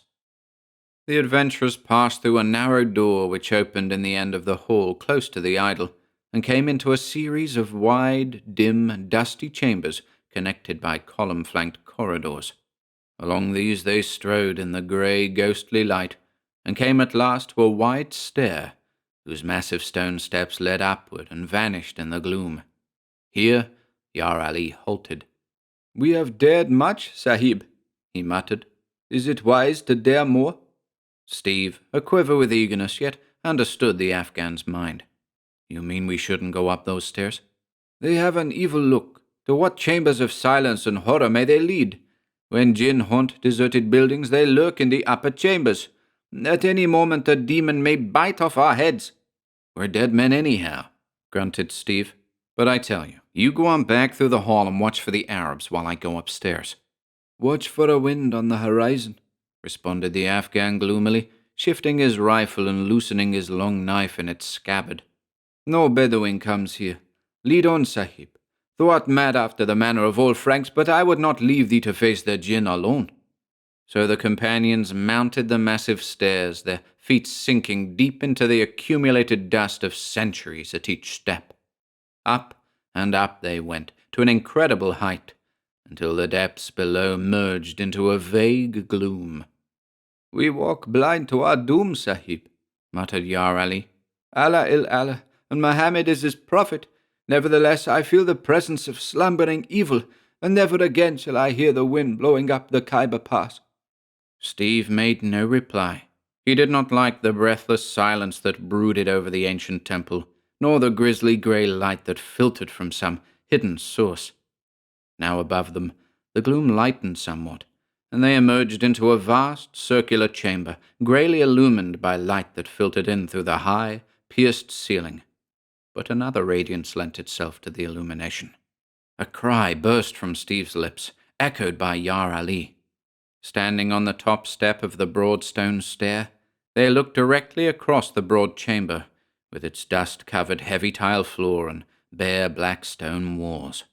From about the center of the chamber, massive steps led up to a stone dais, and on this dais stood a marble throne. About this throne glowed and shimmered an uncanny light, and the awestruck adventurers gasped as they saw its source. On the throne slumped a human skeleton, an almost shapeless mass of mouldering bones. A fleshless hand sagged outstretched upon the broad marble throne arm, and in its grisly clasp there pulsed and throbbed like a living thing a great crimson stone, the Fire of Asshurbanipal. Even after they had found the lost city, Steve had not really allowed himself to believe that they would find the gem, or that it even existed in reality. Yet he could not doubt the evidence of his eyes, dazzled by that evil, incredible glow. With a fierce shout, he sprang across the chamber and up the steps. Yar Ali was at his heels, but when Steve would have seized the gem, the Afghan laid a hand on his arm. "Wait!" exclaimed the big Mohammedan. "Touch it not yet, Sahib. A curse lies on ancient things, and surely this is a thing triply accursed. Else why has it lain here untouched in a country of thieves for so many centuries? It is not well to disturb the possessions of the dead." "Bosh!" snorted the American. "Superstitions. The Bedouins were scared by the tales that have come down to them from their ancestors. Being desert dwellers, they mistrust cities anyway, and no doubt this one had an evil reputation in its lifetime. And nobody except Bedouins have seen this place before, except that Turk who was probably half demented with suffering. These bones may be those of the king mentioned in the legend. The dry desert air preserves such things indefinitely, but I doubt it. Maybe Assyrian, most likely Arab. Some beggar that got the gem and then died on that throne for some reason or other." The Afghan scarcely heard him. He was gazing in fearful fascination at the great stone, as a hypnotized bird stares into a serpent's eye. "Look at it, Sahib," he whispered. "What is it? No such gem as this was ever cut by mortal hands. Look how it throbs and pulses like the heart of a cobra." Steve was looking, and he was aware of a strange, undefined feeling of uneasiness. Well versed in the knowledge of precious stones, he had never seen a stone like this. At first glance, he had supposed it to be a monster ruby, as told in the legends. Now he was not sure, and he had a nervous feeling that Yar Ali was right, that this was no natural, normal gem. He could not classify the style in which it was cut, and such was the power of its lurid radiance that he found it difficult to gaze at it closely for any length of time. The whole setting was not one calculated to soothe restless nerves. The deep dust on the floor suggested an unwholesome antiquity. The grey light evoked a sense of unreality, and the heavy black walls towered grimly, hinting at hidden things. "Let's take the stone and go," muttered Steve, an unaccustomed, panicky dread rising in his bosom. "Wait!" Yar Ali's eyes were blazing, and he gazed not at the gem, but at the sullen stone walls. "We are flies in the lair of the spider. Sahib, as Allah lives, it is more than the ghosts of old fears that lurk over this city of horror. I feel the presence of peril as I have felt it before, as I felt it in a jungle cavern where a python lurked unseen in the darkness, as I felt it in the temple of Thagi where the hidden stranglers of Shiva crouched to spring upon us, as I feel it now, tenfold." Steve's hair prickled.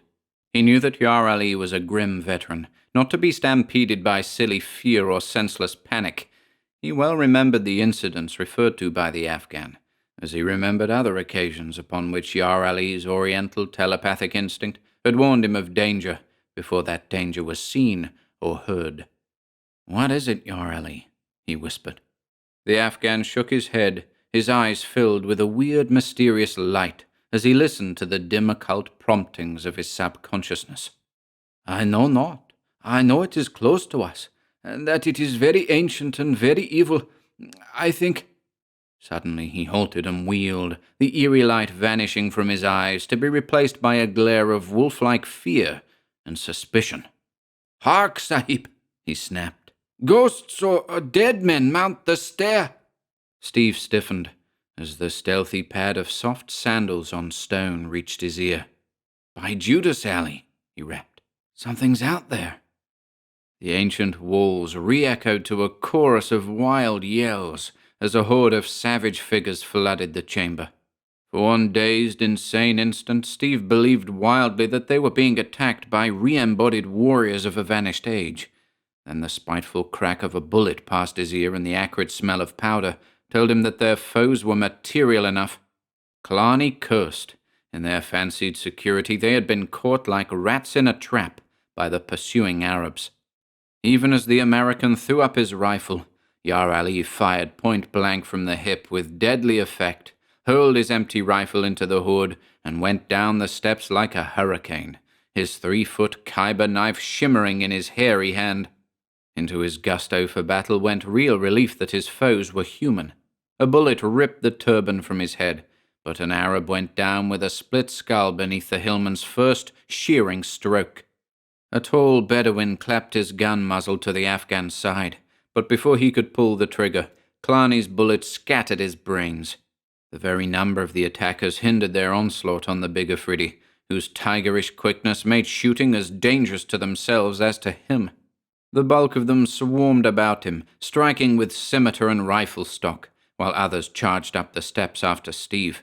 At that range there was no missing. The American simply thrust his rifle muzzle into a bearded face and blasted it into a ghastly ruin. The others came on, screaming like panthers. And now as he prepared to expend his last cartridge, Clarny saw two things in one flashing instant. A wild warrior who, with froth on his beard and a heavy scimitar uplifted, was almost upon him, and another who knelt on the floor, drawing a careful bead on the plunging Yar Ali. Steve made an instant choice and fired over the shoulder of the charging swordsman, killing the rifleman, and voluntarily offering his own life for his friends, for the scimitar was swinging at his own head. But even as the Arab swung, grunting with the force of the blow, his sandaled foot slipped on the marble steps, and the curved blade, veering erratically from its arc, clashed on Steve's rifle barrel. In an instant the American clubbed his rifle, and as the Bedouin recovered his balance and again heaved up the scimitar, Clarny struck with all his rangy power, and stock and skull shattered together. Then a heavy ball smacked into his shoulder, sickening him with the shock. As he staggered dizzily, a Bedouin whipped a turban cloth about his feet and jerked viciously. Clarny pitched headlong down the steps to strike with stunning force. A gun stock in a brown hand went up to dash out his brains, but an imperious command halted the blow. "Slay him not, but bind him hand and foot." As Steve struggled dazedly against many gripping hands, it seemed to him that somewhere he had heard that imperious voice before. The American's downfall had occurred in a matter of seconds. Even as Steve's second shot had cracked, Yar Ali had half severed a raider's arm and himself received a numbing blow from a rifle stock on his left shoulder. His sheepskin coat, worn despite the desert heat, saved his hide from half a dozen slashing knives. A rifle was discharged so close to his face that the powder burnt him fiercely, bringing a bloodthirsty yell from the maddened Afghan. As Yar Ali swung up his dripping blade, the rifleman, ashy-faced, lifted his rifle above his head in both hands to parry the downward blow, whereat the Afridi, with a yelp of ferocious exultation, shifted as a jungle cat strikes and plunged his long knife into the Arab's belly. But at that instant a rifle stock, swung with all the hearty ill will its wielder could evoke, crashed against the giant's head, laying open the scalp and dashing him to his knees. With the dogged and silent ferocity of his breed, Yar Ali staggered blindly up again, slashing at foes he could scarcely see, but a storm of blows battered him down again, nor did his attackers cease beating him until he lay still. They would have finished him in short order then, but for another peremptory order from their chief, whereupon they bound the senseless knife man and flung him down alongside Steve, who was fully conscious and aware of the savage hurt of the bullet in his shoulder. He glared up at the tall Arab who stood looking down at him. "Well, Sahib," said this one, and Steve saw he was no Bedouin. "Do you not remember me?" Steve scowled. A bullet wound is no aid to concentration. "You look familiar. By Judas, you are Nureddin el-Mekru." "I am honored. The Sahib remembers," Nureddin salaamed mockingly. "And you remember, no doubt, the occasion on which you made me a present of this?" The dark eyes shadowed with bitter menace, and the sheikh indicated a thin white scar on the angle of his jaw. "I remember," snarled Clarny, whom pain and anger did not tend to make docile. "It was in Somaliland years ago. You were in the slave trade then. A wretch of a nigger escaped from you and took refuge with me. You walked into my camp one night in your high-handed way, started a row, and in the ensuing scrap you got a butcher knife across your face. I wish I'd cut your lousy throat." "You had your chance," answered the Arab. "Now the tables are turned." "I thought your stamping ground lay west," growled Clarny. "Yemen, and the Somali country." "I quit the slave trade long ago," answered the sheikh. "It is an outworn game. I led a band of thieves in Yemen for a time. Then again I was forced to change my location. I came here with a few faithful followers, and by Allah, these wild men nearly slit my throat at first. But I overcame their suspicions, and now I lead more men than have followed me in years. They whom you fought off yesterday were my men, scouts I had sent out ahead. My oasis lies far to the west. We have ridden for many days, for I was on my way to this very city. When my scouts rode in and told me of two wanderers, I did not alter my course, for I had business first in Beled El-Jin. We rode into the city from the west, and saw your tracks in the sand. We followed them, and you were blind buffalo who heard not our coming." Steve snarled.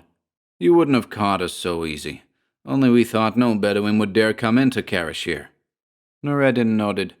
"But I am no Bedouin. I have traveled far and seen many lands and many races, and I have read many books. I know that fear is smoke, that the dead are dead, and that jinn and ghosts and curses are mist that the wind blows away. It was because of the tales of the Red Stone that I came into this forsaken desert, but it has taken months to persuade my men to ride with me here. But I am here, and your presence is a delightful surprise. Doubtless you have guessed why I had you taken alive. I have more elaborate entertainment planned for you and that Patan swine. Now, I take the Fire of Asshurbanipal, and we will go." He turned toward the dais, and one of his men, a bearded, one-eyed giant, exclaimed, "Hold, my lord! Ancient evil reigned here before the days of Mohammed. The jinn howl through these halls when the winds blow, and men have seen ghosts dancing on the walls beneath the moon. No man of mortals has dared this black city for 1,000 years, save one half a century ago, who fled shrieking. You have come here from Yemen. You do not know the ancient curse on this foul city, and this evil stone which pulses like the red heart of Satan.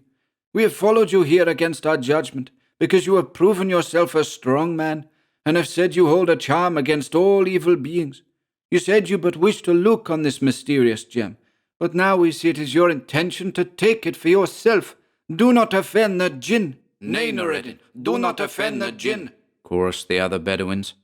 The Sheikh's own hard-bitten ruffians, standing in a compact group somewhat apart from the Bedouins, said nothing. Hardened to crimes and deeds of impiety, they were less affected by the superstitions of the desert men, to whom the dread tale of the accursed city had been repeated for centuries. Steve, even while hating Narrated with concentrated venom, realized the magnetic power of the man, the innate leadership that had enabled him to overcome thus far the fears and traditions of ages. "The curse is laid on infidels who invade the city," answered Narrated, "not on the faithful. See, in this chamber have we overcome our Kafar foes." A white-bearded desert hawk shook his head. "The curse is more ancient than Mohammed, and recks not of race or creed. Evil men reared this black city in the dawn of the beginnings of days. They oppressed our ancestors of the black tents and warred among themselves.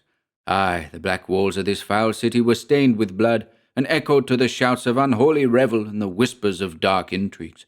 Thus came the stone to the city. There dwelt a magician at the court of Asshurbanipal, and the black wisdom of ages was not denied to him.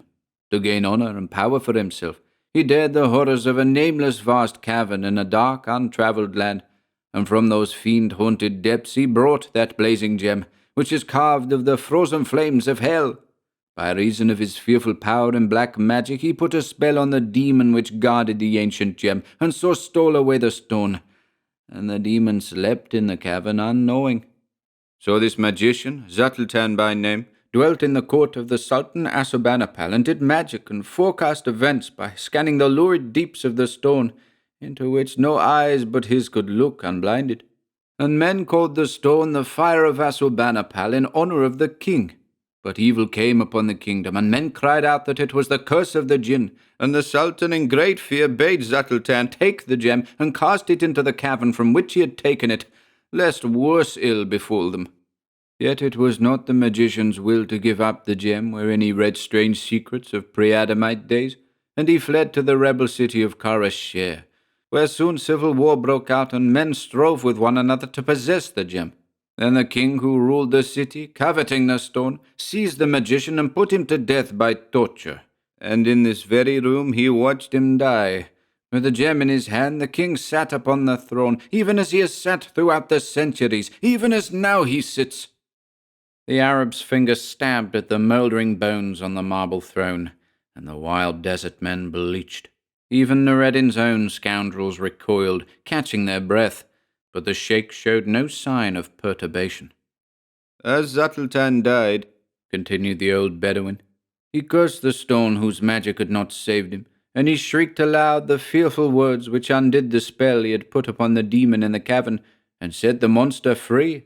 And crying out on the forgotten gods, Cthulhu and Koth and Yog-Sothoth, and all the pre-Adamite dwellers in the black cities under the sea and the caverns of the earth, he called upon them to take back that which was theirs, and with his dying breath pronounced doom on the false king. And that doom was that the king should sit on his throne, holding in his hand the fire of Asshurbanipal, until the thunder of judgment day. Thereat the great stone cried out as a live thing cries, and the king and his soldiers saw a black cloud spinning up from the floor, and out of the cloud blew a fetid wind, and out of the wind came a grisly shape which stretched forth fearsome paws and laid them on the king, who shriveled and died at their touch. And the soldiers fled screaming, and all the people of the city ran forth wailing into the desert, where they perished or gained through the waste to the far oasis towns. Karasher lay silent and deserted, the haunt of the lizard and the jackal. And when some of the desert people ventured into the city, they found the king dead on his throne, clutching the blazing gem. But they dared not lay hand upon it, for they knew the demon lurked near to guard it through all the ages, as he lurks near even as we stand here." The warriors shuddered involuntarily and glanced about, and Narrated said, "Why did he not come forth when the Franks entered the chamber? Is he deaf, that the sound of the combat has not awakened him?" "We have not touched the gem," answered the old Bedouin, "nor had the Franks molested it. Men have looked on it and lived, but no mortal may touch it and survive." Narrated started to speak, gazed at the stubborn, uneasy faces, and realized the futility of argument. His attitude changed abruptly. "I am master here," he snapped, dropping a hand to his holster. "I have not sweat and bled for this gem to be balked at the last by groundless fears. Stand back all. Let any man cross me at the peril of his head." He faced them, his eyes blazing, and they fell back, cowed by the force of his ruthless personality. He strode boldly up the marble steps, and the Arabs caught their breath, recoiling toward the door. Yar Ali, conscious at last, groaned dismally. God, thought Steve, what a barbaric scene. Bound captives on the dust-heaped floor, wild warriors clustered about, gripping their weapons, the raw, acrid scent of blood and burnt powder still fouling the air, corpses strewn in a horrid welter of blood, brains and entrails. And on the dais, the hawk-faced sheikh, oblivious to all except the evil crimson glow in the skeleton fingers that rested on the marble throne. A tense silence gripped all, as Narrated stretched forth his hand slowly, as if hypnotized by the throbbing crimson light, and in Steve's subconsciousness there shuddered a dim echo, as of something vast and loathsome waking suddenly from an age-long slumber. The American's eyes moved instinctively toward the grim Cyclopean walls. The jewel's glow had altered strangely. It burned a deeper, darker red, angry and menacing. "Heart of all evil," murmured the sheikh, "how many princes died for thee in the beginnings of happenings? Surely the blood of kings throbs in thee. The sultans and the princesses and the generals who wore thee, they are dust and are forgotten. But thou blazest with majesty undimmed, fire of the world." Narrated seized the stone. A shuddery wail broke from the Arabs, cut through by a sharp, inhuman cry.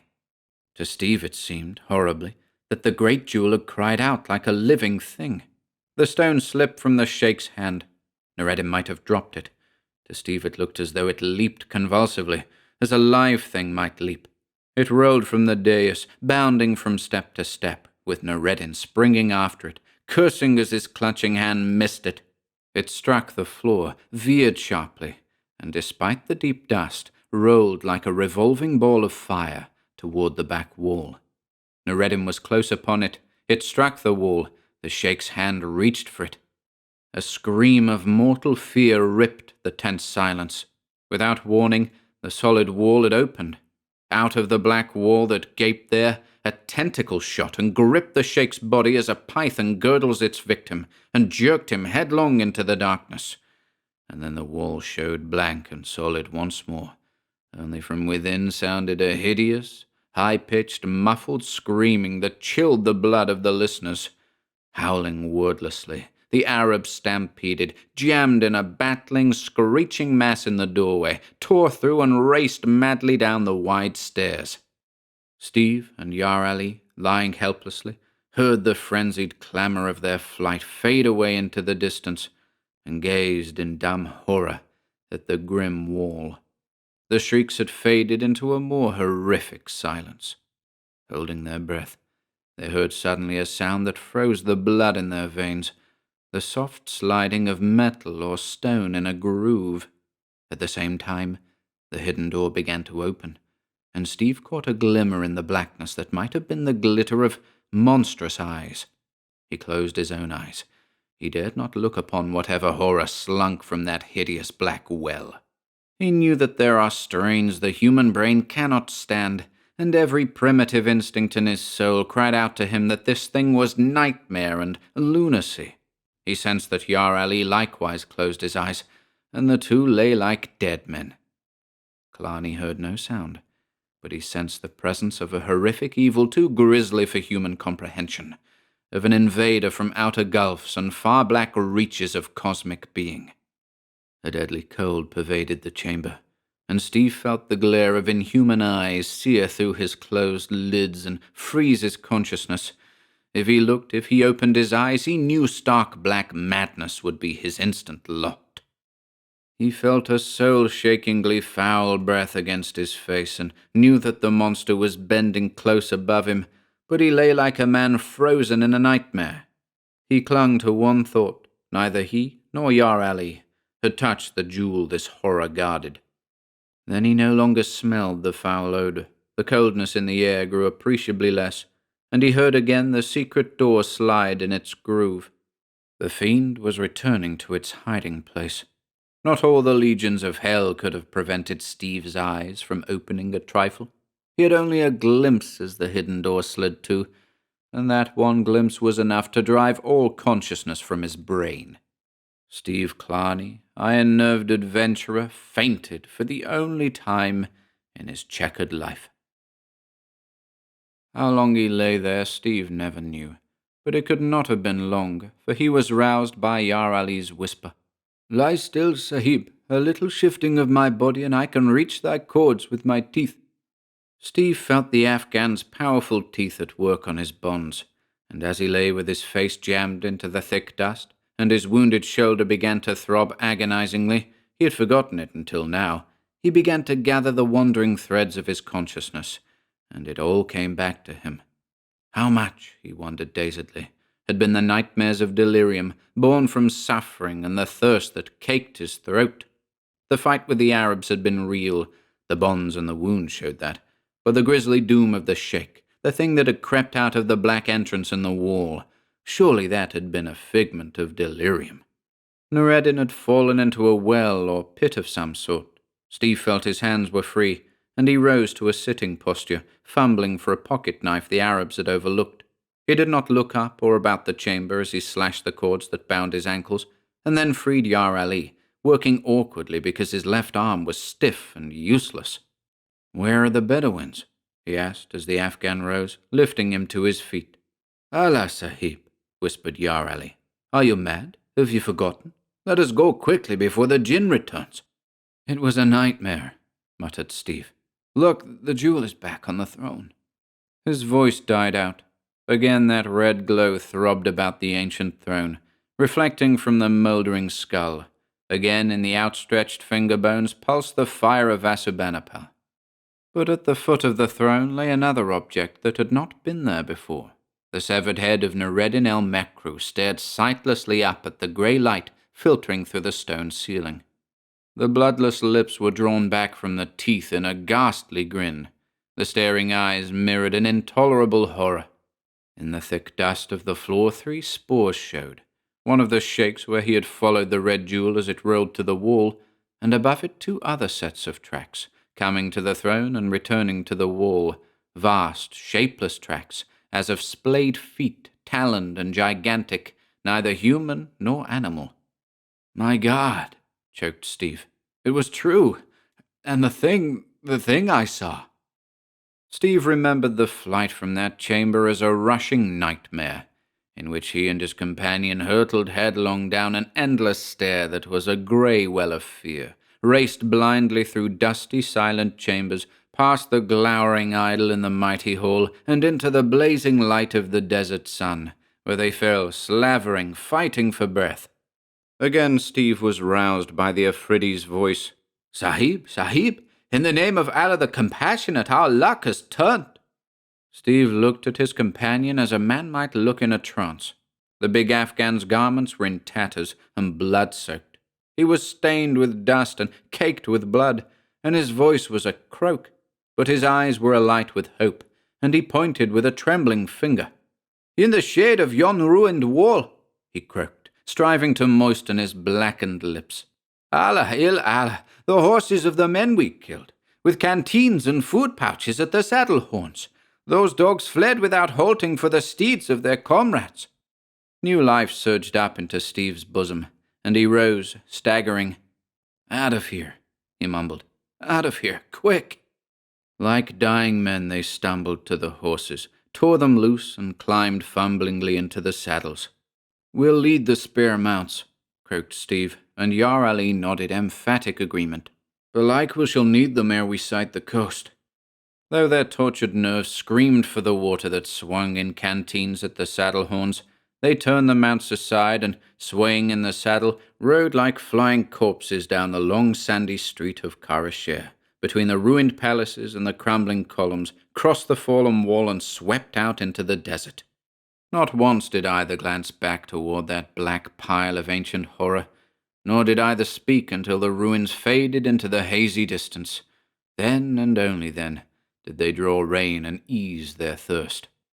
"Allah, Allah," said Yar Ali piously. "Those dogs have beaten me until it is though every bone in my body were broken. Dismount, I beg thee, Sahib, and let me probe for that accursed bullet, and dress thy shoulder to the best of my meagre ability." While this was going on, Yar Ali spoke, avoiding his friend's eye. "You said, Sahib, you said something about seeing? What saw ye, in Allah's name?" A strong shudder shook the American's steely frame. "You didn't look when the thing put back the jewel in the skeleton's hand and left Narratin's head on the dais?" "By Allah, not I," swore Yar Ali.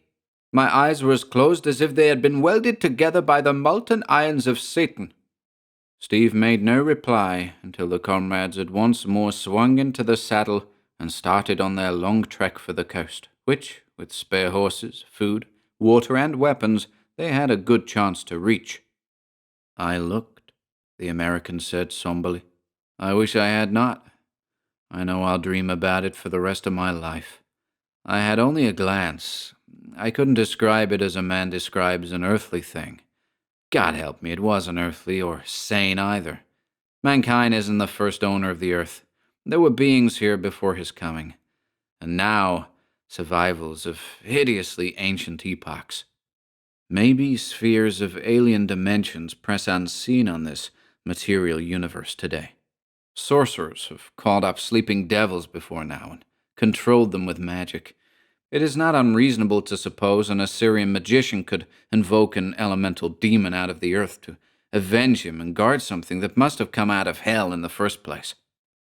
I'll try to tell you what I glimpsed, then we'll never speak of it again. It was gigantic and black and shadowy. It was a hulking monstrosity that walked upright like a man, but it was like a toad, too, and it was winged and tentacled. I saw only its back. If I'd seen the front of it, its face, I'd have undoubtedly lost my mind. The old Arab was right. God help us, it was the monster that Zuddletan called up out of the dark, blank caverns of the earth to guard the Fire of Asshurbanipal.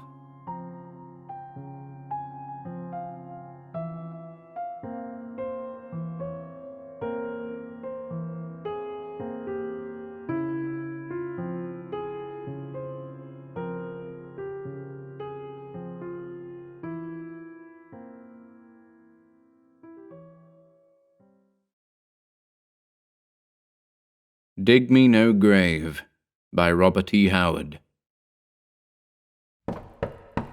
The thunder of my old-fashioned door-knocker, reverberating eerily through the house, roused me from a restless and nightmare-haunted sleep. I looked out the window. In the last light of the sinking moon, the white face of my friend, John Conrad, looked up at me. "May I come up, Kirowan?" His voice was shaky and strained. "Certainly." I sprang out of bed and pulled on a bathrobe as I heard him enter the front door and ascend the stairs. A moment later, he stood before me, and in the light which I had turned on, I saw his hands tremble and noticed the unnatural pallor of his face. "Old John Grimlin died an hour ago," he said abruptly. "Indeed? I had not known that he was ill." "It was a sudden, virulent attack of peculiar nature, a sort of seizure somewhat akin to epilepsy. He has been subject to such spells of late years, you know." I nodded. I knew something of the old hermit-like man who had lived in his great dark house on the hill. Indeed, I had once witnessed one of his strange seizures, and I had been appalled at the writhings, howlings, and yammerings of the wretch, who had grovelled on the earth like a wounded snake, gibbering terrible curses and black blasphemies, until his voice broke in a wordless screaming, which spattered his lips with foam. Seeing this, I understood why people in old times looked on such victims as men possessed by demons. "Some hereditary taint," Conrad was saying. "Old John doubtless fell heir to some ingrown weakness brought on by some loathsome disease, which was his heritage from perhaps a remote ancestor. Such things occasionally happen. Or else, well, you know, old John himself pried about in the mysterious parts of the earth and wandered all over the East in his younger days. It is quite possible that he was infected with some obscure malady in his wanderings. There are still many unclassified diseases in Africa and the Orient." "But," said I, "you have not told me the reason for this sudden visit at this unearthly hour, for I notice that it is past midnight." My friend seemed rather confused. "Well, the fact is that John Grimlin died alone. Except for myself. He refused to receive any medical aid of any sort, and in the last few moments, when it was evident that he was dying, and I was prepared to go for some sort of help in spite of him, he set up such a howling and screaming that I could not refuse his passionate pleas, which were that he should not be left to die alone. I have seen men die," added Conrad, wiping the perspiration from his pale brow. "But the death of John Grimlin was the most fearful I have ever seen." "He suffered a great deal?" "He appeared to be in much physical agony, but this was mostly submerged by some monstrous mental or psychic suffering. The fear in his distended eyes and his screams transcended any conceivable earthly terror. I tell you, Kirowan, Grimlin's fright was greater and deeper than the ordinary fear of the beyond shown by a man of ordinarily evil life." I shifted restlessly. The dark implications of this statement sent a chill of nameless apprehension trickling down my spine. I know the country people always claim that in his youth he sold his soul to the devil, and that his sudden epileptic attacks were merely a visible sign of the fiend's power over him, but such talk is foolish, of course, and belongs in the Dark Ages. We all know that John Grimlin's life was a peculiarly evil and vicious one, even toward his last days. With good reason, he was universally detested and feared, for I never heard of his doing a single good act. You were his only friend." "And that was a strange friendship," said Conrad. "I was attracted to him by his unusual powers, for despite his bestial nature, John Grimlin was a highly educated man, a deeply cultured man.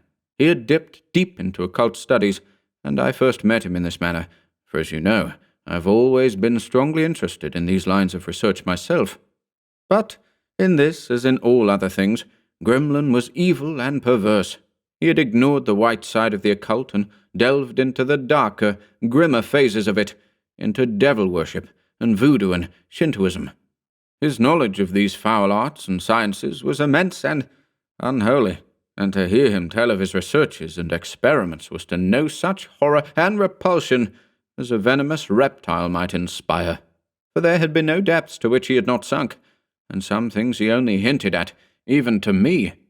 I tell you, Kirowan, it is easy to laugh at tales of the black world of the unknown, when one is in pleasant company under the bright sunlight, but had you sat at ungodly hours in the silent, bizarre library of John Grimlin, and looked on the ancient, musty volumes, and listened to his grisly talk as I did, your tongue would have cloven to your palate with sheer horror, as mine did, and the supernatural would have seemed very real and near to you, as it seemed to me.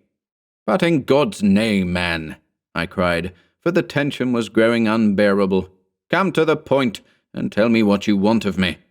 I want you to come with me to John Grimlin's house, and help me carry out his outlandish instructions in regard to his body. I had no liking for the adventure, but I dressed hurriedly, an occasional shudder of premonition shaking me. Once fully clad, I followed Conrad out of the house and up the silent road, which led to the house of John Grimlin. The road wound uphill, and all the way, looking upward and forward, I could see that great grim house perched like a bird of evil on the crest of the hill, bulking black and stark against the stars. In the west pulsed a single dull red smear, where the young moon had just sunk from view behind the low black hills. The whole night seemed full of brooding evil, and the persistent swishing of a bat's wing somewhere overhead caused my taut nerves to jerk and thrum. To drown the quick pounding of my own heart, I said, "Do you share the belief so many hold that John Grimlin was mad?" We strode on several paces before Conrad answered, seemingly with a strange reluctance. "But for one incident, I would say no man was ever saner. But one night in his study, he seemed suddenly to break all bonds of reason. He had discoursed for hours on his favourite subject, black magic, when suddenly he cried, as his face lit with a weird, unholy glow, 'Why should I sit here babbling such child's prattle to you? These voodoo rituals, these Shinto sacrifices, feathered snakes, goats without horns, black leopard cults, bah! Filth and dust that the wind blows away, dregs of the real unknown, the deep mysteries, mere echoes from the abyss. I could tell you things that would shatter your paltry brain. I could breathe into your ear names that would wither you like a burnt weed. What do you know of Yog-Sothoth, or Cthulhu, and the sunken cities? None of these names is even included in your mythologies. Not even in your dreams have you glimpsed the black cyclopean walls of Koth, or shriveled before the noxious winds that blow from Yuggoth. But I will not blast you lifeless with my black wisdom. I cannot expect your infantile brain to bear what mine holds. Were you as old as I, had you seen, as I have seen, kingdoms crumble and generations pass away, had you gathered as ripe grain the dark secrets of the centuries?" He was raving away, his wildly lit face scarcely human in appearance, and suddenly, noting my evident bewilderment, he burst into a horrible, cackling laugh.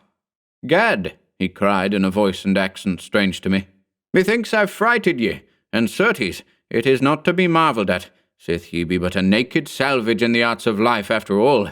Ye think I be old, eh? Why, ye gaping lout, ye drop dead were I to divulge the generations of men I've known." But at this point such horror overcame me that I fled from him, as from an adder, and his high-pitched diabolical laughter followed me out of the shadowy house. Some days later I received a letter apologizing for his manner and ascribing it candidly, too candidly, to drugs. I did not believe it, but I renewed our relations, after some hesitation. "It sounds like utter madness," I muttered. "Yes," admitted Conrad, hesitantly. "But, Kirawan, have you ever seen anyone who knew John Grimlin in his youth?" I shook my head. "I have been at pains to inquire about him, discreetly," said Conrad. "He has lived here, with the exception of mysterious absences, often for months at a time, for 20 years. The older villagers remember distinctly when he first came and took over that old house on the hill, and they all say that in the intervening years he seems not to have aged perceptibly. When he came here, he looked just as he does now, or did, up to the moment of his death, have the appearance of a man about 50. I met old von Bonk in Vienna, who said he knew Grimlin when a very young man studying in Berlin 50 years ago, and he expressed astonishment that the old man was still living, for he said at that time Grimlin seemed to be about 50 years of age. I gave an incredulous exclamation, seeing the implication toward which the conversation was trending. "Nonsense! Professor von Bonk is past 80 himself. and liable to the errors of extreme age. He confused this man with another. Yet, as I spoke, my flesh crawled unpleasantly, and the hairs on my neck prickled. "Well," shrugged Conrad, "here we are at the house." The huge pile reared up menacingly before us, and as we reached the front door, a vagrant wind moaned through the nearby trees, and I started foolishly as I again heard the ghostly beat of the bat's wings. Conrad turned a large key in the antique lock, and as we entered, a cold draught swept across us like a breath from the grave, mouldy and cold. I shuddered. We groped our way through a black hallway and into a study, and here Conrad lighted a candle, for no gas lights or electric lights were to be found in the house. I looked about me, dreading what the light might disclose, but the room, heavy tapestried and bizarrely furnished, was empty, save for us two. Where is it?" I asked in a husky whisper, from a throat gone dry. "Upstairs," answered Conrad in a low voice, showing that the silence and mystery of the house had laid a spell on him also. "Upstairs, in the library where he died." I glanced up involuntarily. Somewhere above our head, the lone master of this grim house was stretched out in his last sleep, silent, his white face set in a grinning mask of death. Panic swept over me, and I fought for control. After all, it was merely the corpse of a wicked old man who was past harming anyone. This argument rang hollowly in my brain like the words of a frightened child who is trying to reassure himself. I turned to Conrad. He had taken a time-yellowed envelope from an inside pocket. "This," he said, removing from the envelope several pages of closely written, time-yellowed parchment, "is, in effect, the last word of John Grimlin, though God alone knows how many years ago it was written. He gave it to me 10 years ago, immediately after his return from Mongolia. It was shortly after this that he had his first seizure. This envelope he gave me, sealed, and he made me swear that I would hide it carefully, and that I would not open it until he was dead, when I was to read the contents and follow their directions exactly. More, he made me swear that no matter what he said or did after giving me the envelope, I would go ahead as first directed. For, he said with a fearful smile, the flesh is weak, but I am a man of my word, and though I might, in a moment of weakness, wish to retract, it is far, far too late now. You may never understand the matter, but you are to do as I have said." "Well?" "Well," again Conrad wiped his brow. "Tonight, as he lay writhing in his death agonies, his wordless howls were mingled with frantic admonitions to me to bring him the envelope and destroy it before his eyes. As he yammered this, he forced himself up on his elbows, and with eyes staring and hair standing straight up on his head, he screamed at me in a manner to chill the blood, and he was shrieking for me to destroy the envelope, not to open it, and once he howled in his delirium for me to hew his body into pieces and scatter the bits to the four winds of heaven. An uncontrollable exclamation of horror escaped my dry lips. "At last," went on Conrad, "I gave in. Remembering his commands 10 years ago, I at first stood firm, but at last, as his screeches grew unbearably desperate, I turned to go for the envelope, even though that meant leaving him alone. But as I turned, with one last fearful convulsion in which blood-flecked foam flew from his writhing lips, the life went from his twisted body in a single great wrench." He fumbled at the parchment. "I am going to carry out my promise. The directions herein seem fantastic, and may be the whims of a disordered mind, but I gave my word. They are, briefly, that I place his corpse on the great black ebony table in his library, with 7 black candles burning about him. The doors and windows are to be firmly closed and fastened. Then, in the darkness which precedes dawn, I am to read the formula, charm, or spell which is contained in a smaller, sealed envelope inside the first, and which I have not yet opened." "But is that all?" I cried. "No provisions as to the disposition of his fortune, his estate, or his corpse?" "Nothing. In his will, which I have seen elsewhere, he leaves estate and fortune to a certain Oriental gentleman named in the document as Malik Tus." "What?" I cried, shaken to my soul. "Conrad, this is madness heaped on madness. Malik Tus, good God! No mortal man was ever so named. That is the title of the foul god, worshipped by the mysterious Yezidis. They of Mount Alamut, the accursed, whose 8 brazen towers rise in the mysterious wastes of deep Asia. His idolatrous symbol is the brazen peacock, and the Mohammedans, who hate his demon-worshipping devotees, say he is the essence of the evil of all the universes, the prince of darkness, Ahriman, the old serpent, the veritable Satan. And you say Gremlin names this mythical demon in his will? It is the truth. Conrad's throat was dry. And look, he has scribbled a strange line at the corner of this parchment. Dig me no grave. I shall not need one. Again, a chill wandered down my spine.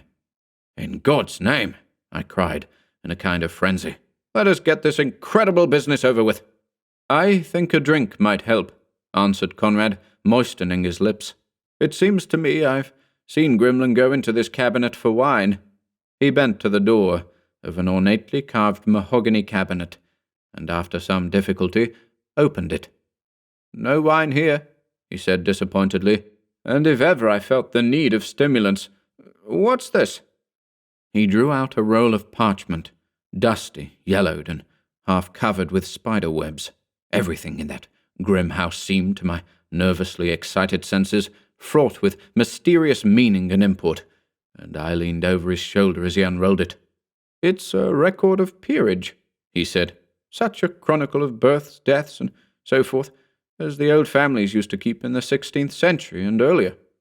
What's the name? I asked. He scowled over the dim scrawls, striving to master the faded, archaic script. Grym. I've got it. Gremlin, of course. It's the records of old John's family. The Gremlins of Toads Heath Manor, Suffolk. What an outlandish name for an estate. Look at the last entry. Together we read, John Gremlin, born March 10th, 1630. And then we both cried out.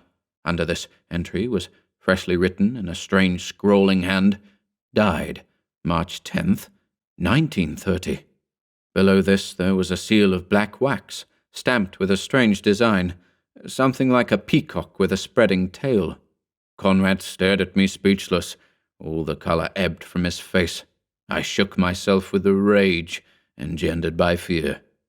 It's the hoax of a madman, I shouted. The stage has been set with such great care that the actors have overstepped themselves.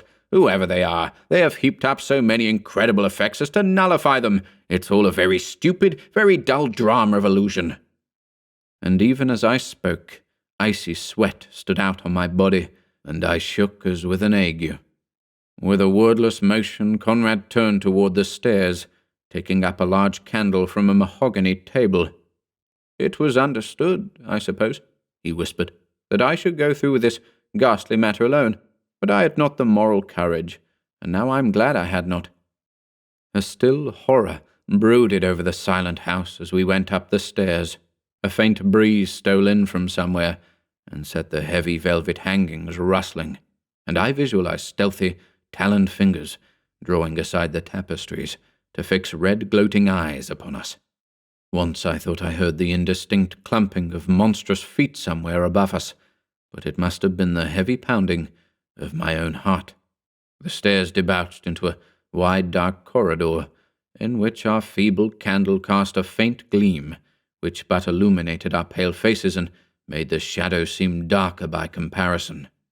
We stopped at a heavy door, and I heard Conrad's breath draw in sharply as a man's will when he braces himself physically or mentally.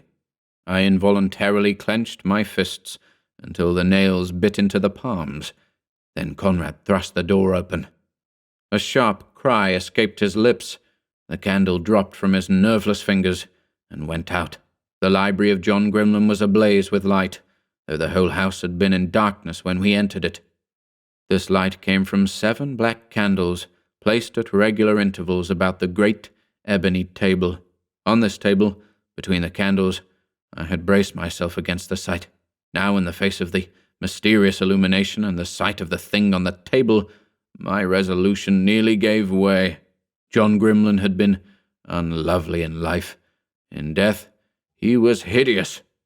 Yes, he was hideous, even though his face was mercifully covered with the same curious silken robe which, worked in fantastic bird-like designs, covered his whole body, except the crooked claw-like hands and the bare withered feet. A strangling sound came from Conrad. "My God," he whispered. "What is this? I laid his body out on the table and placed the candles about it, but I did not light them, nor did I place that robe over the body, and there were bedroom slippers on his feet when I left."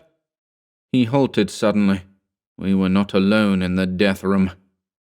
At first, we had not seen him, as he sat in the great armchair in a farther nook of a corner, so still that he seemed a part of the shadows cast by the heavy tapestries. As my eyes fell upon him, a violent shuddering shook me, and a feeling akin to nausea racked the pit of my stomach. My first impression was of vivid, oblique, yellow eyes which gazed unwinkingly at us. Then the man rose and made a deep salaam, and we saw that he was an Oriental. Now, when I strive to etch him clearly in my mind, I can resurrect no plain image of him. I only remember those piercing eyes and the yellow, fantastic robe he wore. We returned his salute mechanically, and he spoke in a low, refined voice. "Gentlemen, I crave your pardon. I have made so free as to light the candles. Shall we not proceed with the business pertaining to our mutual friend?" He made a slight gesture toward the silent bulk on the table. Conrad nodded, evidently unable to speak. The thought flashed through our minds at the same time that this man had also been given a sealed envelope. But how had he come to the Grimlin house so quickly? John Grimlin had been dead scarcely 2 hours, and to the best of our knowledge no one knew of his demise but ourselves. And how had he got into the locked and bolted house? The whole affair was grotesque and unreal in the extreme. We did not even introduce ourselves or ask the stranger his name. He took charge in a matter-of-fact way, and so under the spell of horror and illusion were we, that we moved dazedly, involuntarily obeying his suggestions, given us in a low, respectful tone. I found myself standing on the left side of the table, looking across its grisly burden at Conrad. The Oriental stood with arms folded and head bowed at the head of the table, nor did it then strike me as being strange that he should stand there, instead of Conrad, who was to read what Grimlin had written. I found my gaze drawn to the figure worked on the breast of the stranger's robe in black silk, a curious figure, somewhat resembling a peacock, and somewhat resembling a bat or a flying dragon. I noted with a start that the same design was worked on the robe covering the corpse. The doors had been locked, the windows fastened down. Conrad, with a shaky hand, opened the inner envelope and fluttered open the parchment sheets contained therein. These sheets seemed much older than those containing the instructions to Conrad in the larger envelope. Conrad began to read in a monotonous drone which had the effect of hypnosis on the hearer, so at times the candles grew dim in my gaze, and the room and its occupants swam strange and monstrous, veiled and distorted like an hallucination. Most of what he read was gibberish. It meant nothing, yet the sound of it and the archaic style of it filled me with an intolerable horror. "To ye contract elsewhere recorded, I, John Grimlin, hereby swear by ye name of ye nameless one, to keep good faith. Wherefore do I now write in blood these words spoken to me in this grim and silent chamber in ye dead city of Corth, whereto no mortal man hath attained but me. These same words now writ down by me to be read over my body at ye appointed time to fulfill my part of ye bargain, which I entered into of my own free will and knowledge, being of right mind and 50 years of age, this year of 1680 A.D. Here beginneth ye incantation. Before man was, ye elder ones were, and even yet their Lord dwelleth among ye shadows, to which if a man set his foot he may not turn upon his track." The words merged into a barbaric gibberish as Conrad stumbled through an unfamiliar language, a language faintly suggesting the Phoenician, but shuddery with the touch of a hideous antiquity beyond any remembered earthly tongue. One of the candles flickered and went out. I made a move to relight it, but a motion from the silent Oriental stayed me. His eyes burned into mine. then shifted back to the still form on the table. The manuscript had shifted back into its archaic English. "And ye mortal which gaineth to ye black citadels of Koth, and speaks with ye dark lord, whose face is hidden, for a price may he gain his heart's desire, riches and knowledge beyond counting, and life beyond mortal span, even 250 years. Again, Conrad's voice trailed off into unfamiliar gutturals. Another candle went out. "Let not ye mortal flinch, as ye time draweth nigh for payment, and ye fires of hell lay hold upon ye vitals, as the sign of reckoning. For ye prince of darkness taketh his due in ye end, and he is not to be cozened. What ye have promised, that shall ye deliver. Organtha ni shuba." At the first sound of those barbaric accents, a cold hand of terror locked about my throat. My frantic eyes shot to the candles, and I was not surprised to see another flicker out. Yet there was no hint of any draught to stir the heavy black hangings. Conrad's voice wavered. He drew his hand across his throat, gagging momentarily. The eyes of the Oriental never altered. "Among ye sons of men glide strange shadows forever. Men see ye tracks of ye talons, but not ye feet that make them. Over ye souls of men spread great black wings. There is but one black master, though men call him Satanus, and Beelzebub, and Apollyon, and Ahriman, and Malek-Tus." Mists of horror engulfed me. I was dimly aware of Conrad's voice droning on and on, both in English and in that other fearsome tongue, whose horrific import I scarcely dared try to guess, and with stark fear clutching at my heart, I saw the candles go out, one by one, and with each flicker, as the gathering gloom darkened about us, my horror mounted. I could not speak. I could not move. My distended eyes were fixed with agonized intensity on the remaining candle. The silent Oriental at the head of that ghastly table was included in my fear. He had not moved nor spoken, but under his drooping lids, his eyes burned with devilish triumph. I knew that beneath his inscrutable exterior, he was gloating fiendishly. But why? Why? But I knew that the moment the extinguishing of the last candle plunged the room into utter darkness, some nameless, abominable thing would take place. Conrad was approaching the end. His voice rose to the climax in gathering crescendo.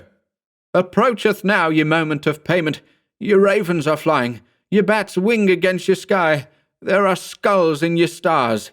Your soul and your body are promised, and shall be delivered up, not to ye dust again, nor ye elements from which spring life." The candle flickered slightly. I tried to scream, but my mouth gaped to a soundless yammering. I tried to flee, but I stood frozen, unable even to close my eyes. "Ye abyss yawns, and your debt is to pay. Your light fails, your shadows gather. There is no God but evil, no light but darkness, no hope but doom." A hollow groan resounded through the room. It seemed to come from the robe-covered thing on the table. That robe twitched fitfully. "Oh, wings in ye black dark!" I started violently. A faint swish sounded in the gathering shadows. The stir of the dark hangings? It sounded like the rustle of gigantic wings. "Oh, red eyes in your shadows! What is promised, what is written blood is fulfilled. Your light is gulfed in blackness. Ya Koth!" The last candle went out suddenly, and a ghastly, unhuman cry that came not from my lips or from Conrad's burst unbearably forth. Horror swept over me like a black, icy wave. In the blind dark I heard myself screaming terribly. Then, with a swirl and a great rush of wind, something swept the room, flinging the hangings aloft and dashing chairs and tables crashing to the floor. For an instant, an intolerable odor burned our nostrils. A low, hideous tittering mocked us in the blackness. Then silence fell like a shroud. Somehow, Conrad found a candle and lighted it. The faint glow showed us the room in fearful disarray, showed us each other's ghastly faces, and showed us the black, ebony table, empty. The doors and windows were locked as they had been, but the Oriental was gone, and so was the corpse of John Grimlin. Shrieking like damned men, we broke down the door and fled frenziedly down the well-like staircase. where the darkness seemed to clutch at us with clammy black fingers. As we tumbled down into the lower hallway, a lurid glow cut the darkness, and the scent of burning wood filled our nostrils. The outer doorway held momentarily against our frantic assault, then gave way, and we hurtled into the outer starlight. Behind us, the flames leaped up with a crackling roar as we fled down the hill. Conrad, glancing over his shoulder, halted suddenly, wheeled and flung up his arms like a madman, and screamed, "Soul and body he sold to Malek Tus, who is Satan, 250 years ago. This was the night of payment, and my God, look, look! The fiend has claimed his own!" I looked, frozen with horror. Flames had enveloped the whole house with appalling swiftness, and now the great mass was etched against the shadowed sky, a crimson inferno, and above the holocaust hovered a gigantic black shadow, like a monstrous bat, and from its dark clutch dangled a small white thing, like the body of a man, dangling limply. Then, even as we cried out in horror, it was gone, and our dazed gaze met only the shuddering walls and blazing roof, which crumpled into the flames with an earth-shaking roar.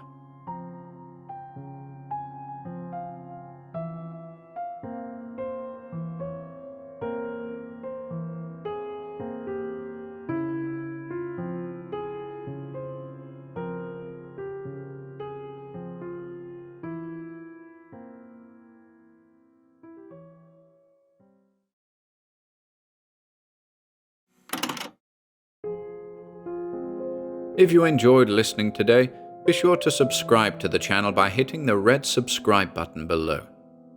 After doing so, click the bell icon next to the subscribe button to receive new content notifications.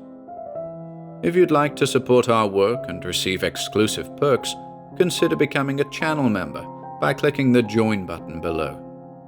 To support us in other ways, see the video description for links to our Bandcamp and Patreon pages, our merch store over at Teespring, and further information relating to our releases on Audible, iTunes, and Spotify.